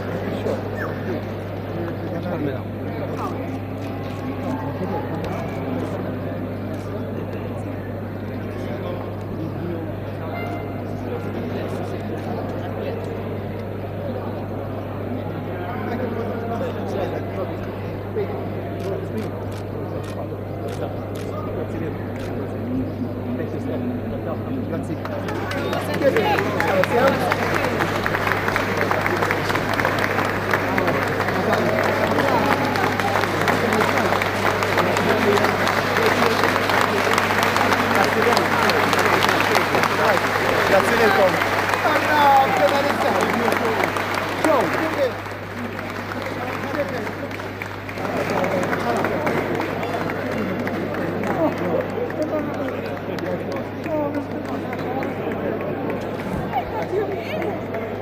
Thank you, Sabir. Grazie. Ejja ġob. Roberta Bella, Martu Lidja, ċkejkna Ġorġa Mejjer li daħlu f'Kastilja, Berġa mill-isbaħ b'ħafna storja li rajna il-parapetti ta' tara xkola mimlijin bil-ħaddiema ta' Kastilja li min jaf kemm jaħdmu anki mill-qrib mal-Prim Ministru biex jieħdu ħsieb ikomplu bil-ħidma tagħhom għad deċiżjonijiet li jridu jittieħdu fl-interess ta' dan il-pajjiż. Momenti sbieħ ħafna, momenti ieħor antiċipat dal-waqt meta il-Prim Ministru issa joħroġ mit-tieqa ta' Kastilja biex ixejjer lil dawk kollha li qegħdin taraw fuq l-iskreens tagħkom nies illi imlew Pjazza Kastilja, mument ieħor mistenni wara dak li rajna fi Pjazza San George fejn Roberta Bella madwar sija ilu ħa il-ġurament tal-ħatra tiegħu bħala l-14 il-Prim Ministru ta' Malta, hemmhekk ukoll ħareġ mill-gallerija u xejjer lil folla preżenti. Segwejna momenti sbieħ ħafna meta Roberta Bella flimkien ma' familtu mexa wasal Pjazza Kastilja u hemmhekk issa qegħdin narawh barra mit-tieqa ixejjer lil folla preżenti.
Mek anki ċkejkna Ġorġa Mej bħal dejjem tisra ix-xena hija tifla verament b'natural ħelu, konna qed nitkellmu fuq in-natural u l-karattri sbieħ li għandhom il-familja Bella li serqu l-qlub tan-nies f'dawn l-aħħar sentejn. Mument sabiħ ħafna kellna xandira dirett hemmhekk mill-belt minn Pjazza Kastilja fejn inġabret folla numeruża oħra sabiħa. Qed naslu fit-tmiem ta' dan il-programm speċjali, però ħankompli ftit bid-diskussjoni qabel intemmu dan il-programm maż-żewġ mistiedna tiegħi. Ħanitkellem dwar waħda mill-miżuri li semmejna ħafna tul dan il-programm, però b'mod partikolari dik ta' investiment massiġġ ta' 700 miljun euro biex intejbu l-kwalità tal-ħajja għaliex nemmen li din kienet l-iktar miżura li spikkat fil-manifest kif dejt ngħid anke qabel il-manifest spikka anke mal-qoxra tal-manifest l-importanza li dan il-partit ħajkun qiegħed jagħti fil-5 snin illi ġejjin il-kwalità tal-ħajja u l-ambjent. U naħseb li xaġa li spikkat fil-ħidma ta' Gvern Laburista tul dawn l-aħħar 9 snin kienet l-impenn infrastrutturali ngħid li ma kienx hemm triq jew lokalità illi għaddejna minna illi ma kienx hemm xi xogħlijiet qed isiru. Steve Desire, taħsbu li dan l-impenn infrastrutturali jista' jinbidel f'impenn ambjentali issa? Jiena nara il-kuraġġ ukoll li kellu il-Labour Party li għall-ewwel darba fl-istorja politika ta' dal-pajjiż, il-flagship proposal l-ewwel proposta tiegħu tkun proposta ambjentali u ambjentali b'ċertu tangibilità. Issa hawnhekk tajjeb illi ngħidu illi aħna dejjem kbirna fin-narrattiva illi l-ambjent ma jġibx voti. Il-Partit Laburista kellu l-kuraġġ illi jieħu dik id-deċiżjoni fl-opinjoni tiegħi il-Partit Laburista għaraf illi l-ambizzjonijiet tan-nies qegħdin jinbidlu. In-nies qiegħda timmatura, mhux biss qiegħda timmatura, imma il-kwalità tal-ħajja tagħha qed timprovja u trid illi jkollha kwalità tal-ħajja aħjar b'livell ambjentali aktar f'saħħtu. So dak huwa punt naħseb dak il-kuraġġ li kellu Labour Party li jieħu dik il-proposta hija importanti ħafna. Il-proposta 700 miljun fiha nnifisha hija panċi, ġifieri nifhem l-istrateġija li ntużata hawnhekk biex ikollok proposta f'saħħitha illi turi kif qed tajjeb inti l-istess investiment li sar fl-infrastruttura tal-pajjiż fl-aħħar 7 snin jiġi transmitted għal livell ambjentali. Però mbagħad lil minn hekk il-manifest huwa miżawd bi proposti oħrajn illi jagħmlu l-qalba għal kwalità ambjentali aħjar anka fl-element ta' kif ħanejnu l-kumpaniji kif konna qegħdin ngħidu iktar qabel isiru iktar konxi ambjentalment u jniġsu aktar, jniġsu anqas, skużawni. Kif ħanejnu l-ħaddiema tagħna ikollhom karrieri fi green jobs. Jiġifieri mhijiex naħseb illi hija proposta f'saħħitha ħafna importanti għal kwalità tal-ħajja tan-nies, imma tajjeb li ma neħduhiex bħala standalone. Il-manifest huwa miżaw direzzjoni lejn eżatt lejn ekonomija u lejn pajjiż aktar sensittiv għall-element ambjentali u soċjali. Desire. Trix, inti saqsejtni jekk il-Partit Laburista jistax jagħmel din il-bidla, jiena ngħidlek m'għandux għażla oħra. Ġifieri dan il-proposta din il-manifest it hasn't come a moment too soon. Huwa bżonn urġenti li nindirizzaw dak li s-sagrifikajna fġieħ ekonomija li hija sistema neoliberali, għandna bżonn nerġgħu lura għal dak li vera huwa priorità li huwa l-kwalità tal-ħajja tagħna u kif qed ngħidlek m'għandniex għażla oħra ħlief li verament naħdmu fuq dawn il-proposti li għandna fil-manifest elettorali. Kif diġà qed, ma tistax tkun bidla kosmetika. Ma tistax tkun l-investiment ambjentali li tajt sigarella fi ġnien għamilt li green wall u waqft hemmhekk. Irridu nirriformaw mill-qiegħ il-liġijiet ambjentali u tal-ippjanar, irridu ninvestu bil-kbir fis-sostenibilità u fl-enerġija. Najtiena rridu nallaċċaw ukoll l-infrastruttura għal xejn tgħid li ħannaqqas il-pollution mit-toroq u mbagħad tibqa' tinkoraġġini nuża l-karozza tiegħi, jiġifieri din hija bidla wkoll li tkun qed issir, hija bidla gradwali għax aħna poplu li l-mentalità tagħna hija l-karozza. Jiena l-ewwel ħaġa li għamilt ta' 18 hija applikajt biex inġib il-liċenzja, però hija bidla li tisseħħ ukoll. Forsi anke l-proposta tal-Partit Laburista li l-trasport pubbliku b'xejn jiġi issa l-kulħadd. Hija parti kif kont qed ngħidu ġifieri dan il-manifest huwa katina, l-ambjent mhuwiex siġar u fjuri, l-ambjent huwa l-ħajja tagħna l-koll. Meta s-sadna kem segwina dik il-anki ġurament tal-ħatra, forsi nieħu kummenti konklusivi mid-dekasteri u setturi biex ngħidlek li ġejjin intom it-tnejn minnhom rispettivi. Issa li rajna l-ġurament tal-ħatra, Steve, l-aspettattivi tiegħek għall-futur, speċjalment fejn tidħol ekonomija, fejn tidħol il-finanzi tal-pajjiż għandek aġenziji ta' kreditu internazzjonali li qed ibassru dbassir pożittiv ħafna, forsi il-ħidma li saret fl-aħħar sentejn tul pandemija biex għandna dawn il-ċertifikati pożittivi u anke l-aspettattivi għall ġej. Jiena naħseb xi ħaġa li tkun interessanti huwa l-kapaċità li d-dekasteri jindirizzaw is-sostenibilità ekonomika u ambjentali b'mod iktar holistiku u iktar sinkronizzat. Ġifieri nħares il-qoddim biex nara li anke kif itqasmu l-Ministeri u d-dekasteri ikunu b'tali mod illi jagħmlu s-sostenibilità li qed nitkellmu fuqha iktar ċentrali anke fit-teħid ta' deċiżjonijiet f'numru ta' dekasteri differenti.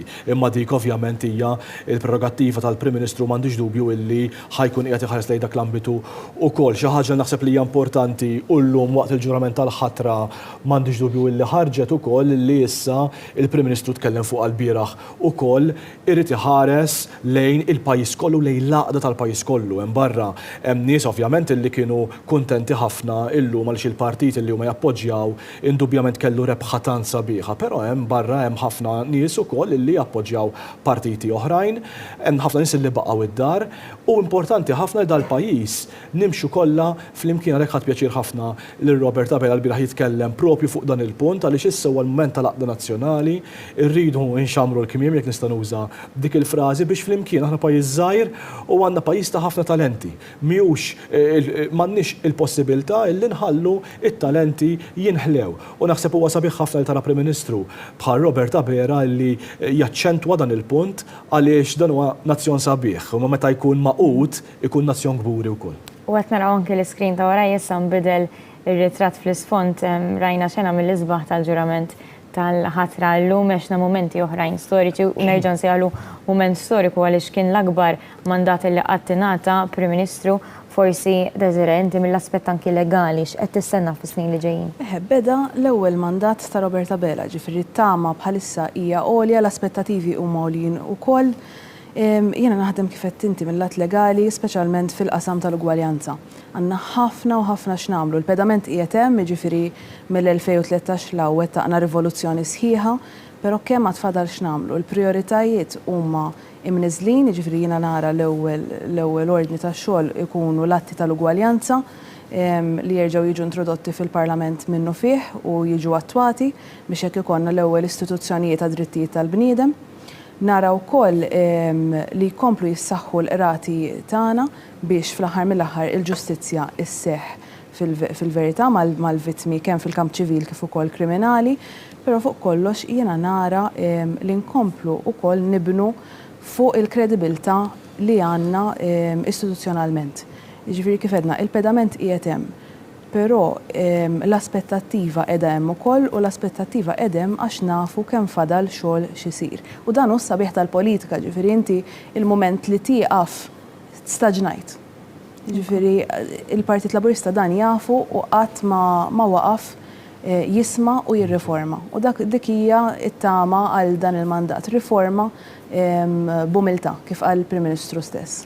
Anki issa kif kontu qed titkellmu b'derbi tal ritratti sbieħ ħafna minn dak li segwina llum kellna xandira diretta fejn segwina l-momenti li spikkaw fil-Belt Valletta bdejna minn Pjazza San George, bdejna fid-9 kienet għadha pjazza pratikament vojta iżda tul il-ħin intlietu saret dik li qed taraw hemmhekk bħalissa fir-ritratti momenti sbieħ ħafna fejn il-Prim Ministru iltaqa' man-nies u kompla jisma' dak li għandhom xi jgħidu n-nies mhux għax issa ddiet l-elezzjoni ma kompla kellu triq twila infatti ħadet fit-tul għaliex kien ftit tal-minuti ilu li wasal Kastilja marajna anke momenti sbieħ minn Pjazza Kastilja. Hawnhekk tkellimna mal-mistiedna fuq diversi proposti minn fost l-1000 proposta li qed jippreżenta il-Partit Laburista. Kieku kelli ngħidilkom proposta waħda kif edna diġà tittaraħ b'mod holistiku waħda torbot mal-oħra. Ma kieku kelli ngħidilkom proposta waħda partikolari illi tixtiequ titwettaq għaliex taffettwakom personalment jew tigwadanjaw minna jew inti forsi għandek it-tfal, forsi tisam' ħafna l-garanzija tfal, forsi taħseb mod differenti. Jiġifieri proposta waħda illi verament laqtitek b'mod personali. Ara, ħankun qed nagħmlu ġustizzja mal-999 proposta l-oħra. Però hemm proposta waħda li għax ġej mill-ambitu ekonomiku naf kemm hija diffiċli u kemm trid kuraġġ biex tagħmilha. Proposta li ħarġet mill-Mittidea ukoll u kienet fulcrum importanti kien l-ewwel meeting li kellna fil-Mittidea kien propju mal-fondazzjoni li tiġġiet il-faqar f'pajjiżna.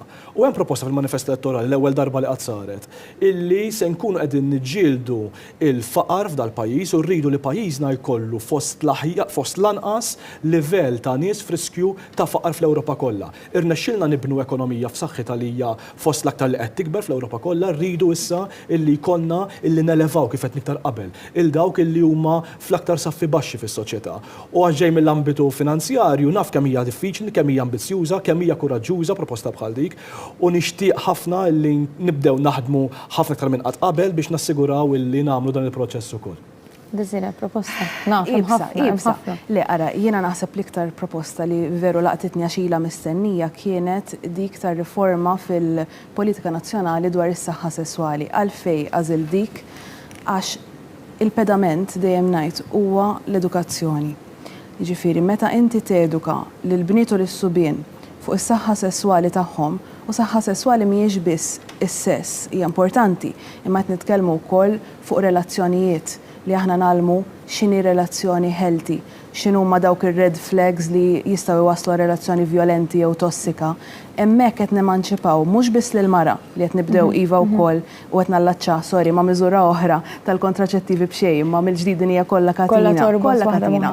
Imma inti qed temanċipa u qed toħloq ġenerazzjoni li ħad tkun ħafna iktar komda biha nnifisha, ħafna iktar libera u fl-aħħar mill-aħħar ħafna iktar kuntenta. Grazzi ħafna Desiree Attard, Steve Ellul, kellna magħna anki aktar kmieni lil Louis Grech, l-ex-deputat Prim-Ministru, anki l-Professur Raymond John.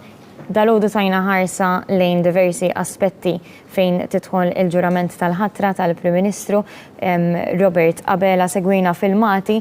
Nirringrazzjaw wkoll il-kollegi ġurnalisti li kienu il-belt, partijiet differenti mill-belt u tawna links diretti fejn dawk li ma setawx ikunu preżenti fiżikament il-belt setaw xorta jieħdu toma minn dak li kienet jiġri u anki jaraw l-atmosfera sabiħa ħafna illi kienem il-belt l-ewwel fi Pjazza San George, il-mixja sabiħa li il-Prim-Ministru u familtu għamlu lejn Pjazza Kastilja, mbagħad eventwalment anki l-atmosfera sabiħa ħafna illi kienem fi Pjazza Kastilja.